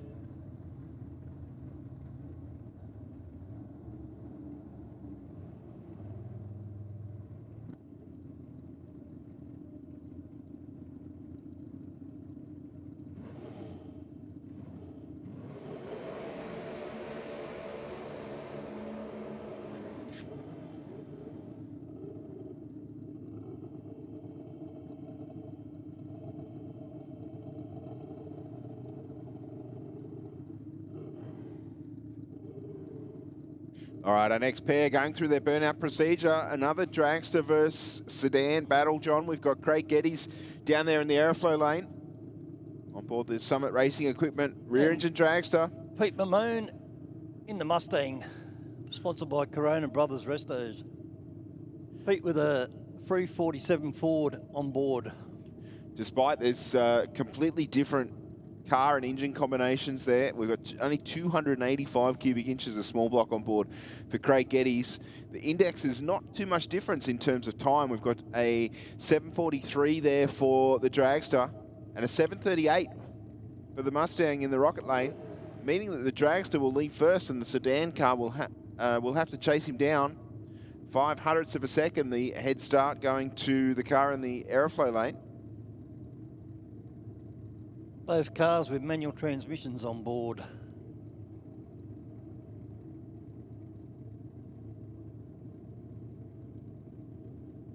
Craig, sponsored by Light Vehicle Solutions and VP Racing Fuels. Also Summit Racing Equipment.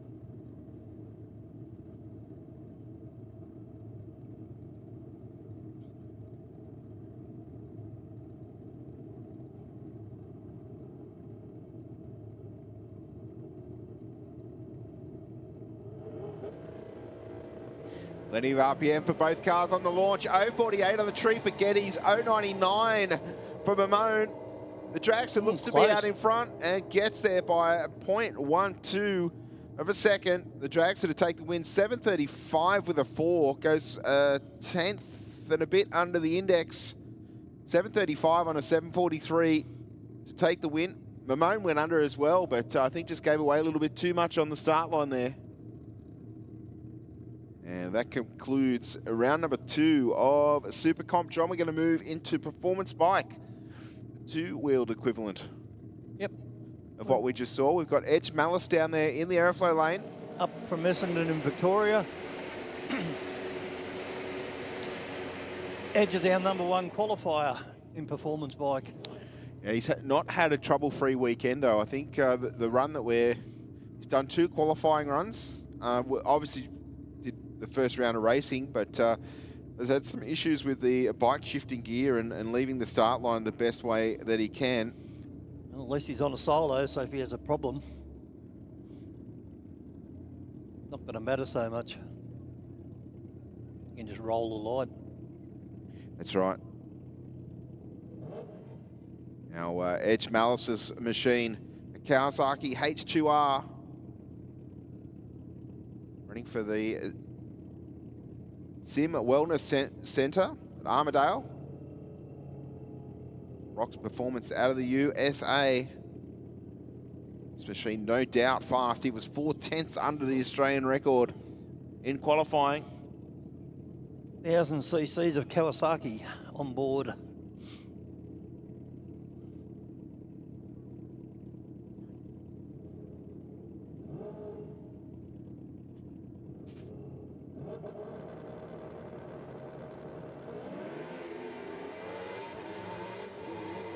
Or Malice hunting the centre line. Close to the centre line, buttons If he didn't cross it, he was very close to it. Yeah. I don't think he got any of the timing cones there, but it was almost at half track that he would have crossed. He was doing 139 miles an hour at that point as it was. Just see if I've got that on replay. John, we can see tree counting down. The bike was actually pointed in that direction.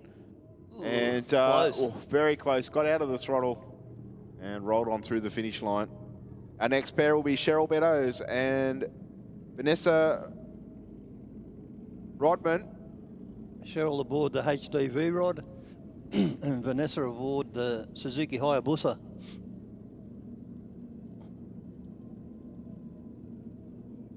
Vanessa Rodman's index is 7.77 for A comp bike, and Cheryl Beddoes is 8.69 for V comp bike.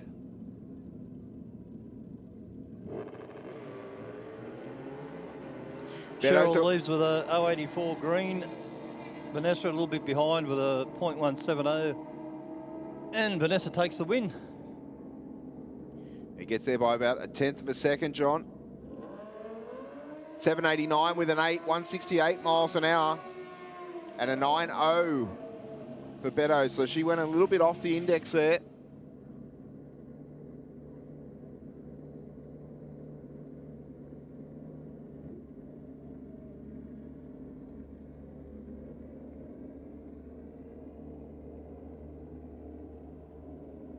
Our next pair, Bobby Schluter and Joseph Curry.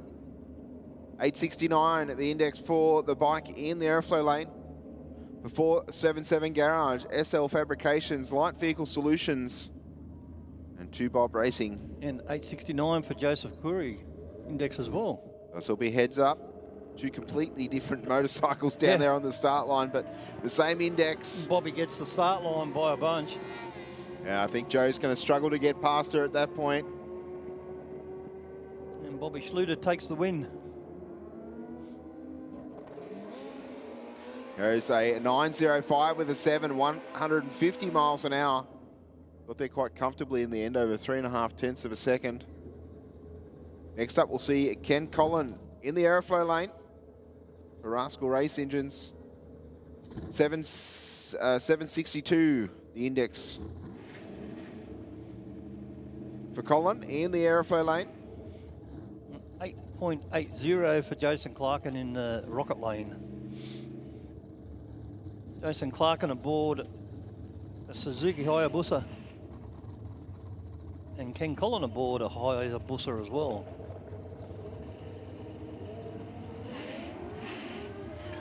Clarkin with a really good reaction time. Collin might be in a little bit of trouble here, but I know he has done rounds him up. He does, a little bit of a performance up his sleeve. Didn't have to go under the index there, John. That's surprising. Happy with that. Yeah, 773 with a 5, 164 miles an hour. Got there by 100th of a second over Clarkin, who had over 100th of a second up his sleeve on the start line. Collin pretty lucky there.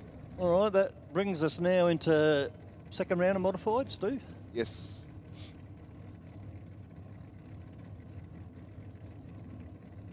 In the aeroflow lane, we have Daniel Carranza, our #1 qualifier, has dialed a 7.70. No. I assume that's what you're jabbing me for, John. Sing the Batman jingle. Yep. Oh, it looks like we've got a... the dial-in's wrong. The crew's picked it up. Because Batman has gone 706. It's got 77 up on the board, so the wrong dial-in is up on the board. Oh, well spotted. Yeah, good crew work there. Don't accept it, because if you've accepted it... There we go. That's fixed, I believe. Yeah, good work from the crew. All right, so that's experience there. It's up to the driver or the rider to check his or her dial-in.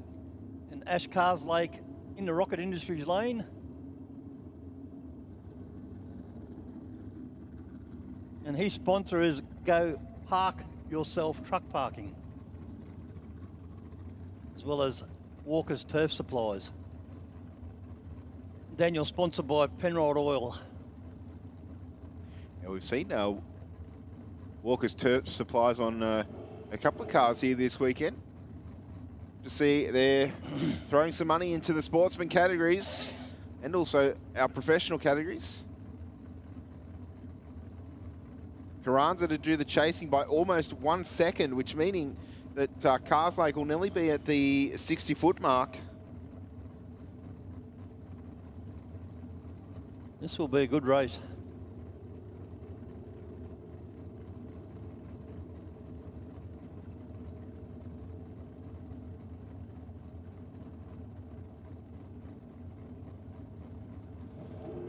All right, both races in now. The tree will count down. 030 light for Ashley and 068 for Daniel. So the Dragster with a little bit of work to do. We come down to whoever's closest to the dial-in side by side at the finish line. 708 on a 707. 0.03 of a second, John, the margin across the finish line. That was close. Wow.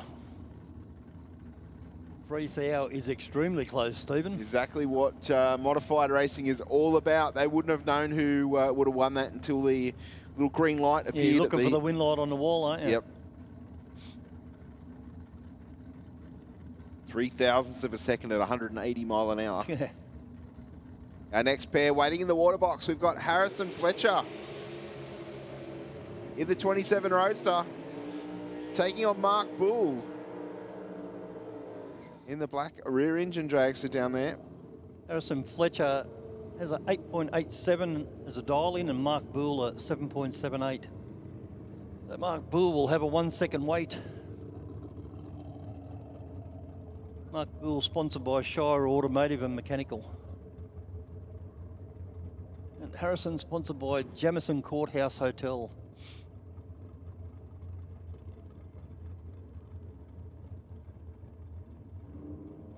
So again, what, 0.09 of a second? Yep. Harrison was our number 16 qualifier and Mark was our number 12 qualifier.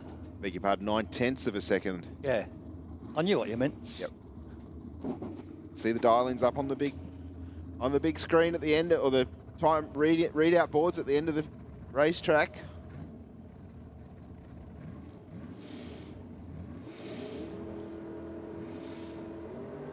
.038 light It's Harrison Fletcher. It's 2 in a row. We've seen 038s. Fletcher out in front in the hot rod, John. Will be close at the finish. Oh, takes the win, 4,000 win Oh, wow. These guys are really bringing it. It's 2 runs in a row, under 5,000ths of a second, the win margin. Our next pair going through their burnout procedure. Pair of rear engine dragsters here now, John. We've got Jess Turner in the aeroflow lane, Higgins Race Heads, and ETS Race Fuels. Wild Ink Merch as well. 748 her dial in the aeroflow lane. Corey Dyson in the rocket lane. Corey's dial to 7.10. He's sponsored by Mobile One Statewide Oils. These guys know each other pretty well.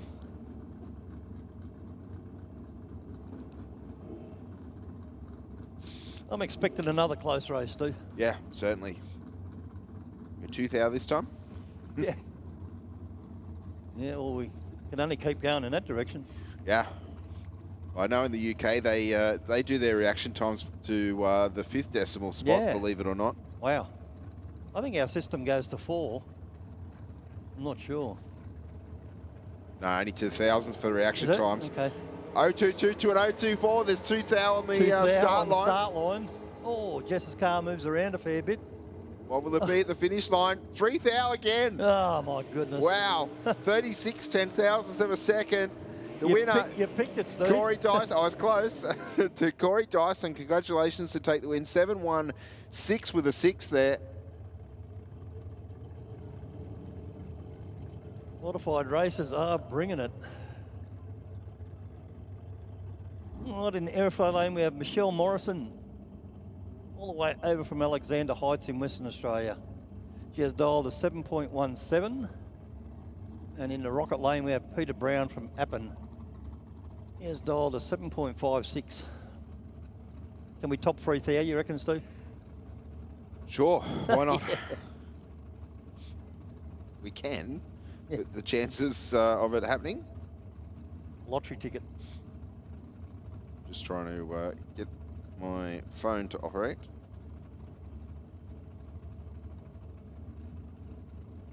You ordering pizza? No. I'm trying to work out roughly what the distance would be. Oh, with a 3,000 margin. Okay, both guys in. 015 light for Peter Brown. 062 for Michelle. Michelle's got a little bit to do here. Oh, it looks like Brownie moved around a bit. No. 200 win margin. Pete goes 60 on a 56.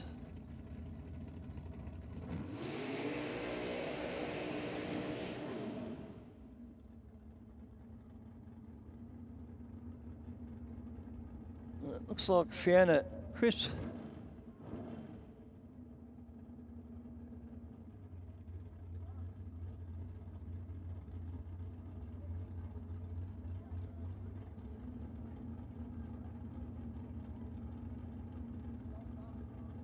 Has got the solo.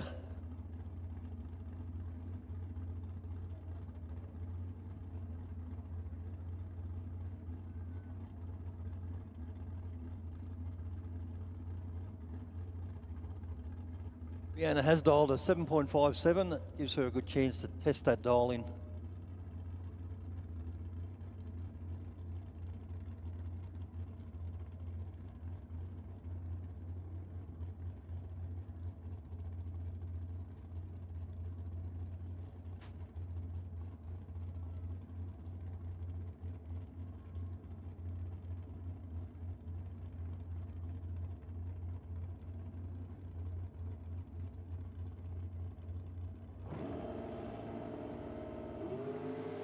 .014 light for Fiona.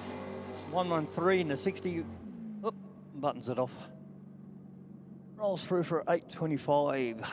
And that will be the end of the second round of Modified Eliminator, which moves us into Junior Bike. Yes, and it will be their first round of eliminations for Junior Bike at a slightly smaller field. So because the Junior Dragsters will come out and follow, but they're already up to round number 3 for Junior Dragster. from what I can determine. It's actually been written hand E2 there. All right, so a junior drag bike, a category introduced into IHO Australia drag racing not that long ago, but certainly has been building in popularity. We've got a strong number of bikes here this weekend, of course, for kids to get involved in the sport on two wheels. For those that prefer the two wheel, we've seen a number of racers jump out of the junior dragster onto the bike. There are some extra challenges, let's just say, with the motorcycle. The launch is a little bit more difficult. You've also got to shift through the gearbox. They still run over the 8th mile. Most of them run up to around the 300cc mark or thereabouts, depending on the brand. We see Christopher Davidson down there in the Aeroflow lane. He's on the Kawasaki Ninja 300cc's. He's taking on Kobe Ashelford, who we saw out on the start line, I'm sure, with his dad. With his dad, yeah. He's running a Yamaha R3. I'm surprised that that Ian let the Yamaha in the shed, in fairness, because, you know, I'd imagine that he's a pretty staunch Harley brand supporter. Yep. But anyway. I think there is a Harley in the junior bike bracket. Well, I know that I did hear that one of the racers was going to participate on a Harley, but I haven't quite seen it yet. It may have happened, but I personally haven't viewed it with my own two eyes. It would be cool to see another manufacturer in there for sure. For sure. Yeah, 950 is the dial-in. Best part for these guys is they've got a front brake so they can do a nice smoky burnout. Yep. They've got a fairly small tyre, I think. There's a couple of these riders aren't shy with the burnouts, I'll tell you. Is that a fresh tyre on the back of Davidson's machine? No, the sticker he says it is. It looks like it's a sticker there. Christopher will be able to wear that out. Ashelford not shy either.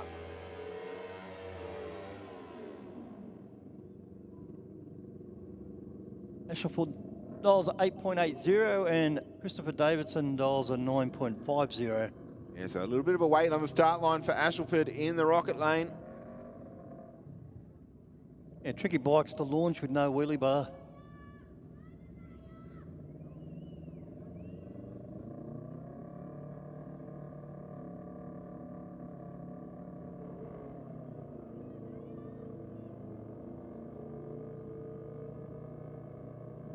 All right, here we go. Ashelford just needing to creep forward into full stage, bring that second white light on.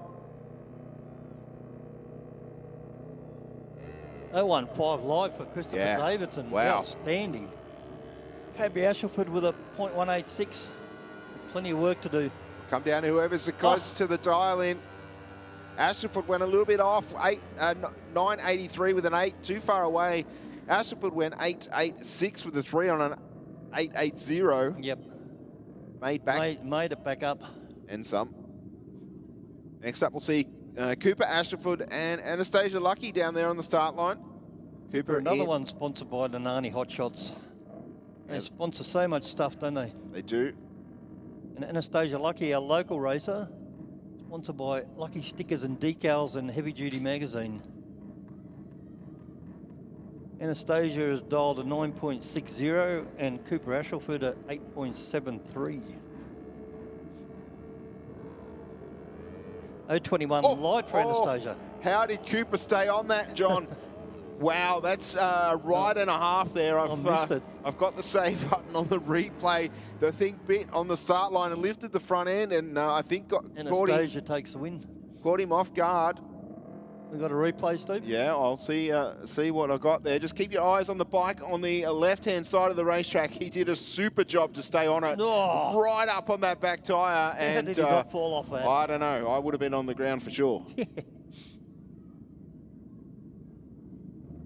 Okay, next we have Naveed McDougall from Burpengary in Queensland aboard a Yamaha, and Bailey Paul from South Australia aboard a Kawasaki Ninja.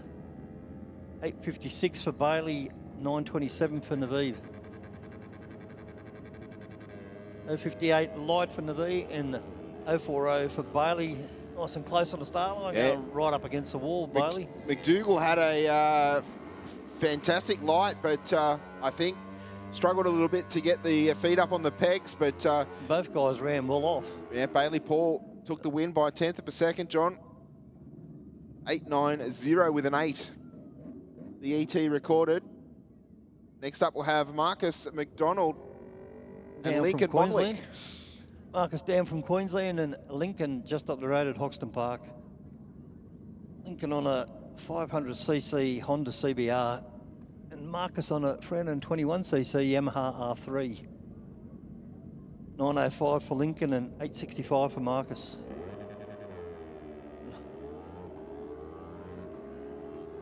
All right, 4.34 line for McDonald to a 2.174.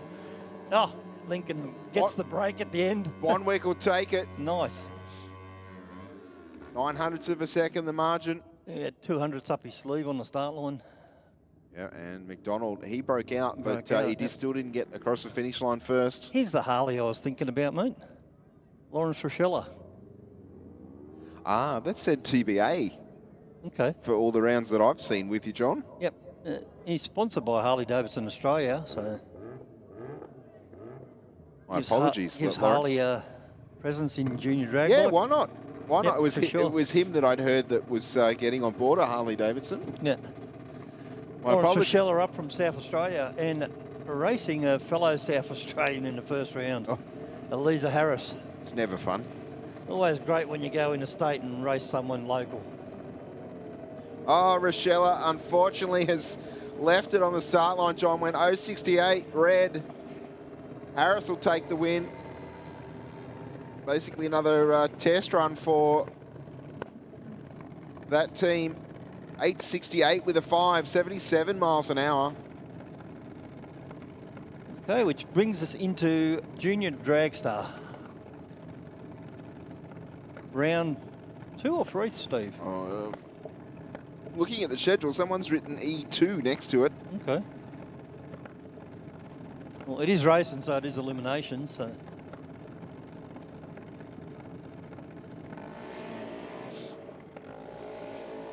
All right, we have Taylor Horton in the aeroflow lane.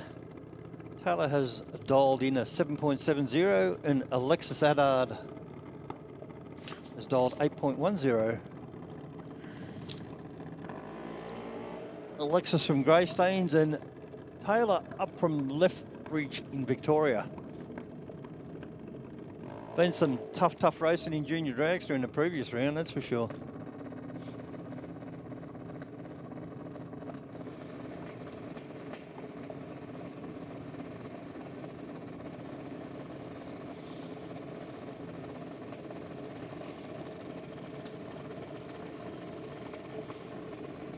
Last minute adjustments on these cars.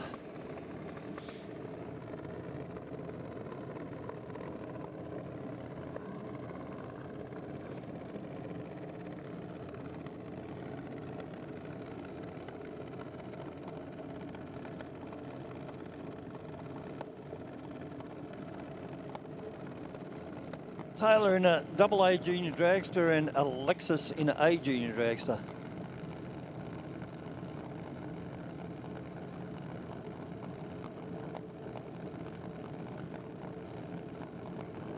Alexis gets away with a good A34 and Taylor with A46 very close on the tree. There's absolutely nothing in it, John. And Adard goes too far. She gets there first, but under the dial in. Look at that. Horton again. 77 with a 0. I think that, was it Horton earlier that went 777 with a 2? Yeah. I think. Got that car dialed. It's hard to dial these things. Next pair out. This will be a good race. We've got Zane Condello down there in the aeroflow lane. Versus Benjamin Attard. Two local Sydney guys. New South Wales guys. Zane, a current Australian champion. Dialed in with an 8.02, John. 8.05 for Benjamin Attard. Two tough local races, so this will be a good close race.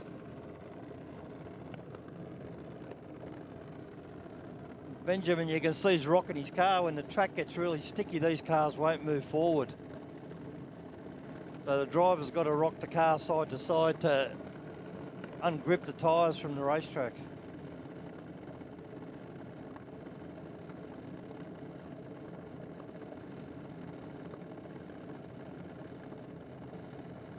Because the crew is not allowed to touch the car once it's in the stage.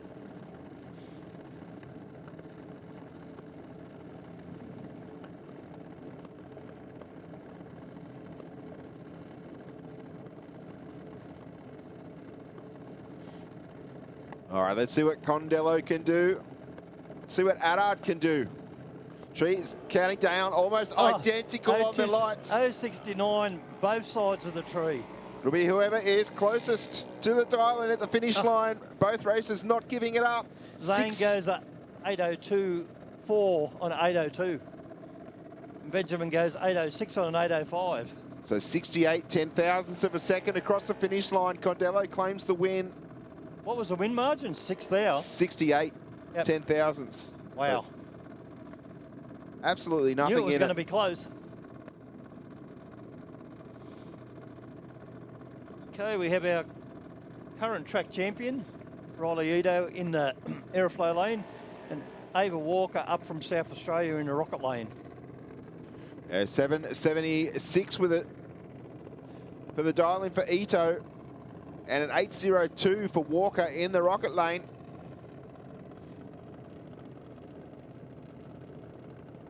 Ava Walker, sponsored by DreamWorks Garage and Dakin Engineering. And Riley Ito is sponsored by ITF Hire and Pro Tilt Towing.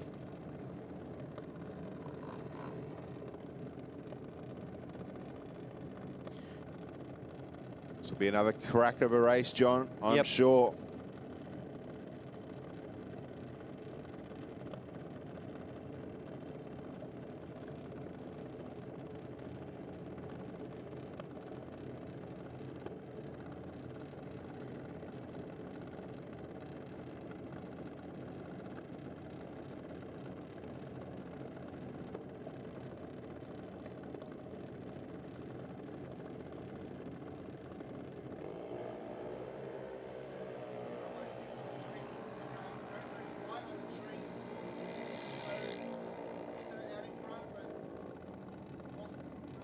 And Ava Walker takes the win, 805 and an 802.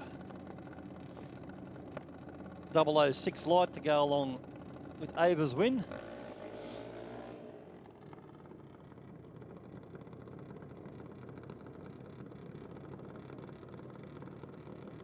Mary Jo Bunisef down there in the aeroflow lane, running for Harrick's 3D.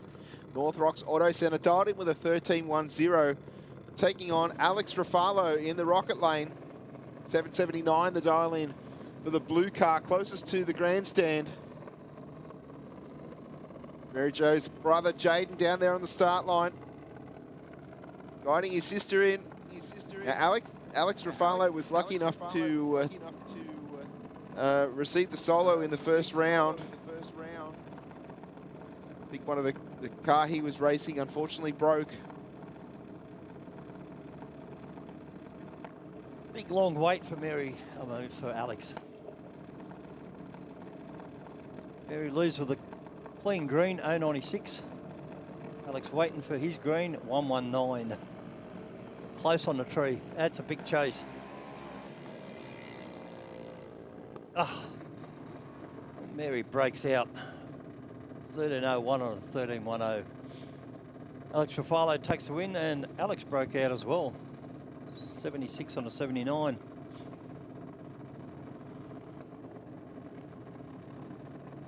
Next we have Carlos Harvey in the aeroflow lane, over from New Zealand, and Lily Horton up from Victoria.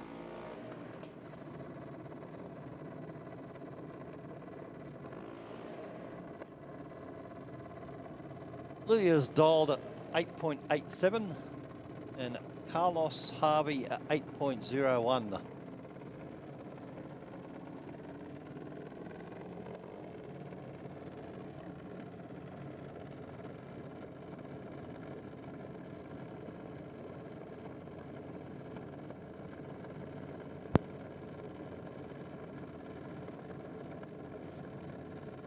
Well, I think Horton's rolled in deep there again, John. She did that last night Saw both bulbs. Yes, she's in deep, which means she's close to that red light guard beam. Oh, unfortunately. Steve, 007 red. She went red. She went 000 last night at about the same time. Yeah. Harvey will basically take the solo into the next round. 8.03 with a 7, 81 miles an hour.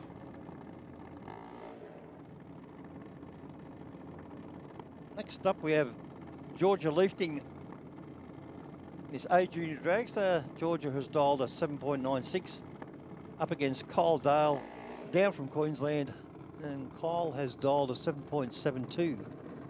Had plenty of close racing so far, haven't we, Steve? Yeah, certainly has been a very tight round of Junior Dragster. Kyle Day taking on the local racer. I'll call the local racers out of this. They both come down the M1 at some point. Yep.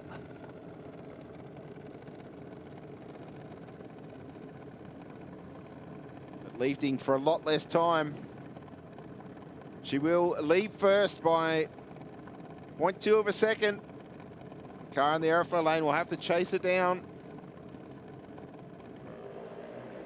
0.93 on the tree for Leafting, 0.40 on the tree for Day. Day with the advantage and sees the win lights. 7.76 with an 8 on a 7.72. 82 miles an hour, got there by 0.04 of a second. Our next pair, there's going to be absolutely nothing in this one on the dial-in. Bailey Hawke up from South Australia has dialed 8.02. Michaela Reid from Victoria has dialed 8.08. You won't pick that on a tree.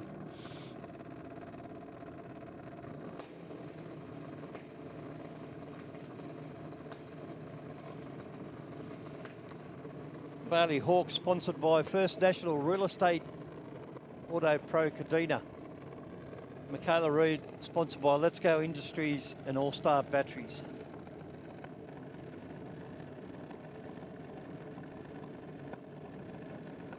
Crew chief's doing a couple last-minute adjustments. Yeah, because these cars... Are they adjusting idle, Steve? Is that what they're doing? I think that'd be what they'd be looking at. Maybe mixture screws, but... Yep.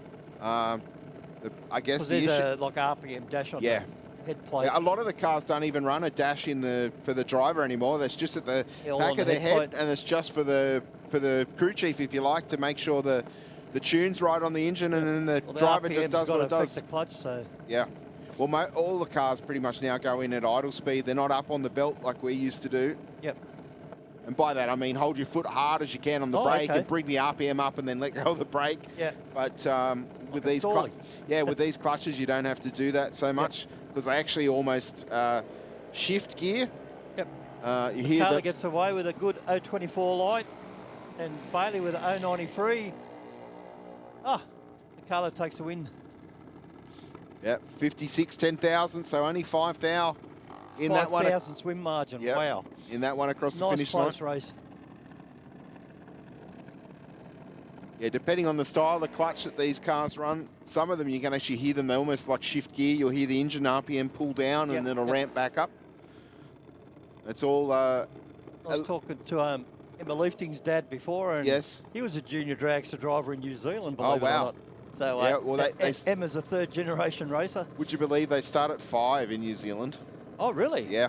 Wow. And then the older kids over there, they actually have like a motorcycle engine in them, so they run a gearbox and a little bit quicker than... I think they're probably a little bit quicker now than what these cars are, but certainly a good stepping stone into a full-size car. We have Siobhan Harvey in the airflow lane. Siobhan's dialed a 7.71 and Emma Lifting has dialed 8.66.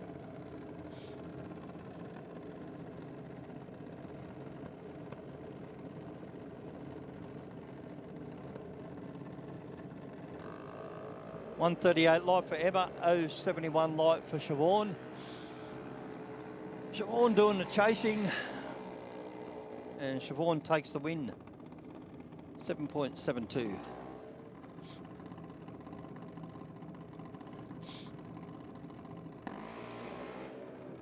couple of these little juniors have got underbody lights on them. Yeah, actually, the majority of them do now. Sort of one did it, and then they've all sort of...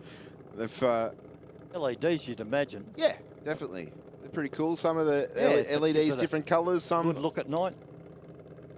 Certainly and make... big tail lights on the back, a few of them. Yeah, definitely make the car more photogenic at night time.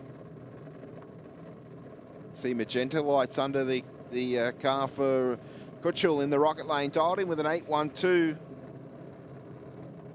Taking on Christian Canuli for PC Racing in the airflow lane. Dialed in with a 777.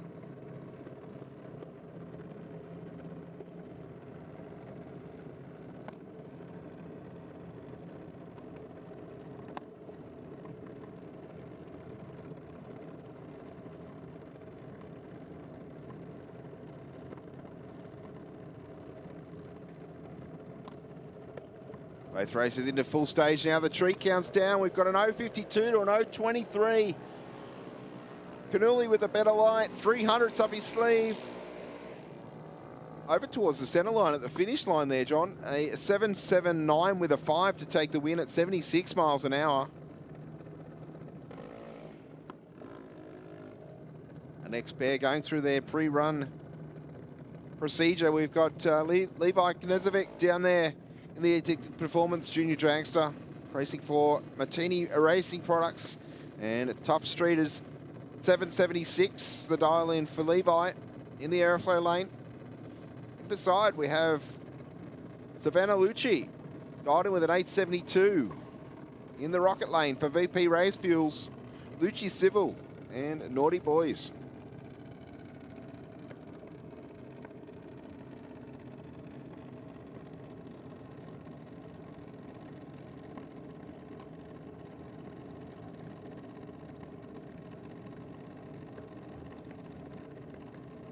Waiting on Levi to pre-stage.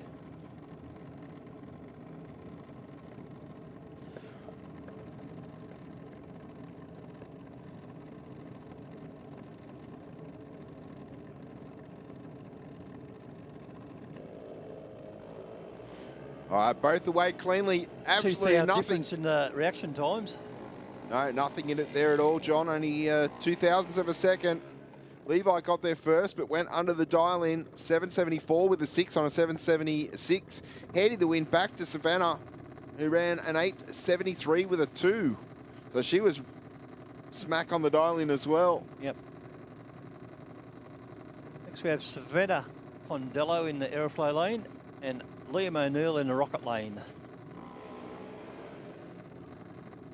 Savannah with the big tail light on board. 2 regular races here at Sydney Dragway. Liam racing for MJ Clothing. Princey Motorsports. 8.59. O'Neill's dial-in the rocket lane. Pondello in the airflow lane. Dialed in with a 771.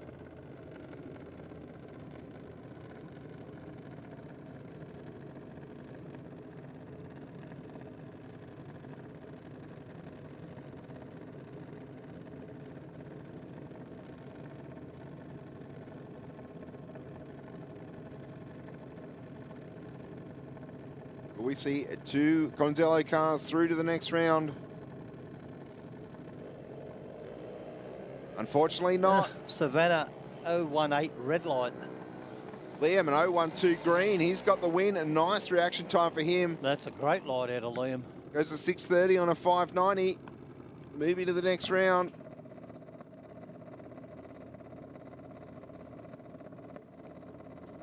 We have Mia Ward in the airflow lane down from Queensland and Jake McNamara from Fairfield West. Jake sponsored by Bank of Nan and Pop. There's a few guys here sponsored by Bank of Nan and Pop. Have to approach him for some sponsorship, I think. Jake dialed in with an 8.0 and Mia with a 12.08. Jake's got a nice 4-second wait. Yeah, no, he'll be right. I was going to say, I could use one of those catchphrases that's been in the social media a little bit of late with generational wealth, John. Yeah. Although Jake now an apprentice, he'll be... Mia Ward will be I'm a fair way down the track by the time Jake leaves. Mia will certainly be. 159 light for Mia, 067 better light for Jake. McNamara Jake doing the chasing. McNamara with about a 10th up his sleeve, gets there. 803 on an 80, and Mia goes 1209 on a 1208. 600th win margin. And the last car of the round, it looks to be Carl Schulz down there from Karana Downs in Queensland. 765 the dial in.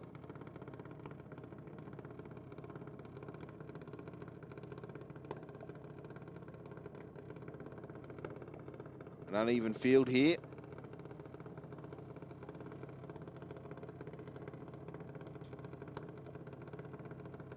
And I don't believe the field's small enough to be seeded yet. Will be after this round.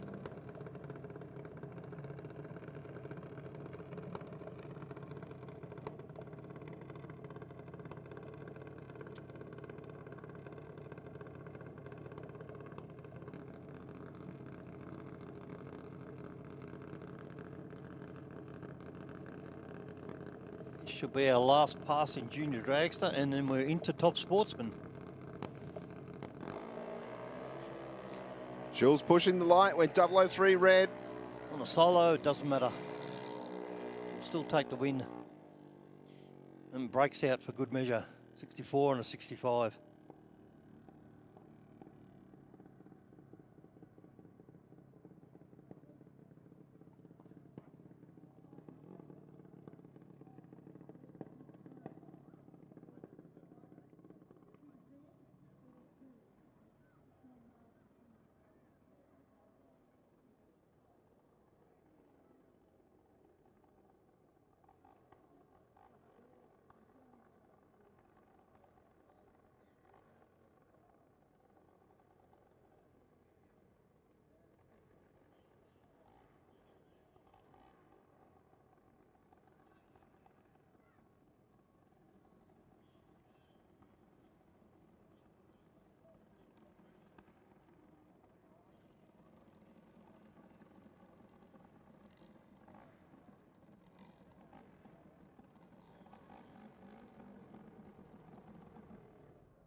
Okay, Bushy, we've got a good match up this first round.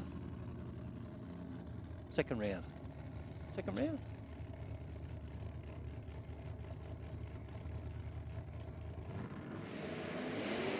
Second. Second round of Top Sportsman. Yeah, round number 2 of a Top Sportsman here at the 2026 Gulf Western Oil Nitro Champs. Burning out in front of you is our number 1 qualifier on a solo, Darren Whitford from Happy Valley in South Australia. The Pontiac GTO, 540 cubic inches of Pro-charged Chevrolet on board. Definitely a quick motor vehicle, this one. Qualified with a 641, 217 mile an hour charge.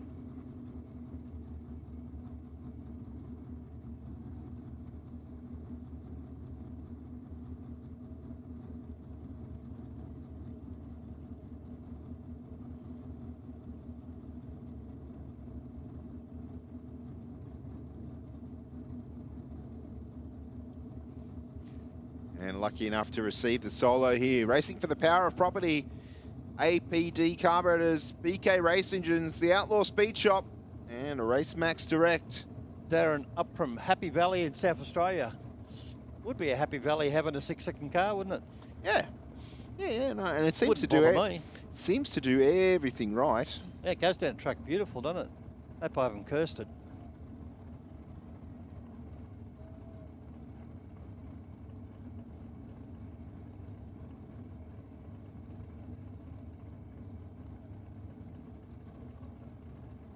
All right, taking his time into full stage now. 019 red light. 1 second exactly to the 60 foot. Move in the middle there. Still goes through for a 247 at 215 mile an hour.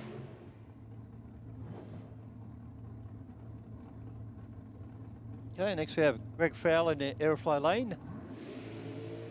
Greg has dialed 7.64 against Vlado Turek in the 780 cube Chev-powered Mustang. Vlado has dialed a 6.91.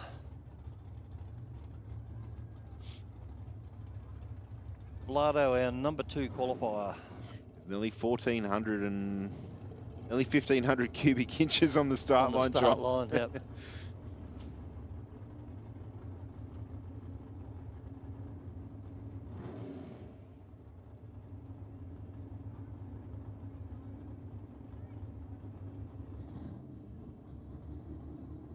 Fowler backing back from the burnout in the airflow lane.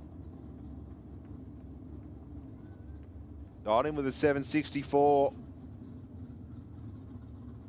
Turek in the rocket lane, dialed in with a 691. That blue Mustang will have to be patient on the start line. It's a reasonable weight for him. It's 0.7 of a second. Fowler won't be at the 60 foot, but certainly will be on the way.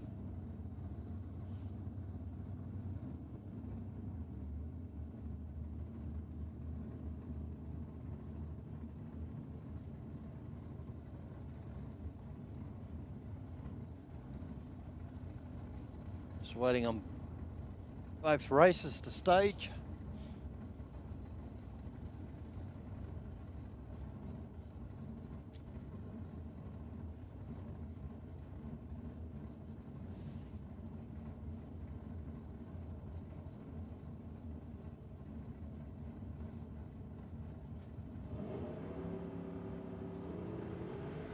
.056 light for Greg Fowler at .048 for Vlado Turek.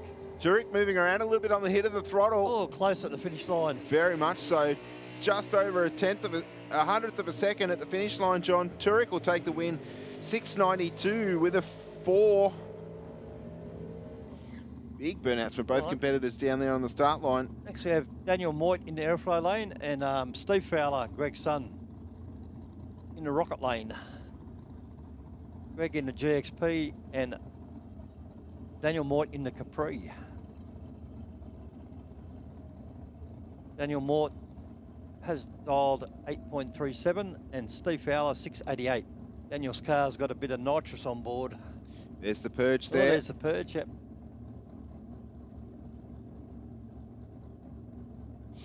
Former Steve's chemical car naturally aspirated. Yep, nothing more than an air scoop and 2 monstrous carburetors feeding that machine. 760 cubes of Chev pushes it along.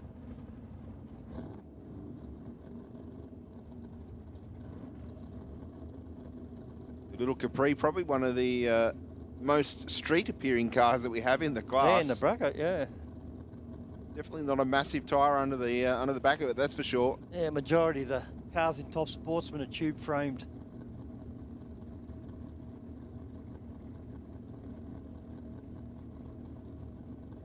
$837 the dial-in for the Capri. $688 the dial-in for the GXP. Steve will have to be patient. He sure will. It's not his first time, I'm sure, though, John. Yeah. 181 light for Daniel Moit, 029 for Steve. Fair advantage there. Oh, I tell you what, Fowler's slowing, John. Oh, wow. Steve aborted the run for whatever reason, and Daniel Moit takes the win. Didn't look like you moved around or anything from here. Something happened, obviously.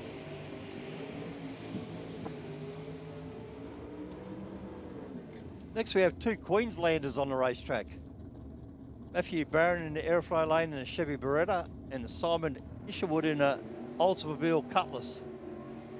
Another big motor in the Cutlass, 714 cubic inches.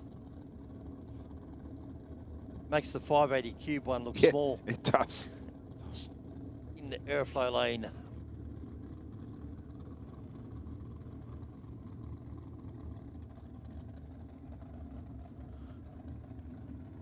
Isherwood's car was number 3 with a 688 in qualifying.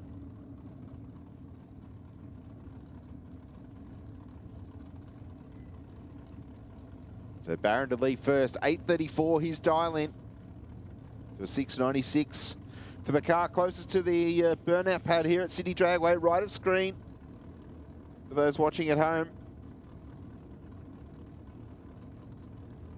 Barron into full stage now. 3 counts down. 0.29 light for Matt Barron, 1:22 for Simon Isherwood. Oh, Simon's car moves around a bit and Matty takes the win. 8:35 on an 8:34.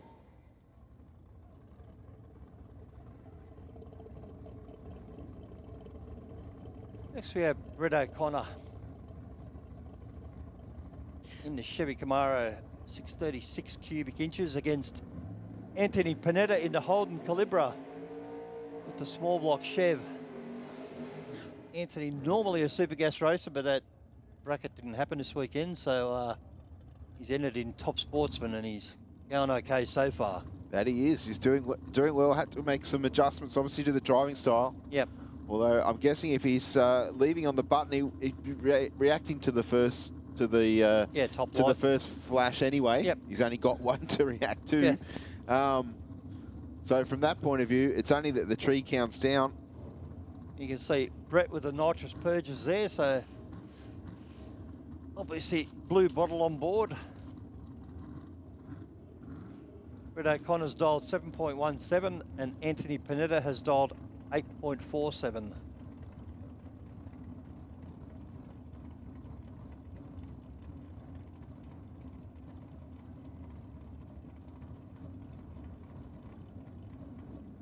O'Connor's car's got headlights. That's pretty cool. Yeah, I just noticed that. I didn't know that. I didn't either. Not that often we see headlights in chassis car. In a chassis car, because obviously there's the front clip and the plug and everything else that you got to be mindful of. Nobody wants the stage. Oh, Tone goes in first.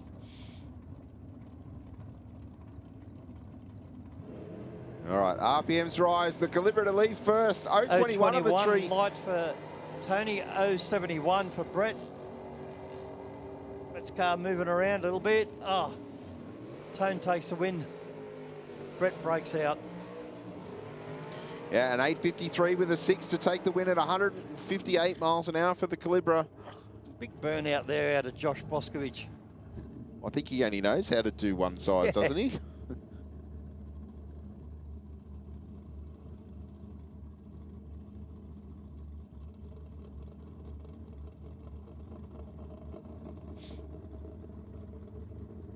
All right, not too much in this one off the start line.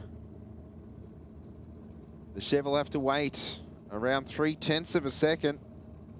Boscovich in the Falcon. He'll leave first.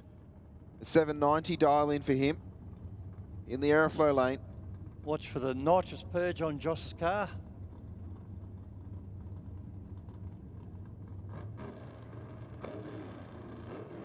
And clutch pedal and 4-speed linker and nitrous. Can't go wrong with none of that stuff. No. David Foster in the rocket lane in this good-looking 57 Chev. David dialed in at 7.56 and Josh with a 7.90. I don't know how I'd go getting in that 57 Chev. It is low, awful low. Very low.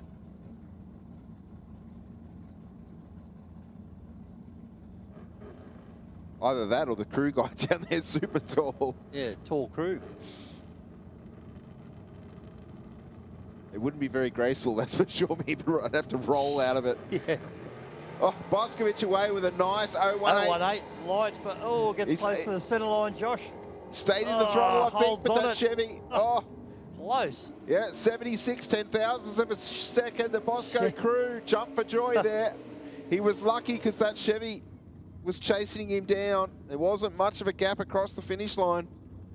That brings us to the end of Top Sportsman. Stephen, I'm going to take my leave. Okay. And hand over to Adam. No worries, John. We'll see you. We'll see you in the morning. If you own the Mercedes on screen with the number plate NCB93B, can you please move it? That is a no parking zone that you've parked in. The number plate NCB93B. If you own that car, can you please move it? Our first pair of this round of Super Sedan rolling up to the start line. Welcome to the microphone, Adam Heron. You've been over there switching cameras all day for us, doing a fantastic job. A bit of a change for today, Bushy, something different. You'll throw the other cap on for this one. Nathan Watt in the rocket lane takes the win, goes 017 on the tree, and a 904 with a 9 on an 890. Up next, my side, Bushy, I've got Peter Valaris, one of our regulars from our state titles, in the Go Logistics XT Falcon. He's taking on Wayne Burke in the Aeroflow lane for Grant's Performance. The TE Cortina for A1 Towing. 888 the dial in for the Cortina. Keep your eyes on the White Falcon. I'll get the replay button ready. Get the wheelie button ready? Yep. So ladies and gentlemen, this white car, well known for its wheelies. So get your phones out. And manually shifted. Peter certainly only knows one throttle position.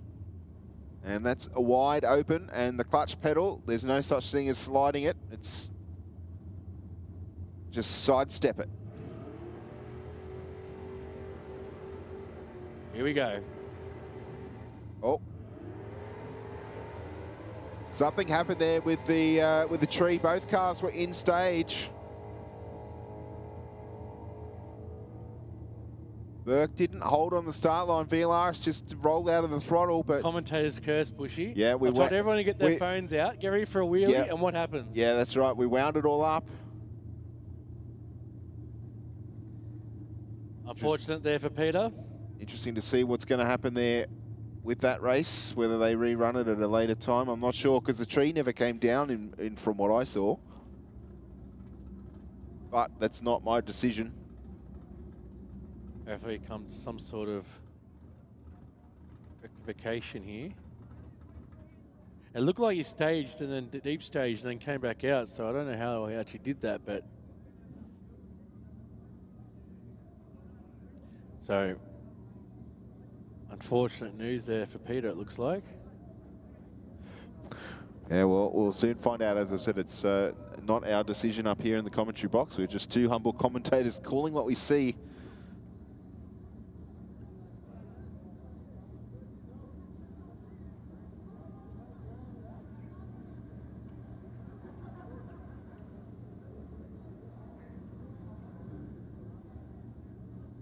Our next pair waiting in the water patiently. Unfortunately for Burke, though, he's come up on the converter. Car would be fairly nice and warm, I'd say. And I felt bad for Peter too, because it's in those predicaments where you need to know, yes, am I in wrong? Am I in the right? What's happening here? What's happening there? Now it's in a bit of well, I'm sure that's being relayed down there from the start line crew.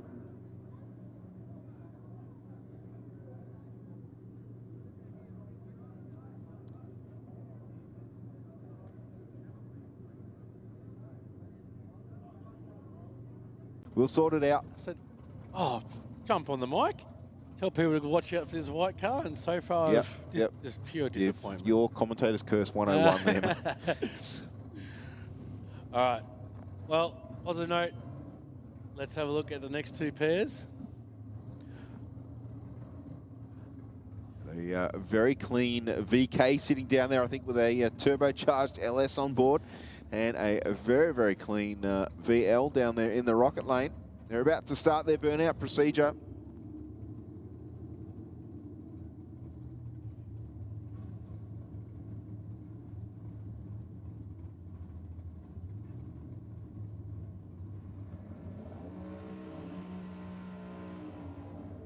There's the turbo spool for the VK in the Aeroflow lane. Jared Tyrrell from Cameron Park in New South Wales up the end of the M1. Jamie Turner on my side here into the rocket lane. ETS Fuels PTHP in the VK Commodore. Here on behalf of Dominator Converters, Kevin Auto Parts and Higgins Raceheads. So 966 the dial in for Turner in the rocket lane. 897 for Tyrrell in the Aeroflow. Tyrrell will have to be patient on the start line here, Adam. This half second, Bushy, will feel like an eternity. Yes.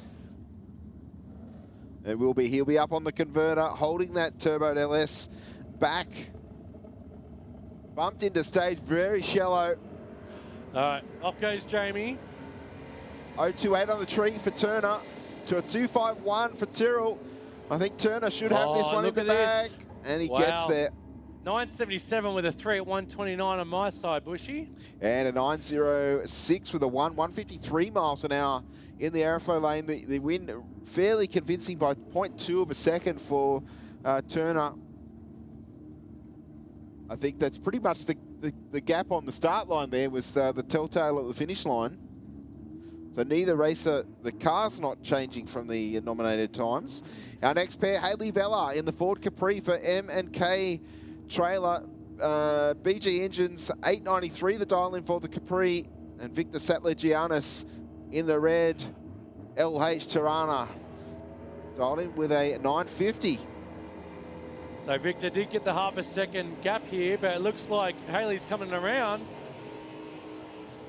Oh, she's gone a bit too quick. They've both gone a bit quick, but Victor was the slower, quicker one. Yes, went under the dial in by the least, Adam, and took the win. 9:49 there from Victor. Victor did get to the finish line first, so Haley trying to stay in front, but went not quick enough. We could say. Yeah, the Valiant. Pretty cool. Martin and Sox tribute car, the VG Valiant for St Mary's Engines, dialed in with a 898 in the airflow lane. Jane Plant in the Rocket Lane, 967 dial in the Dodge Dakota. Yeah, I love a good race suit. Drag utes look good. I love the paintwork on this car. It looks really cool. It's got the big... Lightning McQueen. Yes, very much. Actually, yes.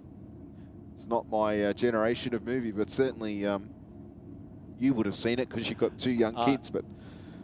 I probably watched it for my own. Yeah, well, I was trying to... I've got a car in it, I've got to watch it. Off goes Jaden. Brett's going to be chasing him down. Let's see if the aeroflow will get him. Very close here, they both rolled out. 48 10,000ths of a second across the finish line. Jaden Plant takes the win. That's just under 5 thousandths of a second. 968 with a 3 at 148. All right, Daniel Aguirre here. Here with Justin. Justin's here part of Talk Base. If you don't have Talk Base on your phone, get Talk Base on your phone. I'm sure Justin can hear me and he totally agrees with that. He does. All right, that's it all the way here from Greg Hills, the Orpoxy Solutions RX3. I think that's the only Mazda left here in competition this weekend. Doing it for the Mazdas. It's mad as.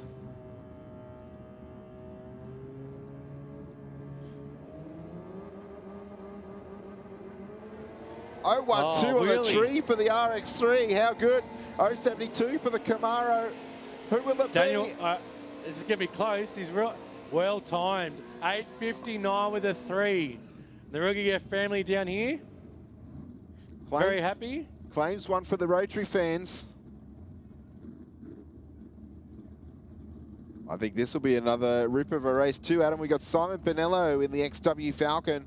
Chevy Taylor, the familiar face, the familiar car over here in the Rocket Lane, and the Chevy I'm going to say bottle top. Like a bottle top? No, Adam, it's a bubble top. Of course, if you can see the glass in the car, most of the top of the above the door line is all glass. There's not much of a pillar around it, and I'm assuming that's where the names come glass from. Windows, only driven on weekends. Yep. Taylor Marine. Exhaust Solutions, BK Race Engines, ProTrans Automatics, and of course the Texas Automotive. Dialed in with a 10-12. So he'll be taking off just a second and a bit more ahead of Simon, as we see here. Oh, Simon, unfortunately, a 208 light. It's given away a bunch to the red Chevy. Wow. 10-28 with a 1 for the win for Chevy at 132. 9.0 and 9.05. They both were doing the bracket times. They're just the reaction times at the beginning there determined who took that win. It certainly appears to be the case there, Adam. Jimmy Gennaro down there in the aeroflow lane. Jack Morrell over here in the Rocket Lane. GM Electrical Capri. Yep, Power Plus Race Fuels, one of our state title sponsors. And West End Performance.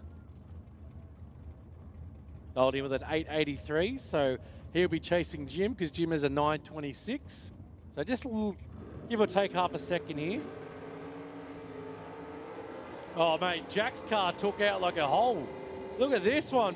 Yeah, 7,000's in the light. Gennaro with the better light and Well doesn't get there. Jack, 883 dial-in does an 884. 19 10,000ths of a second, so under 2,000s on the start line. Perfection. Yep, it's all but perfection. Gennaro probably a little bit disappointed with that, but he certainly gave up a good When fight. you're versing something like that, all you can say is, I tried. Correct. Correct. Sean Mayer taking the solo run here, St Mary's Race Engines HB Tirana. Dialed in with a 919.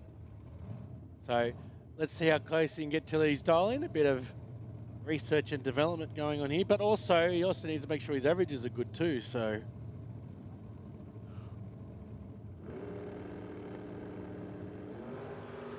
yeah, 027 on the tree. Sean, a national champion in this category. it did take off a bit funky on the line there, but turns it into a 922 anyway at 145.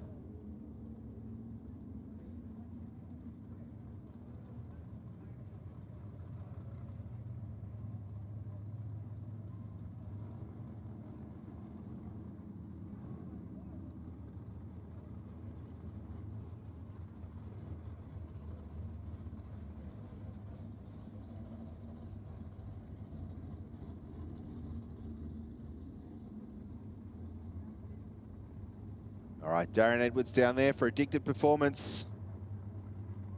Getting the solo into the next round of Super Sedan. Oh, bit of a pedal on the hit. Bit of a double jump there, Yeah. Bushy. Oh, no, he's lost it up the deep end here, Bushy. Will he save it? Will he save it? He's saved it, ladies and gentlemen. Wow. A round of applause there for Darren Edwards. Let's see if that worked, because Ladies and gentlemen, wow. keep your eye on the big screen. We hopefully got that. Let's see what happens here. Fingers crossed. I had to double press it because I was saving okay. the replay for the launch, but should be good, Bushy. Let's see. Let's see how we go.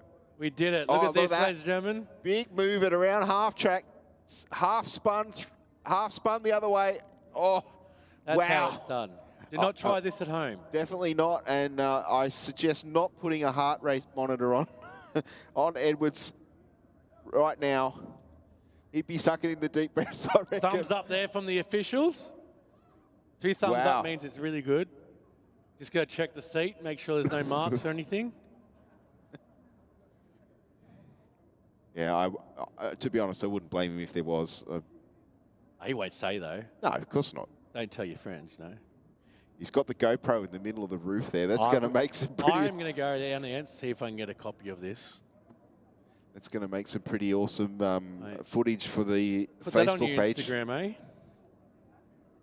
Let's see if we can play. We'll play it again, Bushy, while we're going to...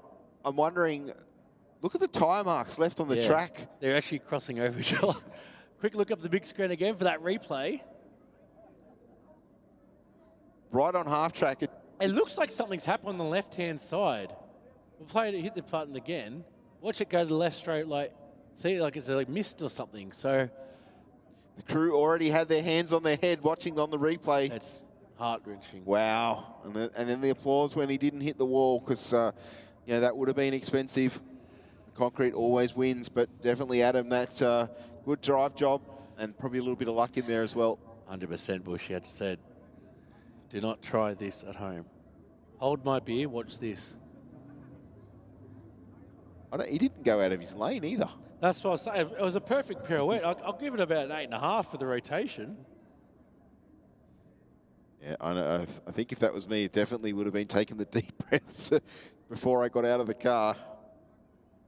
So, just inspecting the racing service to make sure there is nothing there. As you said, there was a little bit of fume out of the car, and the next thing it was... It definitely darted quick on him. Unless he hit the knob spot and got danger to the manifold or something. And only he can answer that.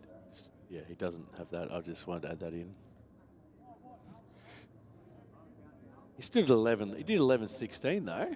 I think that would have been the safety ute coming out to check on him, I reckon. Oh no, he's through the finish line there. That That's would what- have. Sorry, yeah, you're right. yeah, Beg your pardon. I just want to see, check the. I'm going to play the replay again, ladies and gentlemen. Do I apologise? I just want to see, does he cross the line backwards or forwards? Because if he passes backwards, that's a pretty good reverse entry. I know, he saves it just before. There you go. At the shootout and everything. Yep. So he has his little spin, pirouette, straightens it up, crosses the line, pulls over. I said it before. Drag racing. Right. No drama here. I don't know. What would we do without drama? Who says this isn't an exciting sport? Just received a Facebook message from one of the guys I used to race against, Adam. Shane Demune, his parents, I believe, are here at the venue. Shane sends a shout out to his father, George, and mother, Roz.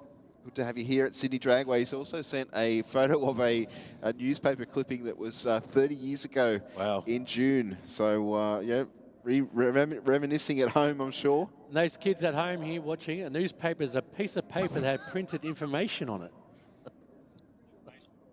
Facebook, but printed, correct. Yes. Thanks for the clarification, Adam. All right, we shouldn't be down for too much longer. As I said, they're probably just checking out the racing surface. The quad is on its way back to its post.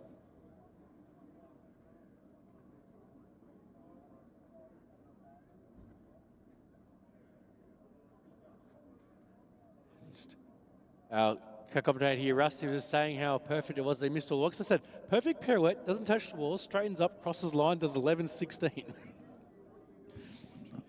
So if you do it on a Wednesday night, he might have actually passed the car, pirouetted, and finished before him. So we're on next pair. Chris Manx, the 32 Bantam Malted. Pengrade Racing Oil, Speedflow, BMRS, BK Racing Engines, Pro Trans Racing Transmissions. See Dal Hello down there. Hello, Dal, from the CHP Performance team.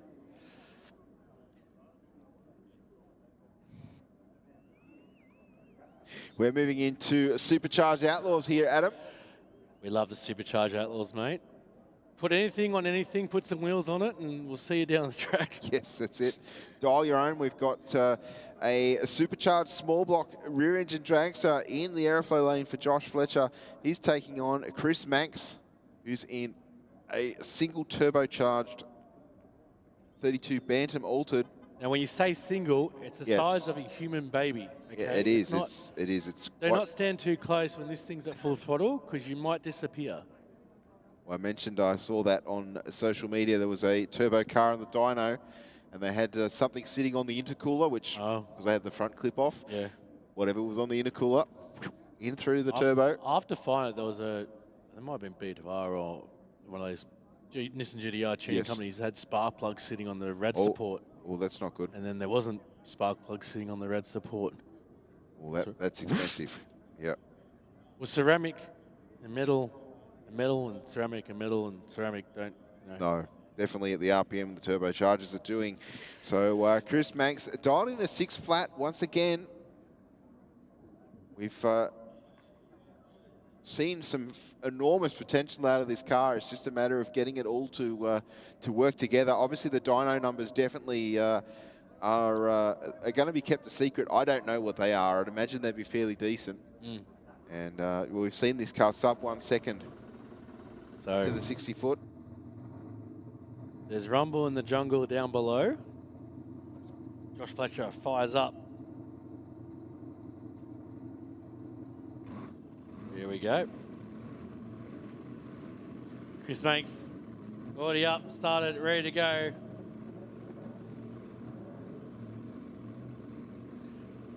So Josh has a 725 dialed in, Bushy.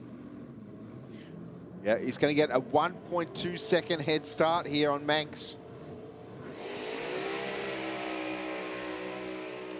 Oh, stout burnout by both of them. Yep, all you hear from the Manx machine is the whistle of the turbo.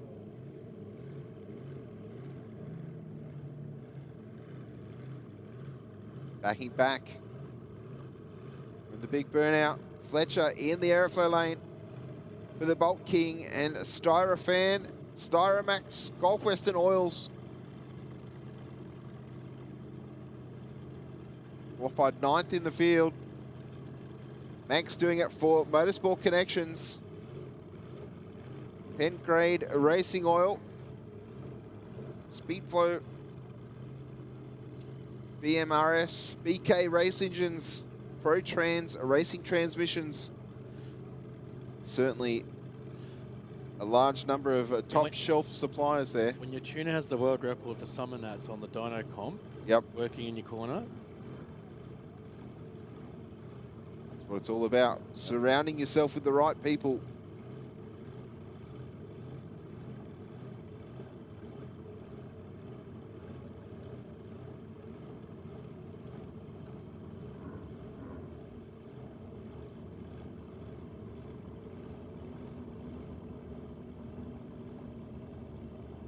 Bit of a flame out of the pipe for Fletcher on the left-hand side. We can see it there just above the rear tyre.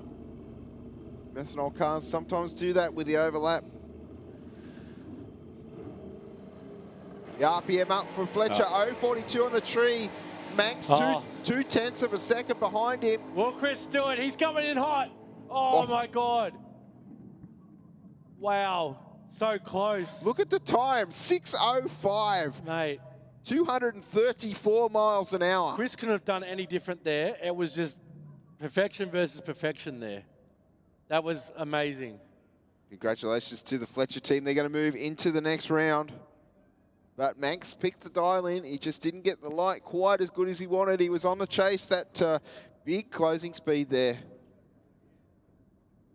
Our next pair will be Toby Austin and Greg Angus. Austin will be in the Aeroflow lane in the black Chevy Camaro funny car. He's going to dial in with a 650. And Greg Angus here with a 780. So 1.3 seconds difference here. Once again, I can see a orange flashing light down at the turnaround area. Looks like we're just giving Chris a bit of a helping hand around the corner. I'll have a quick look, one moment.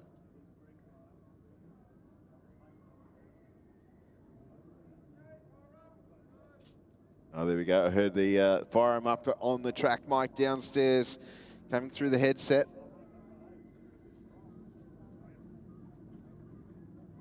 So we'll see, as I said, Toby Austin in the Aeroflow lane from Walls End, racing for Tobster Racing and Engineering.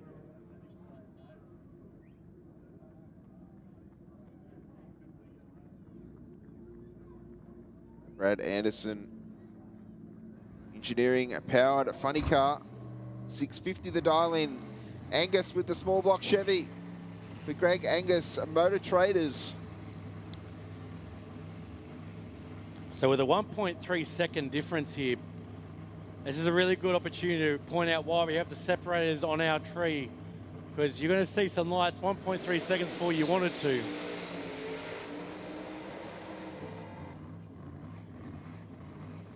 As Tobster Racing gets Toby moved forward into the burnout box. Here we go.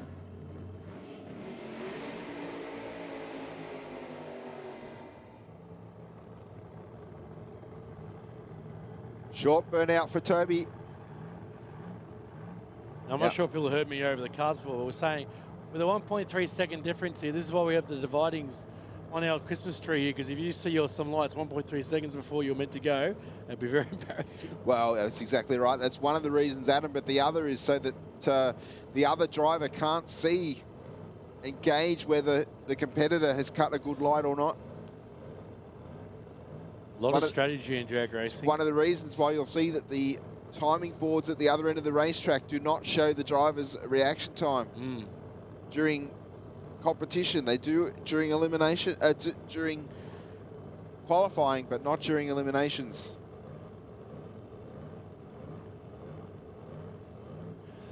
All right.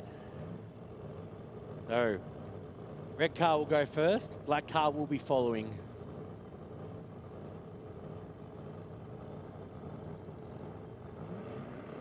All right, the RPM building for Austin in the Aeroflow lane. He's he's playing with him here. Trying to creep it in there now. 0.43 for Angus to a 1.40 for Austin. Will he get him at the end? I don't know. Greg, wow. Oh, wow. I did. 6:55. I was pointing to Angus there, but I'm at 8:11. I don't know. We'll have to see what happened if anything happened across the 8th there. Look like yes, 3/10 off the dial. Yeah. And that machine's running 780s all weekend. But congratulations to Toby Austin to take the win. I was from here pointing to the Angus car, thinking it was closer, keeping in mind that the finish line's some 450 metres away from me, and I'm sitting directly behind. That's my excuse. We'll go with it. All right. Up next in the Rocket Lane, Tim Gruber from Creamian Engine Services in the TC Cortina. And your side, Bushy, Lucas Woodbourne from Swan Hill on the Sid Wilson Auto Electrical Dodge Avenger. Malley Air and Electrical, Ward Painting Services supporting Lucas tonight. Tim's dialed in with a 761. Lucas dialed in with a 680. So nearly a second there. Yes, a fair wait for the funny car driver. Again, it's just about trusting the process, believing in the car and running your own race, I guess, is the only way that you can cope. We've seen plenty of racing here tonight decided by less than 5 thousandths of a second. I know that sounds ridiculous, but there'd be 10 runs that we've seen here today that less than 5 thousandths has been the margin.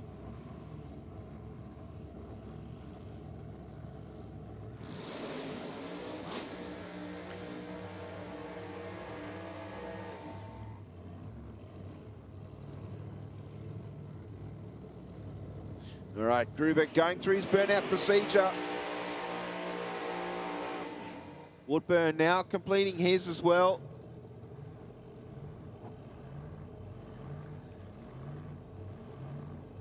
Lucas goes, I don't need a reversing guide. I'll do it myself. Unless the reversing guide's running up here on the side.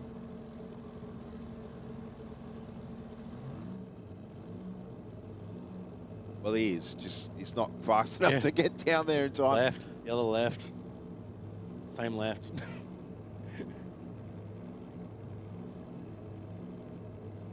All right. Gruber's team, yeah. Lucas looks a bit sideways here still, so hopefully they straighten him up right there. Okay. It's critical that the car is backed up into the correct position on the racetrack and also pointing in the right direction. I know that sounds silly, but these cars move so quickly that they will definitely go in the position in which they are pointed. Sometimes that small amount of extra steering input is enough to unsettle the car, meaning a pedal might need to be implemented or get out of the throttle altogether. If your front wheel's in the air, they're not very good air rudders. Yeah, that's right. That's certainly not going to help you either. I know the Gruber car definitely likes to pick the front end up. The wheelie bar's definitely not set close to the ground. So 0.8 of a second difference here.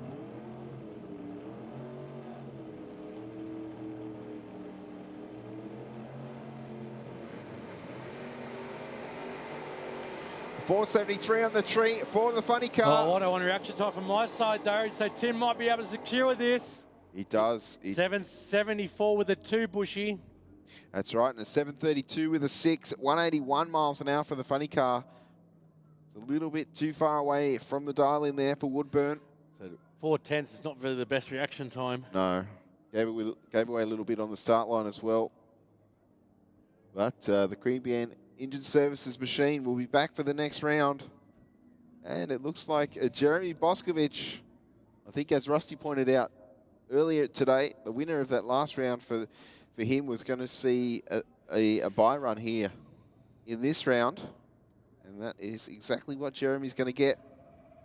Here with Area 51 Couriers, Diecast Media, part of the Bosco Autos crew. Now, does Jeremy just come out and accept the tree, or does he do a burnout and make a run of it? Well, he's used the special barbecue sauce.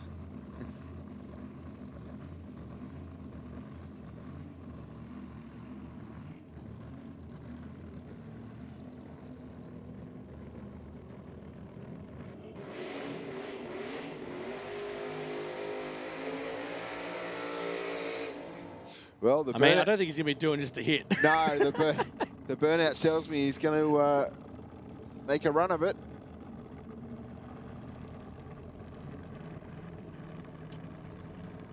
One of our local Sydney siders is down the road from Kashula.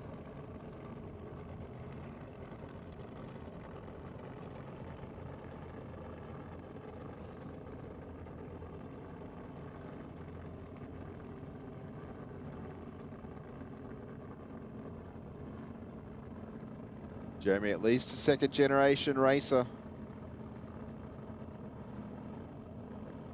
Drag racing in his blood. His father ran a very cool 57 Chevy back in the day in Wild Bunch.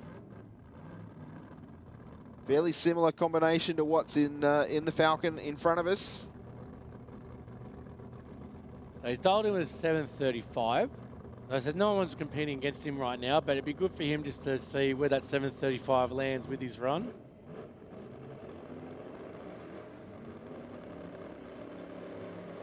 Look at the flames coming out the sides. Well, oh, big move at around Nice the 330. save, Yeah, big move at around the 330. Obviously does a slower time due and have to roll out of it, so we'll see if we can bring that up, Bushy. All eyes on the big screen. Plus past the 60 foot. Whoop. Car wiggled. The I don't know if the wheelie bar got it or if it was the air coming off the car. Doesn't matter. He's. We look like we're moving into some of our bikes.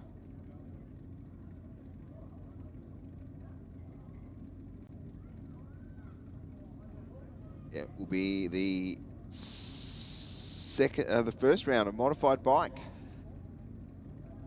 First round elimination, is it? Or? Yes. Wow. Okay.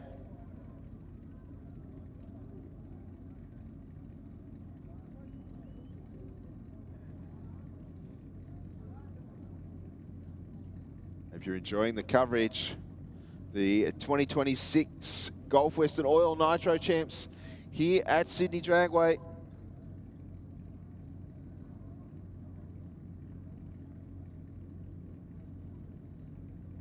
There's a Ross Smith will be our competitor in the airflow lane, 985, his dial in. Gregor Adam, 926 dialed in. Now you could use your saying. He's from Crooked Brook in WA, but look at his occupation. You've been saying, I've come to cleanse the pool. I'm here to clean the pool? No, He's I'm here to fix the spa. Not quite the same, but along the same, yeah. Sorry. No, it's more like, I'm here to clean the pool. Yeah, I'm here to clean the bar. You got a spa needs repairing? All right. I mean, not what I expected. Hey, it's just it's my opinion, my thought. Yes, okay, your thought. All right, Gregor Adam on my side, Bushy. The Oz Performance Motorcycles, Kawasaki ZX14R from Wiley's Flat. Don't ask me where that is, but I know it's in New South Wales because it says so on my screen. Up near Singleton, I looked it up earlier. There we go, the single ton. Oh, big wheel spin for Horadum in the rocket lane. Not going to help him in the chase. No, and might be a quick one here, yeah. Yeah, Ross Smith will be moving into the next round. See if we can check that one out quick. Yeah, this squirrely off the start. You can see the black lines coming off the line. You definitely see the tyre mark there from just to the right of the fire marshal there.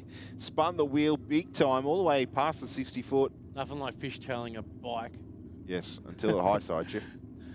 All right, Mitchell Woodford down there from Mango Hill in Queensland in the aeroflow lane. And Jimmy Jock Stewart in the Hunter Moto Formation Riders Kawasaki.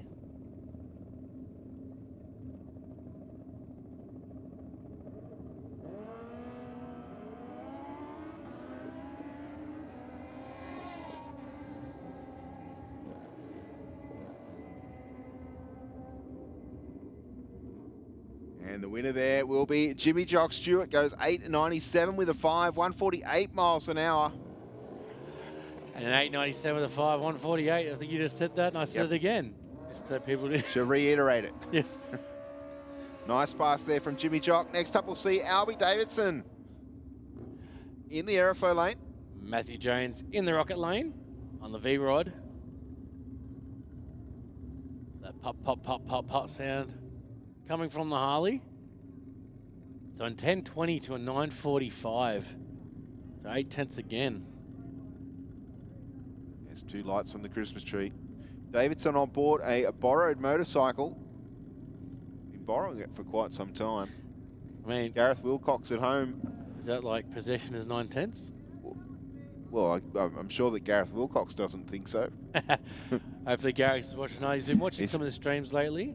He was here on last Wednesday before, sorry. Yes, he's been watching the last couple of weeks. And we've got Matthew James down there from Victoria.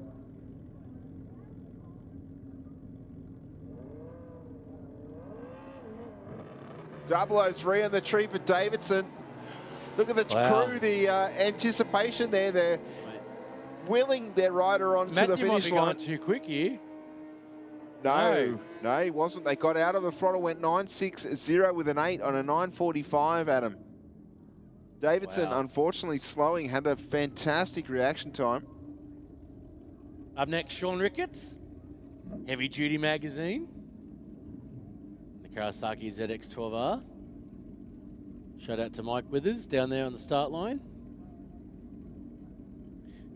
There we go. I mentioned Shane Demune with yes. The newspaper clip. He's just clarified online. The newspaper picture was of the Nitro Champs when he raced against Ben Bray and took the win. Oh, wow. And I think the newspaper clip, as I said, was 1996. 0.70, the reaction time for McGregor to an 0.40 for Ricketts. Wow. Ricketts will take the win. 9.30 dial in, did a 9.34. Yeah, nice pass there for Ricketts. That's why he is too quick for Darren too. Yeah, he did. He got there first, but went under the dial in. That pesky dial in, the big equaliser. Angela Phipps in at the rocket lane on the high booster. Taking on Phil White down there in the aeroflow lane for Marty's Moto and Ipswich City Auto Electrical. And one of our regulars here, our officials, also part of our... Yep, she's got a couple of caps that she wears around proudly the place. Sponsored by the family. I don't know if the family know, but they know now. Oh, they know. Well aware. Oh. Something happened to Phipps' machine there. Didn't move forward, or did move forward to break the beam, but... So... Looks like Phil White will take the win there, but...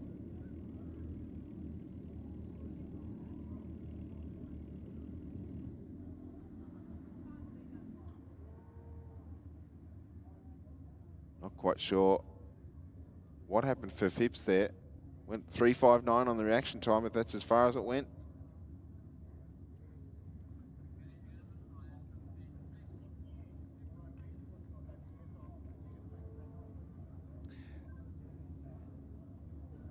Not the result that Angela wanted, but No. honestly, probably not the result that Phil wanted. He, you know, we all like to have a solid run with somebody, and yeah, definitely winning the race on your merit is much better than winning it by default or someone else's misfortune.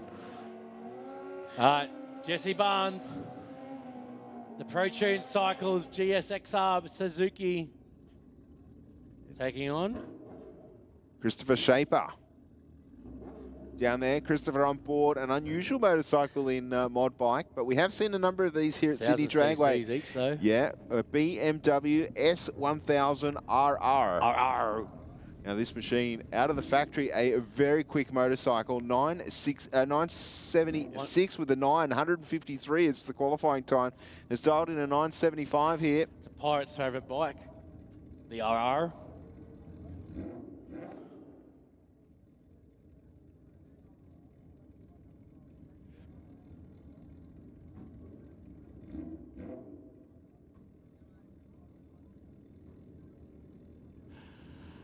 So Jesse Dials, as I said, dialed in with a 915. Bushy, your side, Chris, 975 dialed in. So Jesse will be on the hunt from the rocket lane, chasing the aeroflow. Here we go. He's got a little bit of work to do, Adam. A 129 light on the tree. He won't be happy with that for himself. He has gone around here, though, Bushy. Will he secure it? He wow. does. A 918 on a 915 dial in.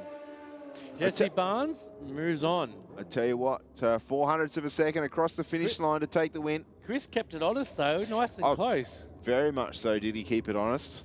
All right. Dean Jamieson. Current Australian champion. On board the Suzuki Hayabusa. The Top Shop Casteron. Suzuki Hayabusa. Just a small, little 1.3. Yeah, he was our #1 qualifier here this weekend. Ozo 75 on the tree. Nice and straight run here. 865 to 865. Yeah, wow. Bam Bam, thank you. Thanks for coming. That's why he is #1 at the moment. Correct. All right, this is a rerun from our Super Sedan. This is the Peter Yes, versus... Peter versus Wayne. Yes. So, ladies and gentlemen, this is the white car set, get your phones out for a wheelie, but then it didn't happen. But please be with me for this one. Get your phones out, get ready for this white car. It can't possibly happen 2 times in a row. Peter, please help me out here, mate. We want to see the moon tune. The moon tune. I haven't heard of that. There's a group of people in the US that do that. The cars are set up to do a wheel stand. Not many of them survived the landing, though, unfortunately. Let's hope that doesn't happen here. There's a car in the States, it's an MR2. Kyle Wade's his name. He's got an MR2 with an engine in the back, and he always does wheelies. Like that. Thank you, Peter. Wheel spin for Wayne Burke on the start line. He bogged down, had to re-pedal it. Look, so Peter's going to roll on through comfortably here with a 964. They're saying Kyle Wade, MR2 over in the States. He's sponsored by a gym company so he can put weights in the front of it. See the connection. So we see the Falcon leaving the wheels in the air, but Burke, the big rear tyres just spun there a little bit. I don't know if he quite got the burnout that he wanted in that burnout attempt, but all right. Bielaris will now move on. As we look at Luke Tex Griffiths in the Plymouth Satellite, taking on David McGlynn, DJ Automotive's HQ GTS. We're now in Super Street, Adam. Our #1 here in the Rocket Lane.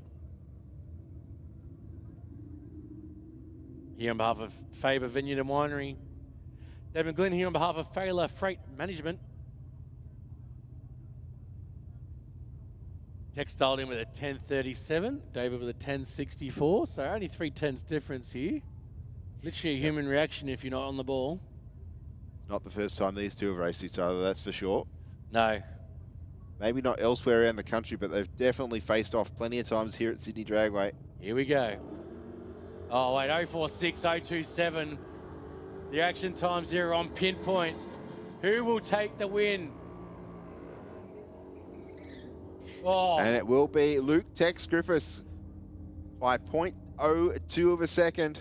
10:43 with a 5, Adam, on a 10:37 dial in, and then 10:74. Yep. Now, our next pair will be Rodney Balgowan in the VE Commodore for GT Customs of Newcastle, dialed in with an 1190, taking on David Matasevich down there in the DCM Consulting Ford Cortina. Now, all of the Matasevich has got through. Well, 072 reaction to an 049, so the human reaction time is out of the question here. This is purely based on power to the end. And it will be the black Cortina of Matasevich to take the win. The DCM consultant for Cortina takes it through. It says 10.70 with a 5. Familiar face in the Aeroflow. There's another familiar face in the Rocket. Corey Stutchbury, dialed in racing, PC racing, Shorty's performance, signs in no time in the VX Commodore. Taking on Henry Spikak in the Aeroflow lane, dialed in with an 1196. The VF Commodore Racing on behalf of Henry's retirement. Well, it says my retirement, but is it my retirement, your retirement? It better be his retirement. His retirement. I hate to see that invoice.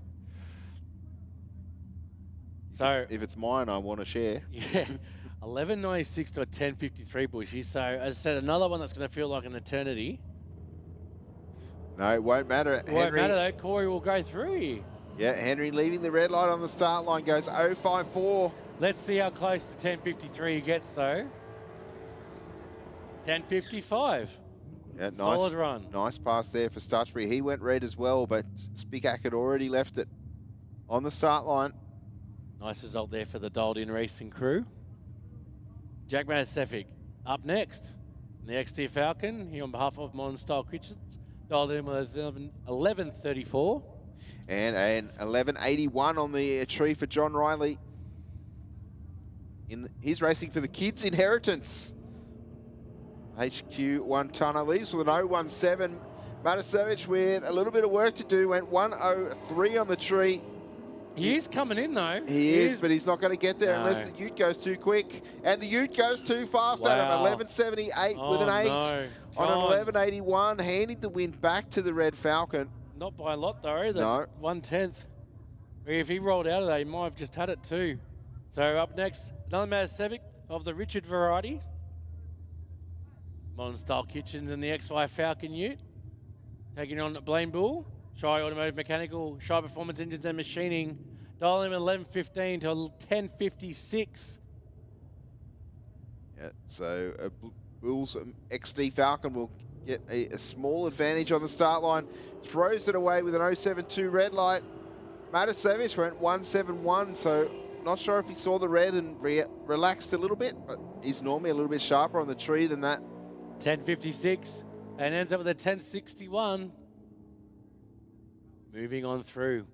All right, Sammy Joe, dialed in racing, cryoblasting, aeroflow, Shorty's performance in the mighty Green Machine VH Commodore. Dialed in with a 10.08, so pretty consistent car this. Yeah, very much so. It does plenty of passes here at Sydney Dragway, recently dipping into the 9s thanks to the addition of some nitrous oxide. 0.33 on the what tree. A reaction time to 0.33. Let's see how close she gets to the 10.08. 10.15 with a no at 1.32. Not too bad. That's why she is currently in number 1. Some juniors are seen coming through the tunnel. That's exactly right, Adam. Looks like that'll be our last round of Junior Dragster for... No, it's not. Got one more a little bit later on. There's still more. There's still more. So we're coming into round number 3 of Junior Dragster here tonight.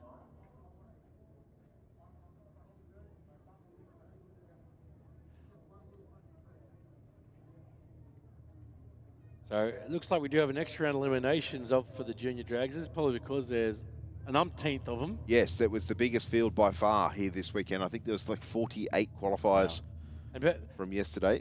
I mean, I'm not going to complain because, as I said, the junior dragsters are our future generations of racers. That's exactly right, Adam. We've certainly seen that across all categories in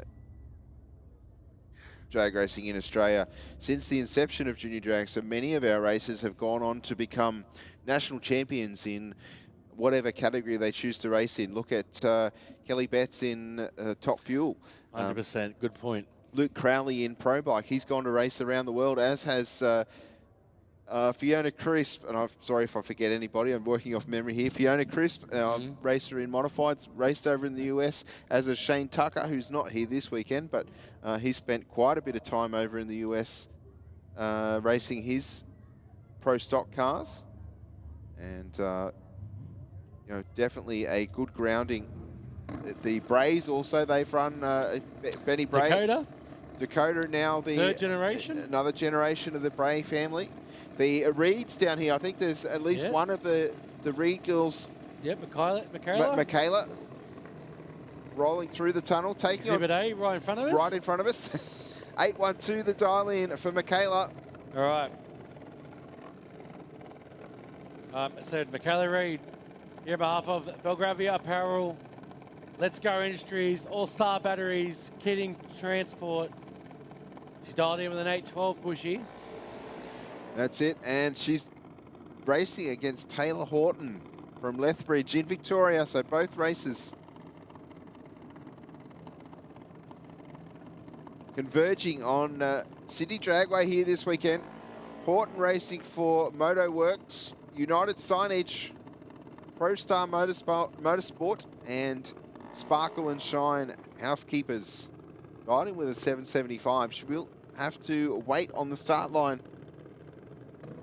Taylor repping the Underglow. I love Underglow at night. Yeah. Are you putting that on your car? I'm actually looking at doing along the wall. Ah. But we'll get. I'll come talk to you about that. Some little, you know, green for win kind of. Yeah. Okay. I might then look for some Christmas lights supplier and go full ham on it. All right. So both the crew chiefs step away from their respective vehicles as their drivers go into pre-stage. Let's see how Taylor goes against Michaela. 051.065 reaction times. Both of them want this one. Sharp as you'd expect. Oh, wow. 776 on 775 and an 812 got an 817. 300s across the finish line there. Horton to take the win, move into the next round. We see down there on the start line our next competitors going through their pre-run procedure. We've got Carlos Harvey from Auckland in New Zealand for Yuasa Batteries and Speedflow Performance Fittings and Custom Plenum Creations, starting with an 803, taking on Ava Walker, Adam, in the rocket lane. That's right, we should dial it with an 804, so there'll be absolutely nothing in this when they leave the line. Ava here on behalf of Glow Heating, Cooling and Electrical, DreamWorks Garage, Dakin Air Conditioning, and PBM Earth Moving. It's been a busy couple of weeks for the Walker family, as it has been also for the Harveys. Racing down at the Bend a few weeks ago. They ran both Ava's Junior Dragster, I think, and also Lachlan in the family's front engine Supercharged Outlaws car. So basically a heads-up race between these two competitors. Yep. Also remember, it's only to the 8th mile, so something to keep an eye on. As you see on our screens, we've got those flags halfway up on the grass. It looks like Carlos is blown out, unfortunately, but not by too much. They're both blown out. Yeah, they both red lit. And Ava probably lucky there that Carlos went before her, because very lucky. 13 thousandths of a second later, and it would have been Ava with the red light. Here's the famous bright white underglow from the Canuli Dragster of Christian Canuli, here with the PC Racing team.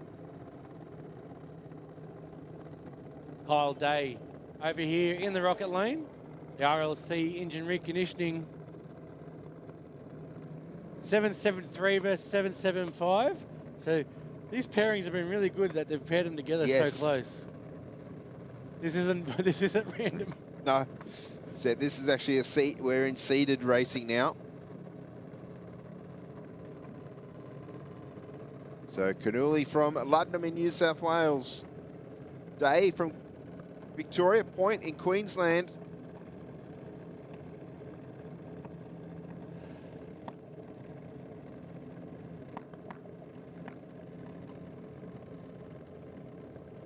As we see Christian and Kyle slowly edging themselves, giving themselves a little bit of rock here just to get themselves in the stage. Pops and bangs coming out of Kyle's. Methanol fueled single cylinder side valve engines on both sides of the racetrack here.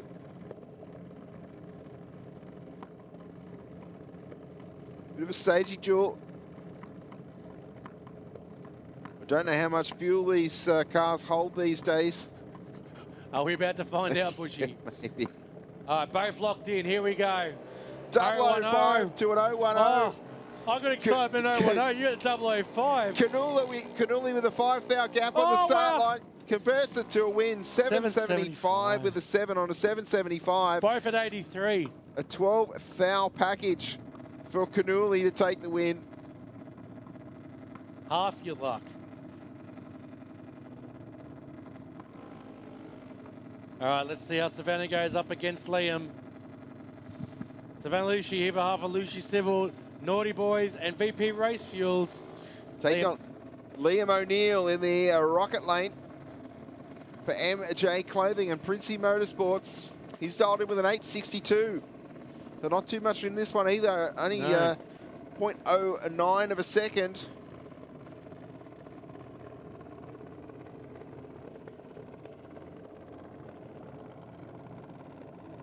Both the crew chiefs stepping away. There are B Junior Dragsters down there on the start line.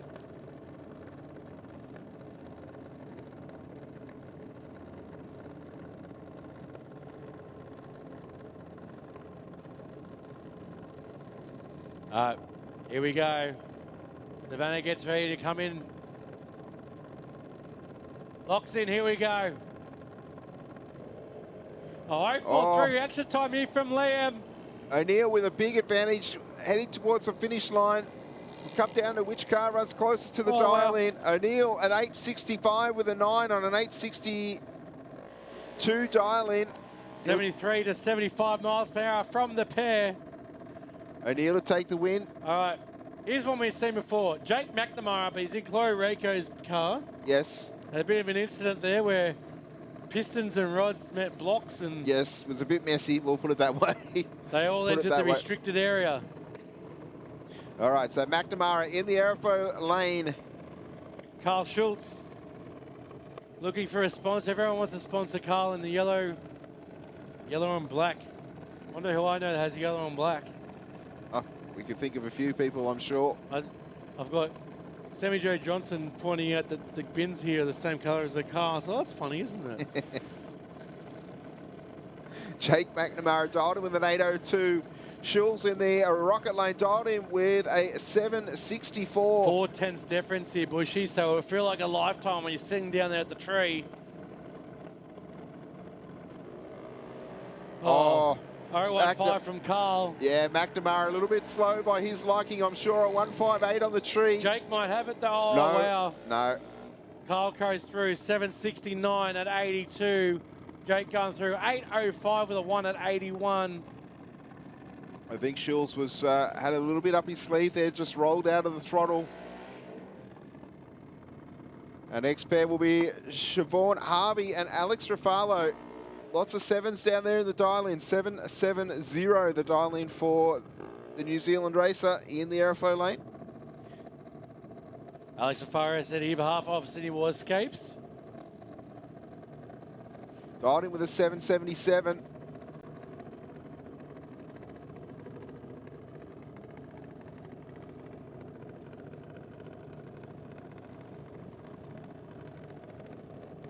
Harvey's crew just making some final adjustments to that carburetor, as is the Rafalo team.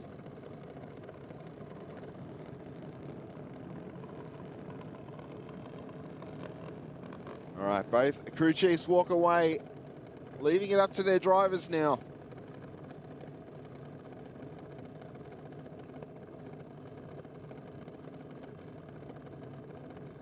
Here we go, locked in. She's... Harvey leaving the red line on the start line. 045 red. Rafalo 063 green. Test the dial-in, goes 777 with a 2 on a 777 dial-in. Can't go any wrong with that. No, it's certainly going to go rounds if you can repeat that tomorrow. Oh, actually, again, they've got one more round tonight. It's a busy night for the junior Dragster drivers. What about us? And us. All right, said solo here off for Zone Cadello. Currently our number one, because he is the number one. 802 with a dial in. Here on behalf of Harrix 3D. Harrix 3D, if you need any 3D printing solutions, contact Harrix 3D. Barry Rako, the mastermind behind it all. On his bank account, also helping Zane. Was that a good promo there, Harry? Well, you've made an order through him. Look him up on Facebook, Harry with an I. So HARRIX3D. Check out some of his little projects that he's been working on. We're having a chat about him and promoting him. He's just oblivious to us talking about him. Harry, how good's Harrix 3D? It's pretty good, eh? Yep, see? Tommy Rako thinks it is as well. They're both just oblivious to me right now. Well, Zane Condello on a solo here. Have we said any more? Be cash for comments at this rate. It feels like it might be. 8:02 the dial in. Let's see what Zane can do. You're checking out the conditions. Not his first time here at Sydney Dragway, of course. His home track. There we go. He's wiggled in. Hails from Barrack Heights down near 0-2-1 reaction time. Hats off to Zane Condello. Even though he's on a solo ride, he doesn't care. 8:02 with a 9 out Wow. on an 8:02 dial in. Tell you what, the Condello's down here. Not bad, not bad. It's a 30,000 package right there. And I think that concludes round number 3 of Junior Dragster. So we've got Super Comp up next, I believe, is it? Well, I don't know. It looked like there was a modified Dragster being pushed under the under the tower. Yes.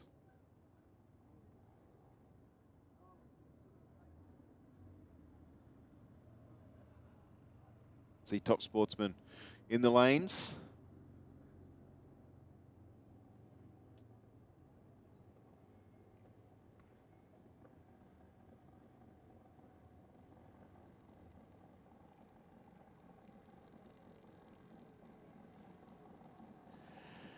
You're right, it wasn't modified. Daniel Batdan. Yeah. Oh, thank goodness they didn't hear me do that. No. But I think this, was this a rerun of the run with the dial-ins? Not too sure. There's only, I might have missed that no, one when I there's was another doing the car things there. upstairs. There's another car in the, I think in the, behind the tunnel. But we're going to see Daniel Batdan Carranza dialed in with the 707, take on Harrison Fletcher in the 27 Ford Hot Rod. Dialed in with an 888. It's an 888 to a 707. So nearly 1.1 seconds. It's a fairly decent handicap going to the Hot Rod in the rocket lane.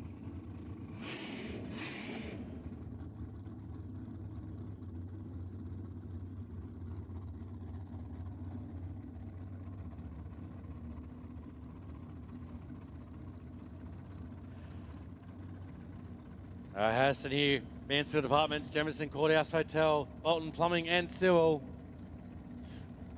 And right all here for Daniel Batdan Carranza.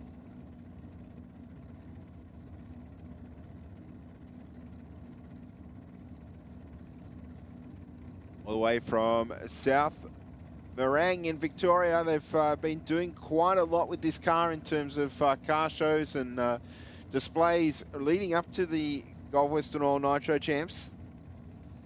Daniel, I believe, has done a little bit of racing in the US as well. So one's got the engine in the back, one's got the engine in the front. Both cars just shut down.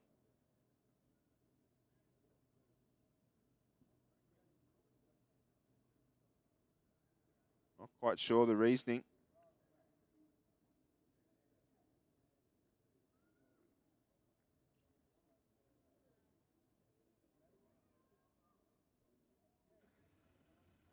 Here we go. Here the starter motor's cranking over.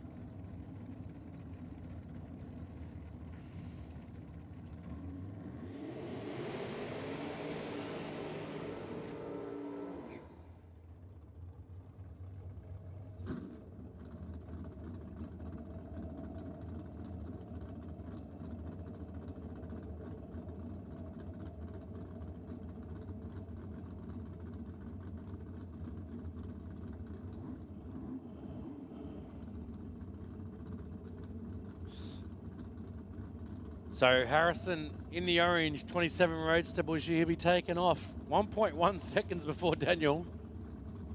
Yeah, it's a little bit of a handicap in a modified eliminator, but as we saw in the earlier rounds of racing, there was multiple races decided by only a few thousandths of a second, and I don't expect this round to be any different. No.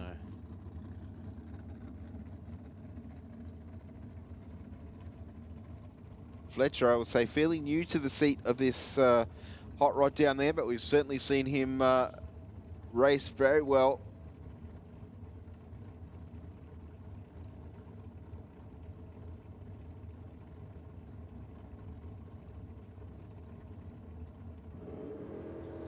Up onto the two-step, Harrison Way with an 018 light, 014 on the tree for Carranza. Oh no. 4 thousandths of a second. Oh my God, what's going to happen? Oh, wow. And it will be Harrison to take the win. Batan goes too fast by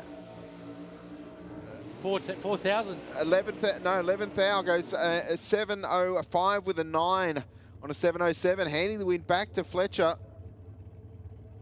Takes the win and moves into the next round. He'll be taking on perhaps one of these two cars going through their burnout procedure as we speak. That's Fiona Crisp in the Spitzer-built Bantam-bodied altered for NGK spark plugs and VP race fuels in the aeroflow lane, dialed in with a 757.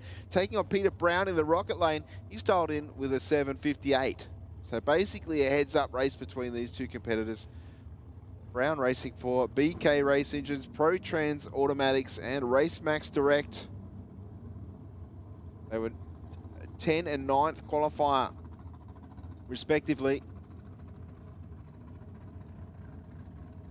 This is going to be a really good drag race. It sure will be. I know Chris has also raced over in the US, raced a top alcohol dragster for a few meetings over there as well.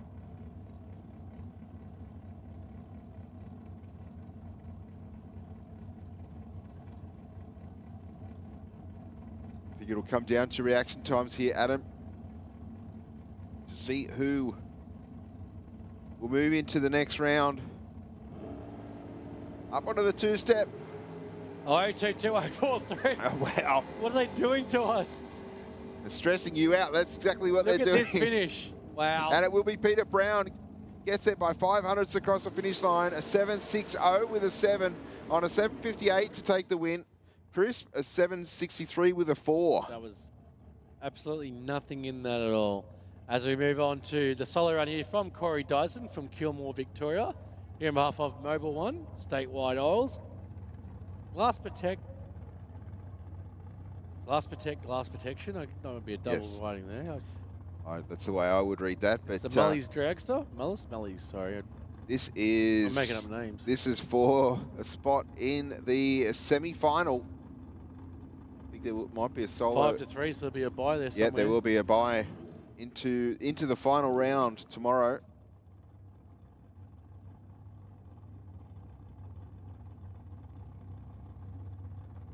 Corey slowly rolls it in. Looking to get close to his 7-11.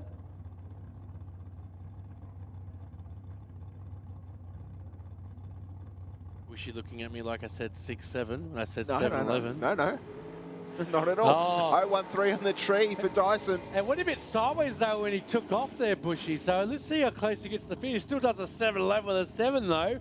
See if we can quickly bring that up when he come out of the hole. Tree counts down. Yeah, it looked like a little step out there, but that's it. 7-11 does 7-11, so it couldn't have been that bad. It's interesting that the tail light actually disappears halfway down the racetrack. It's going so quick, faster than electricity. All right, Daniel Moit's Motor Cars, taking on Darren Whitford here on behalf of APD Carburetors, BK Race Engines, Outlaw Speed Shops, and the Race Max Direct. Here from the Happy Valley. Yep, and the Power of Property. I'm sure that Darren... Sounds like a book. Yes, it does actually. Power of Property by Darren Whitford. He's loving his visit to Sydney Dragway so far. He taken out the number 1 qualifying position. He's taking on Daniel Moit this time around. There will be a 2-second head start going to the Ford Capri in the airflow lane. 2-second head start, That is massive in Top Sportsman. There are a lot of fast cars in Top Sportsman, and Daniel Moit's Capri is certainly also one of them, but he's taking on a Pro-Charged 540 cube big block Chevy in a Pontiac GTO that's gone sub 1 second, I think, to the 60 foot on every pass that I've seen him do here this weekend. A very well sorted machine, as is the Capri from Middle Dural, Sydney's northwest, I suppose you'd say. A very, very nice part of the city.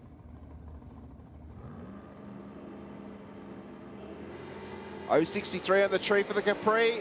The Capri might just take this one here, Adam. He's got 2 tenths up his sleeve. He's going sideways. He's fighting it, Bushy, and he still takes it. Daniel blows out. Darren Whitford goes through. 646 with a 5 at 216. Wow. So much happening at once. There was. That happened very quick. The Moit's car, the Moit's car was 2 tenths better on the light.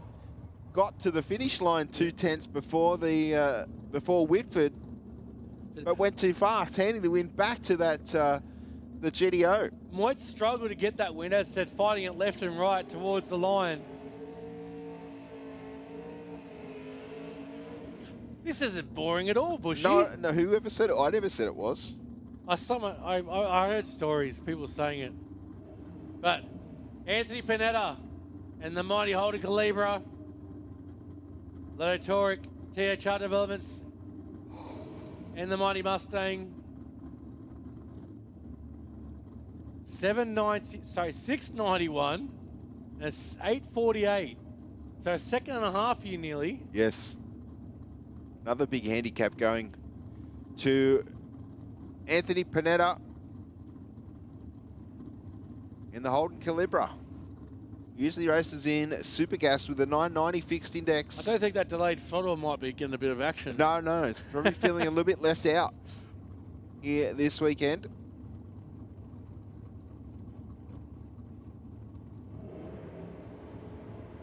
Turek. Oh, Anthony! Given the run, unfortunately, Panetta leaving that dreaded red light on the start line, goes 003 red. 003 red. 3,000 too soon. Takes the win. The mighty Mustang.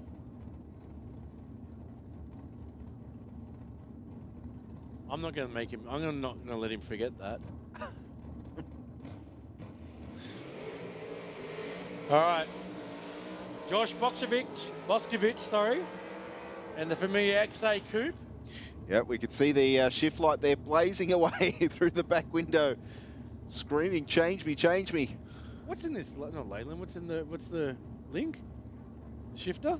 Oh, it's a Fontana V8. Yeah. So it's like a Lane Cove, a fairly rare engine powering this car actually, and then the transmission is a clutched Linko transmission, so he pulls a lever for each gear. It's old school. It's old school. Before they went to the air shifted arrangement, this thing has a lever for every gear, so doesn't touch the clutch once he lets it go on the start line, but there's a lever for every gear. So Bosco's here on behalf of Wilding Motorsport Merch.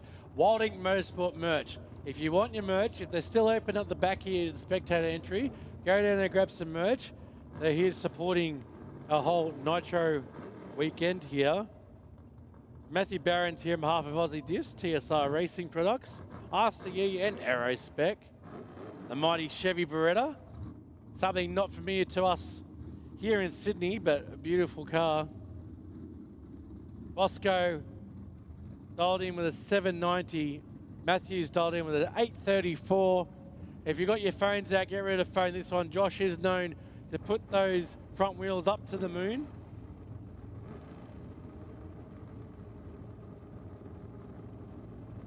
Bosco locks in. Matthew follows. Here we go. I said he'd put him in the air and he didn't disappoint. And now he's going in for the hunt to see if he can gut down Matthew. Matthew will go through. 838 with a 1 at 154. 794 with a 2 at 168 from Josh. Let's bring that up on the big screen. Have a quick watch of this one. Right-hand side of our screen. Fortunately, the machine does disappoint me this time. Move on to Nathan Watt, Charmhaven, Grant's Performance VL Commodore. Take a Sean Mayer and the mighty St. Mary's Race Engines HB Tirana.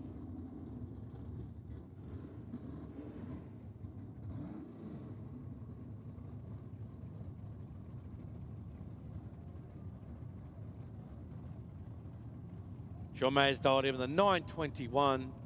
Nathan's dialed in with an 893. Not much difference in this one.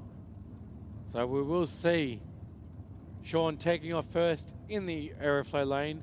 Nathan hunting him down from the rocket lane. Both the competitors playing a bit of mind games here, slowly jumping into the stages here. Both lock in together though.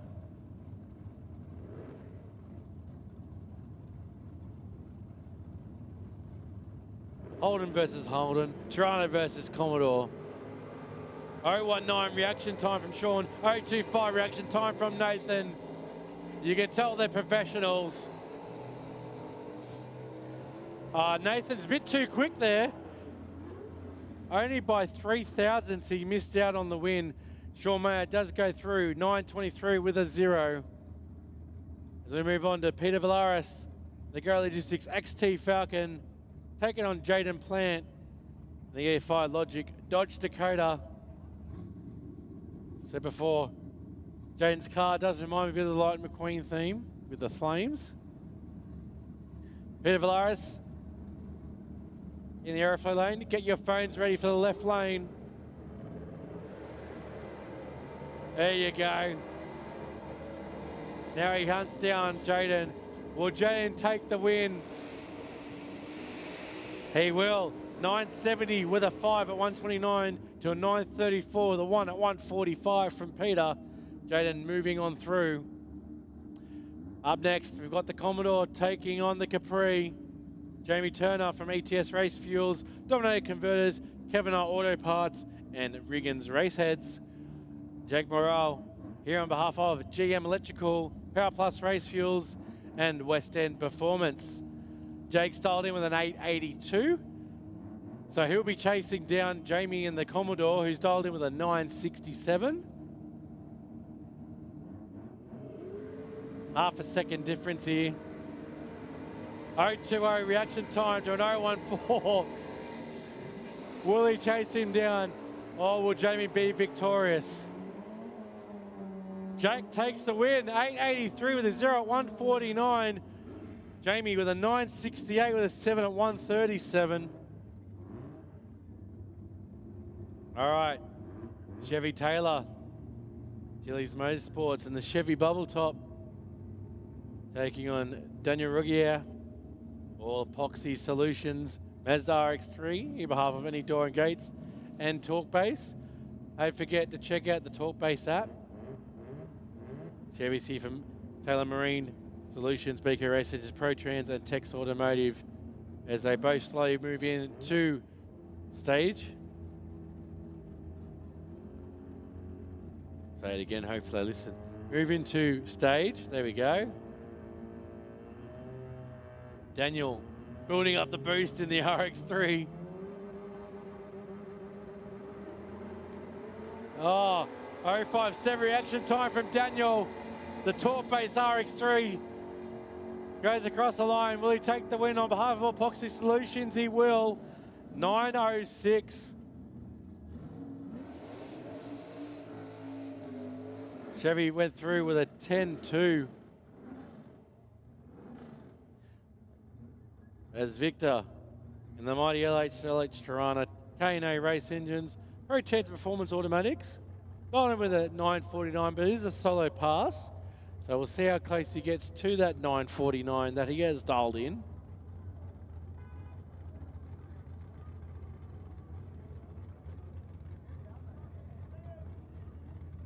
As I quietly consult Bushy to ask him to confirm the surname pronunciation for Victor.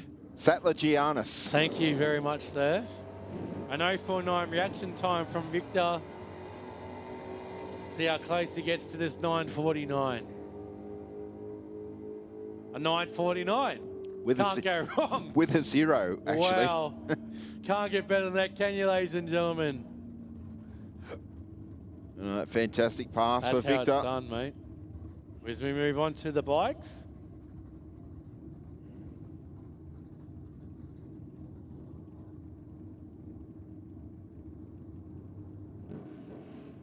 I can hear the Harley firing up of Nathan Jones in the modified bike, taking on Ross Smith and the All-Spa Repairs, Suzuki Hayabusa from Crooked Brook. And Matthew here from the Cooley Rup. Where do some of these names come from, I wonder? The suburb names. Yeah, they definitely paired him up to G me up. 975 to a 947.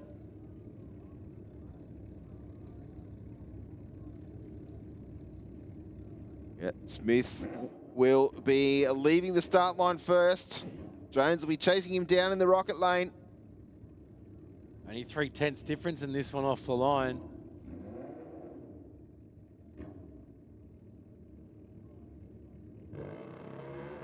Or a 135 to a 138. Sounded like the Harley had a little bit of a wheel spin on the start line there, Adam. 100% Bushy and Bellington might take the win, and he does. A 985 with a 0 at 131 from Matthew. And Ross crosses through with a 1023 at 145. Phil White, Marty's Moto Kawasaki from the Ipswich City Auto Electrical, taking on Dean Jamison. Top Shop Custerton from Custerton Motorcycles. Dial-ins here for Bushy. Yeah, 865 for Jamison in the airflow lane, our #1 qualifier for the event, to a 930 for Phil White in the rocket lane. It looks like I thought he deep staged there, but my eyesight dying on me. Dean's slowly moving in here.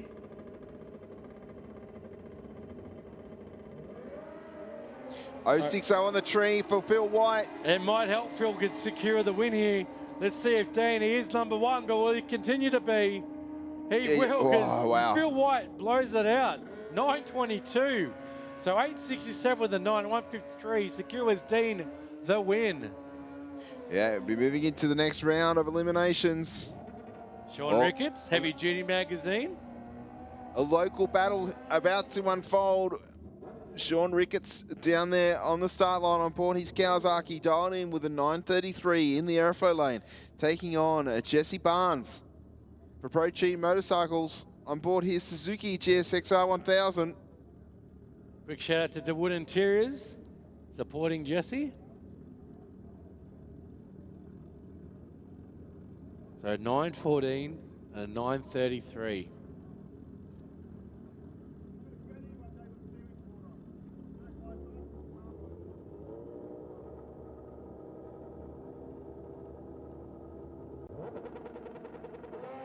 Oh, Jesse! Jesse. We ride it with him. He'll be upset with that, but Ricketts will move into the next round. Adam goes to 930 with an 8 on a 933. And he blew out anyway, so unfortunately for Jesse, Sean did blow out, but did take the win too soon. But look at that, crossed the finish line by 3 thousandths before Jesse did. That's the art of drag racing. We look at Jimmy Jock Stewart, Hunter-Moto Formation Riders. One of our supporting foundations here for our bike nights.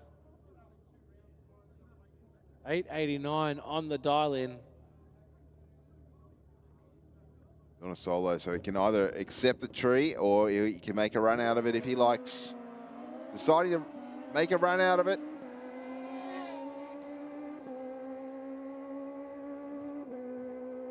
Oh, 889, 889. Yep. 894. 894. 894 with a 4, 149 miles an hour through the finish line. We've placed the camera up on the airflow lane, Bushy, for those watching at home. And I was going to say 894 with a H, and I thought, well, that's not right. So. Oh, camera. Well, I think that concludes some of the bike action, does it? Yes, that's exactly right. Just looking in the staging lanes right now, Adam, it looks like we have another round of Super Street. Will be the next one according to the schedule. You can also see a Junior Dragster coming back for another round of eliminations, and I believe a Junior Drag Bike as well.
And we are back, Bushy.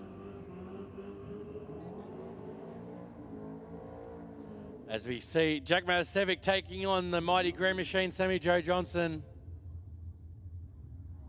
This will be a crack of a race. Jack Matasevic down there dialed in with an 11:38.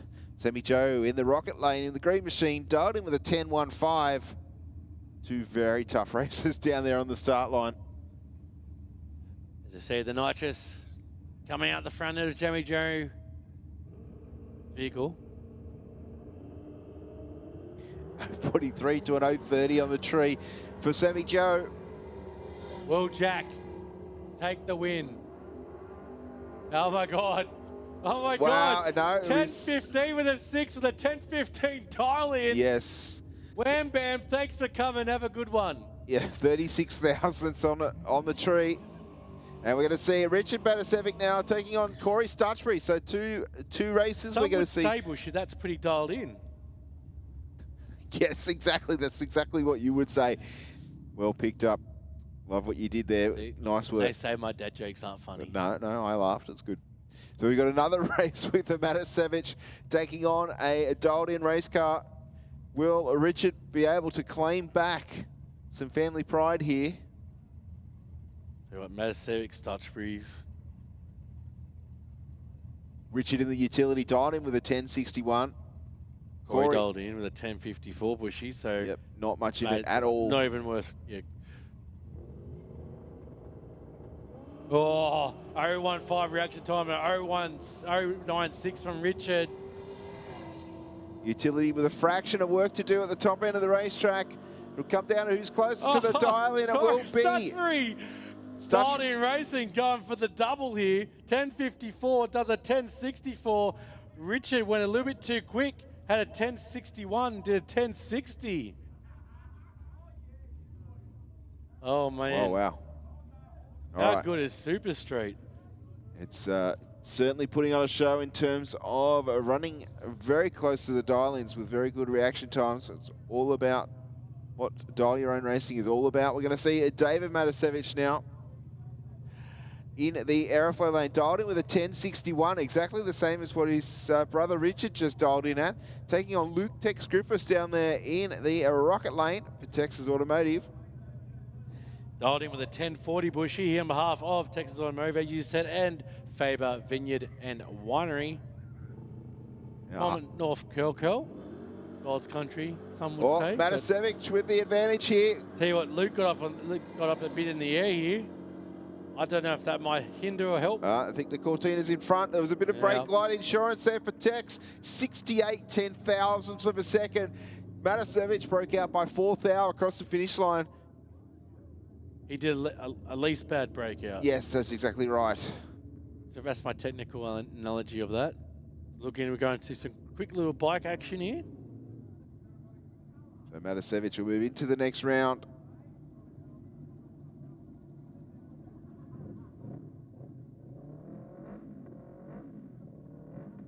That's junior drag bike down there, Adam, I think. Looking the modified bikes, Bushy. Oh, no, yeah, mod bike. No, they've changed the bracket around. This is now junior bike. So junior bikes are now in the lanes. Oh, beg your pardon, I mustn't have scratched out mod bike from before. My apologies.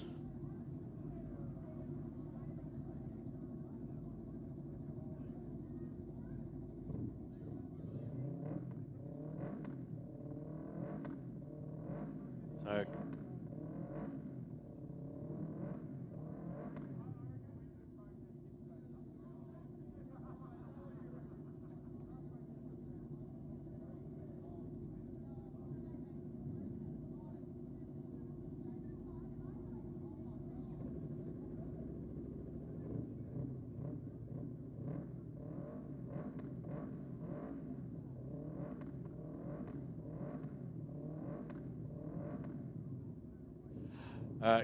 KB Ashel forward. Denani Hot Shots. We need some quick vegetation over in WA. Hit up Denani Hot Shots. Chittering Septics, Shock and Thor, and Fussy Meats. Bailey Paul. Coming from Roseworthy, South Australia. Bushy from A-Class Motorcycle Transport. A couple of dial-ins there. Yeah, there are. 880 the dial-in for the Western Australian rider of Kobe Ashelford. 856 the dial-in for Bailey Paul in the Rocket Lane. Two races that have travelled quite some distance to get here. Just had someone chime in from England, London, England, saying good morning. Well, good evening. Top of the morning to you. Well, that's Irish. I've ruined it. Good morning, Governor. Governor, yeah. So Ashelford in the airflow lane. Paul in the rocket lane. Not too much in the dial-ins. That Ashelford to leave first.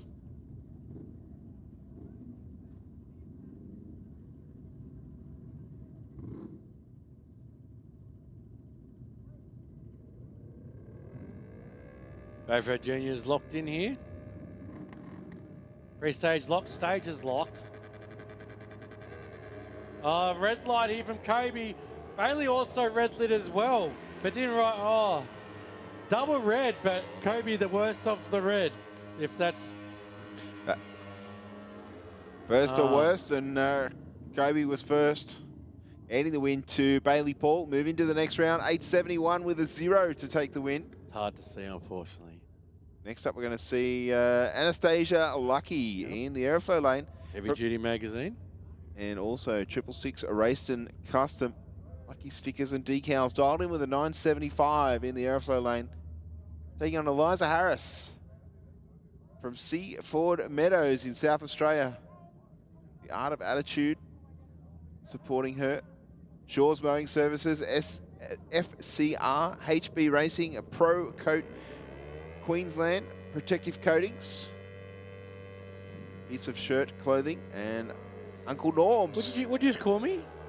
Read it. Piece of shirt. You don't say that one if you...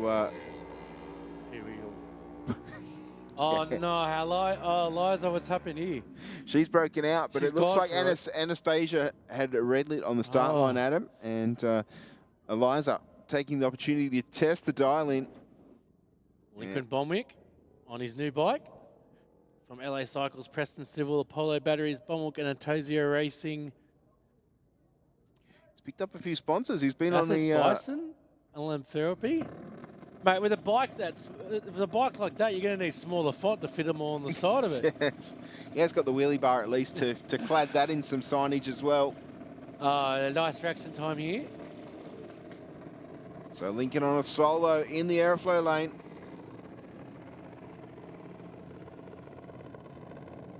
And runs on through for an 894 with an 8 on a 905. At 75 miles an hour. We move into our junior dragsters. I believe the final category of the night, we're going to see Zane Condello in the airflow lane. Dialed in with an 803, taking on Alex Rafalo in the rocket lane. Rafalo dialed in with a 777. I think he ran a 777 with a 2 on the last run. Two of the older racers in Junior Dragster.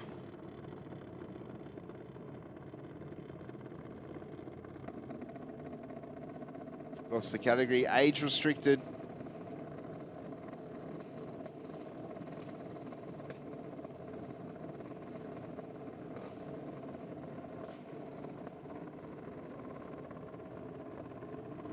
So Condello running for Harrix 3D.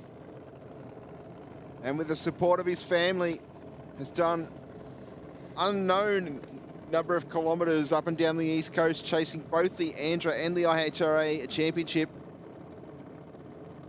I believe he's going to see out his racing with a number 1 on the side of the car. In beside, Alex Rafalo for Sydney Waterscapes in the rocket lane.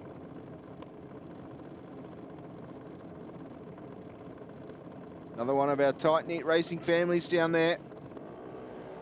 000 on the tree for Condello. Oh, Zane. 022 for Rafalo, not to be outdone, but a 000 went for the light.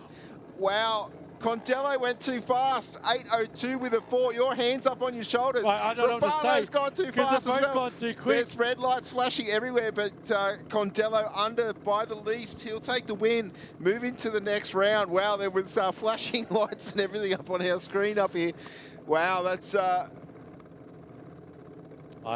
Mate. That's pretty exciting. Wow, that would have been a ripper at the finish line for those two races.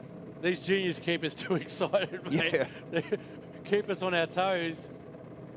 Move on to Ava Walker taking on Carl Schultz, Bushy. Our next pair, Ava Walker in the airflow lane for DreamWorks Garage. Dakin Air Conditioning, PBM Earth Moving, Glow Heating and Cooling. 8:05, the dial in for Walker in the airflow lane. Carl Schultz told him at 765. Here, looking for some sponsors. So, if you have some sponsors that match that yellow, I mean, if you want to change the colour, I'm sure the car will be more than obliging. 061 on the tree for Schultz in the rocket lane has a small advantage over Walker. Will it be? Carl. The Queensland racer takes the scalp, moves into the next round. A 767 with an 8 on a 765. Got there by 100th of a second. All right, Christian Canuli, PC Racing, taking on Liam O'Neill, the MJ Clothing Princey Motorsports. Liam's dialed in, sorry, with an 862. Christian's dialed in the rocket lane, airflow lane at 765. So, just nearly shy of a second difference here. Or just over a second difference, sorry. Yes. Math. It's too late for math right now. I mean, I might be good at sales, I'm not good at math. Oh, no, wait.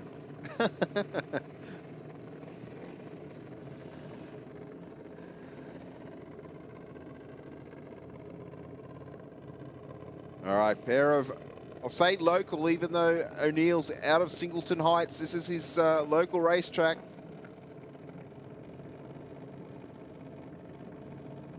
Both races into pre-stage.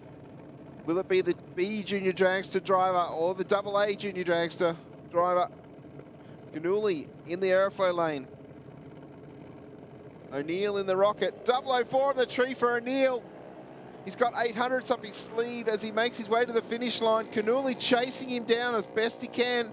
And O'Neill will take the win, goes 864 with a 6 on an 862 dial-in.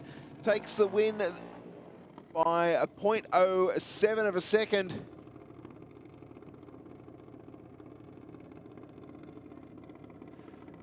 As Taylor Horton brings in the last run of the night on a solo run. Motorworks United Signage, Pro Star Motorsport, Sparkland Shine Housekeepers. 770 the dial in for Horton. It's inconsequential right now.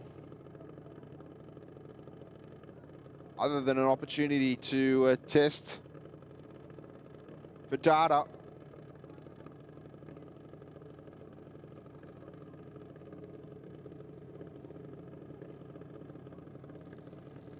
See what she can do on the start line. Probably the biggest challenge for the driver is cutting that light. 015. Almost effortlessly. 773 with a 2 at 84 miles an hour for Horton. And as you said, Adam, that I think concludes tonight's racing. I want to take this opportunity to thank everybody who's been involved in today's efforts on the track. A massive day of racing, Bushy, and we come back tomorrow to do it all again. As we have a look on the big screen, Bushy, it looks like we've got our schedule listed here. Tomorrow will be presented on 7+. So don't forget to download 7+ on your way home if you don't already have it on your phone.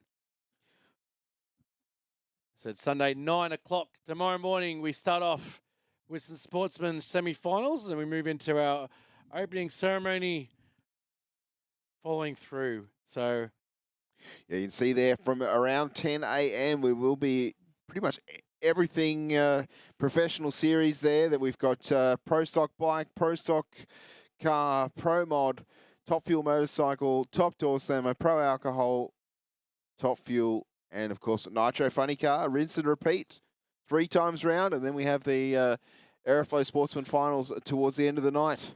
So certainly get out to Sydney Dragway before 9 a.m. tomorrow. So ensuring that you're not going to miss any action on the racetrack. And on behalf of the Sydney Dragway management, I want to thank all of the spectators for coming out today, all of our patrons, all of the viewers on the live stream. Day, ladies and it's been gentlemen. fantastic. Thank you so much for your patience. I said it has become a bit of a cold night, but you can definitely pat yourselves on the back and show your appreciation for being here. Good night, everybody. We'll see you all in the morning, and drive safe on the roads.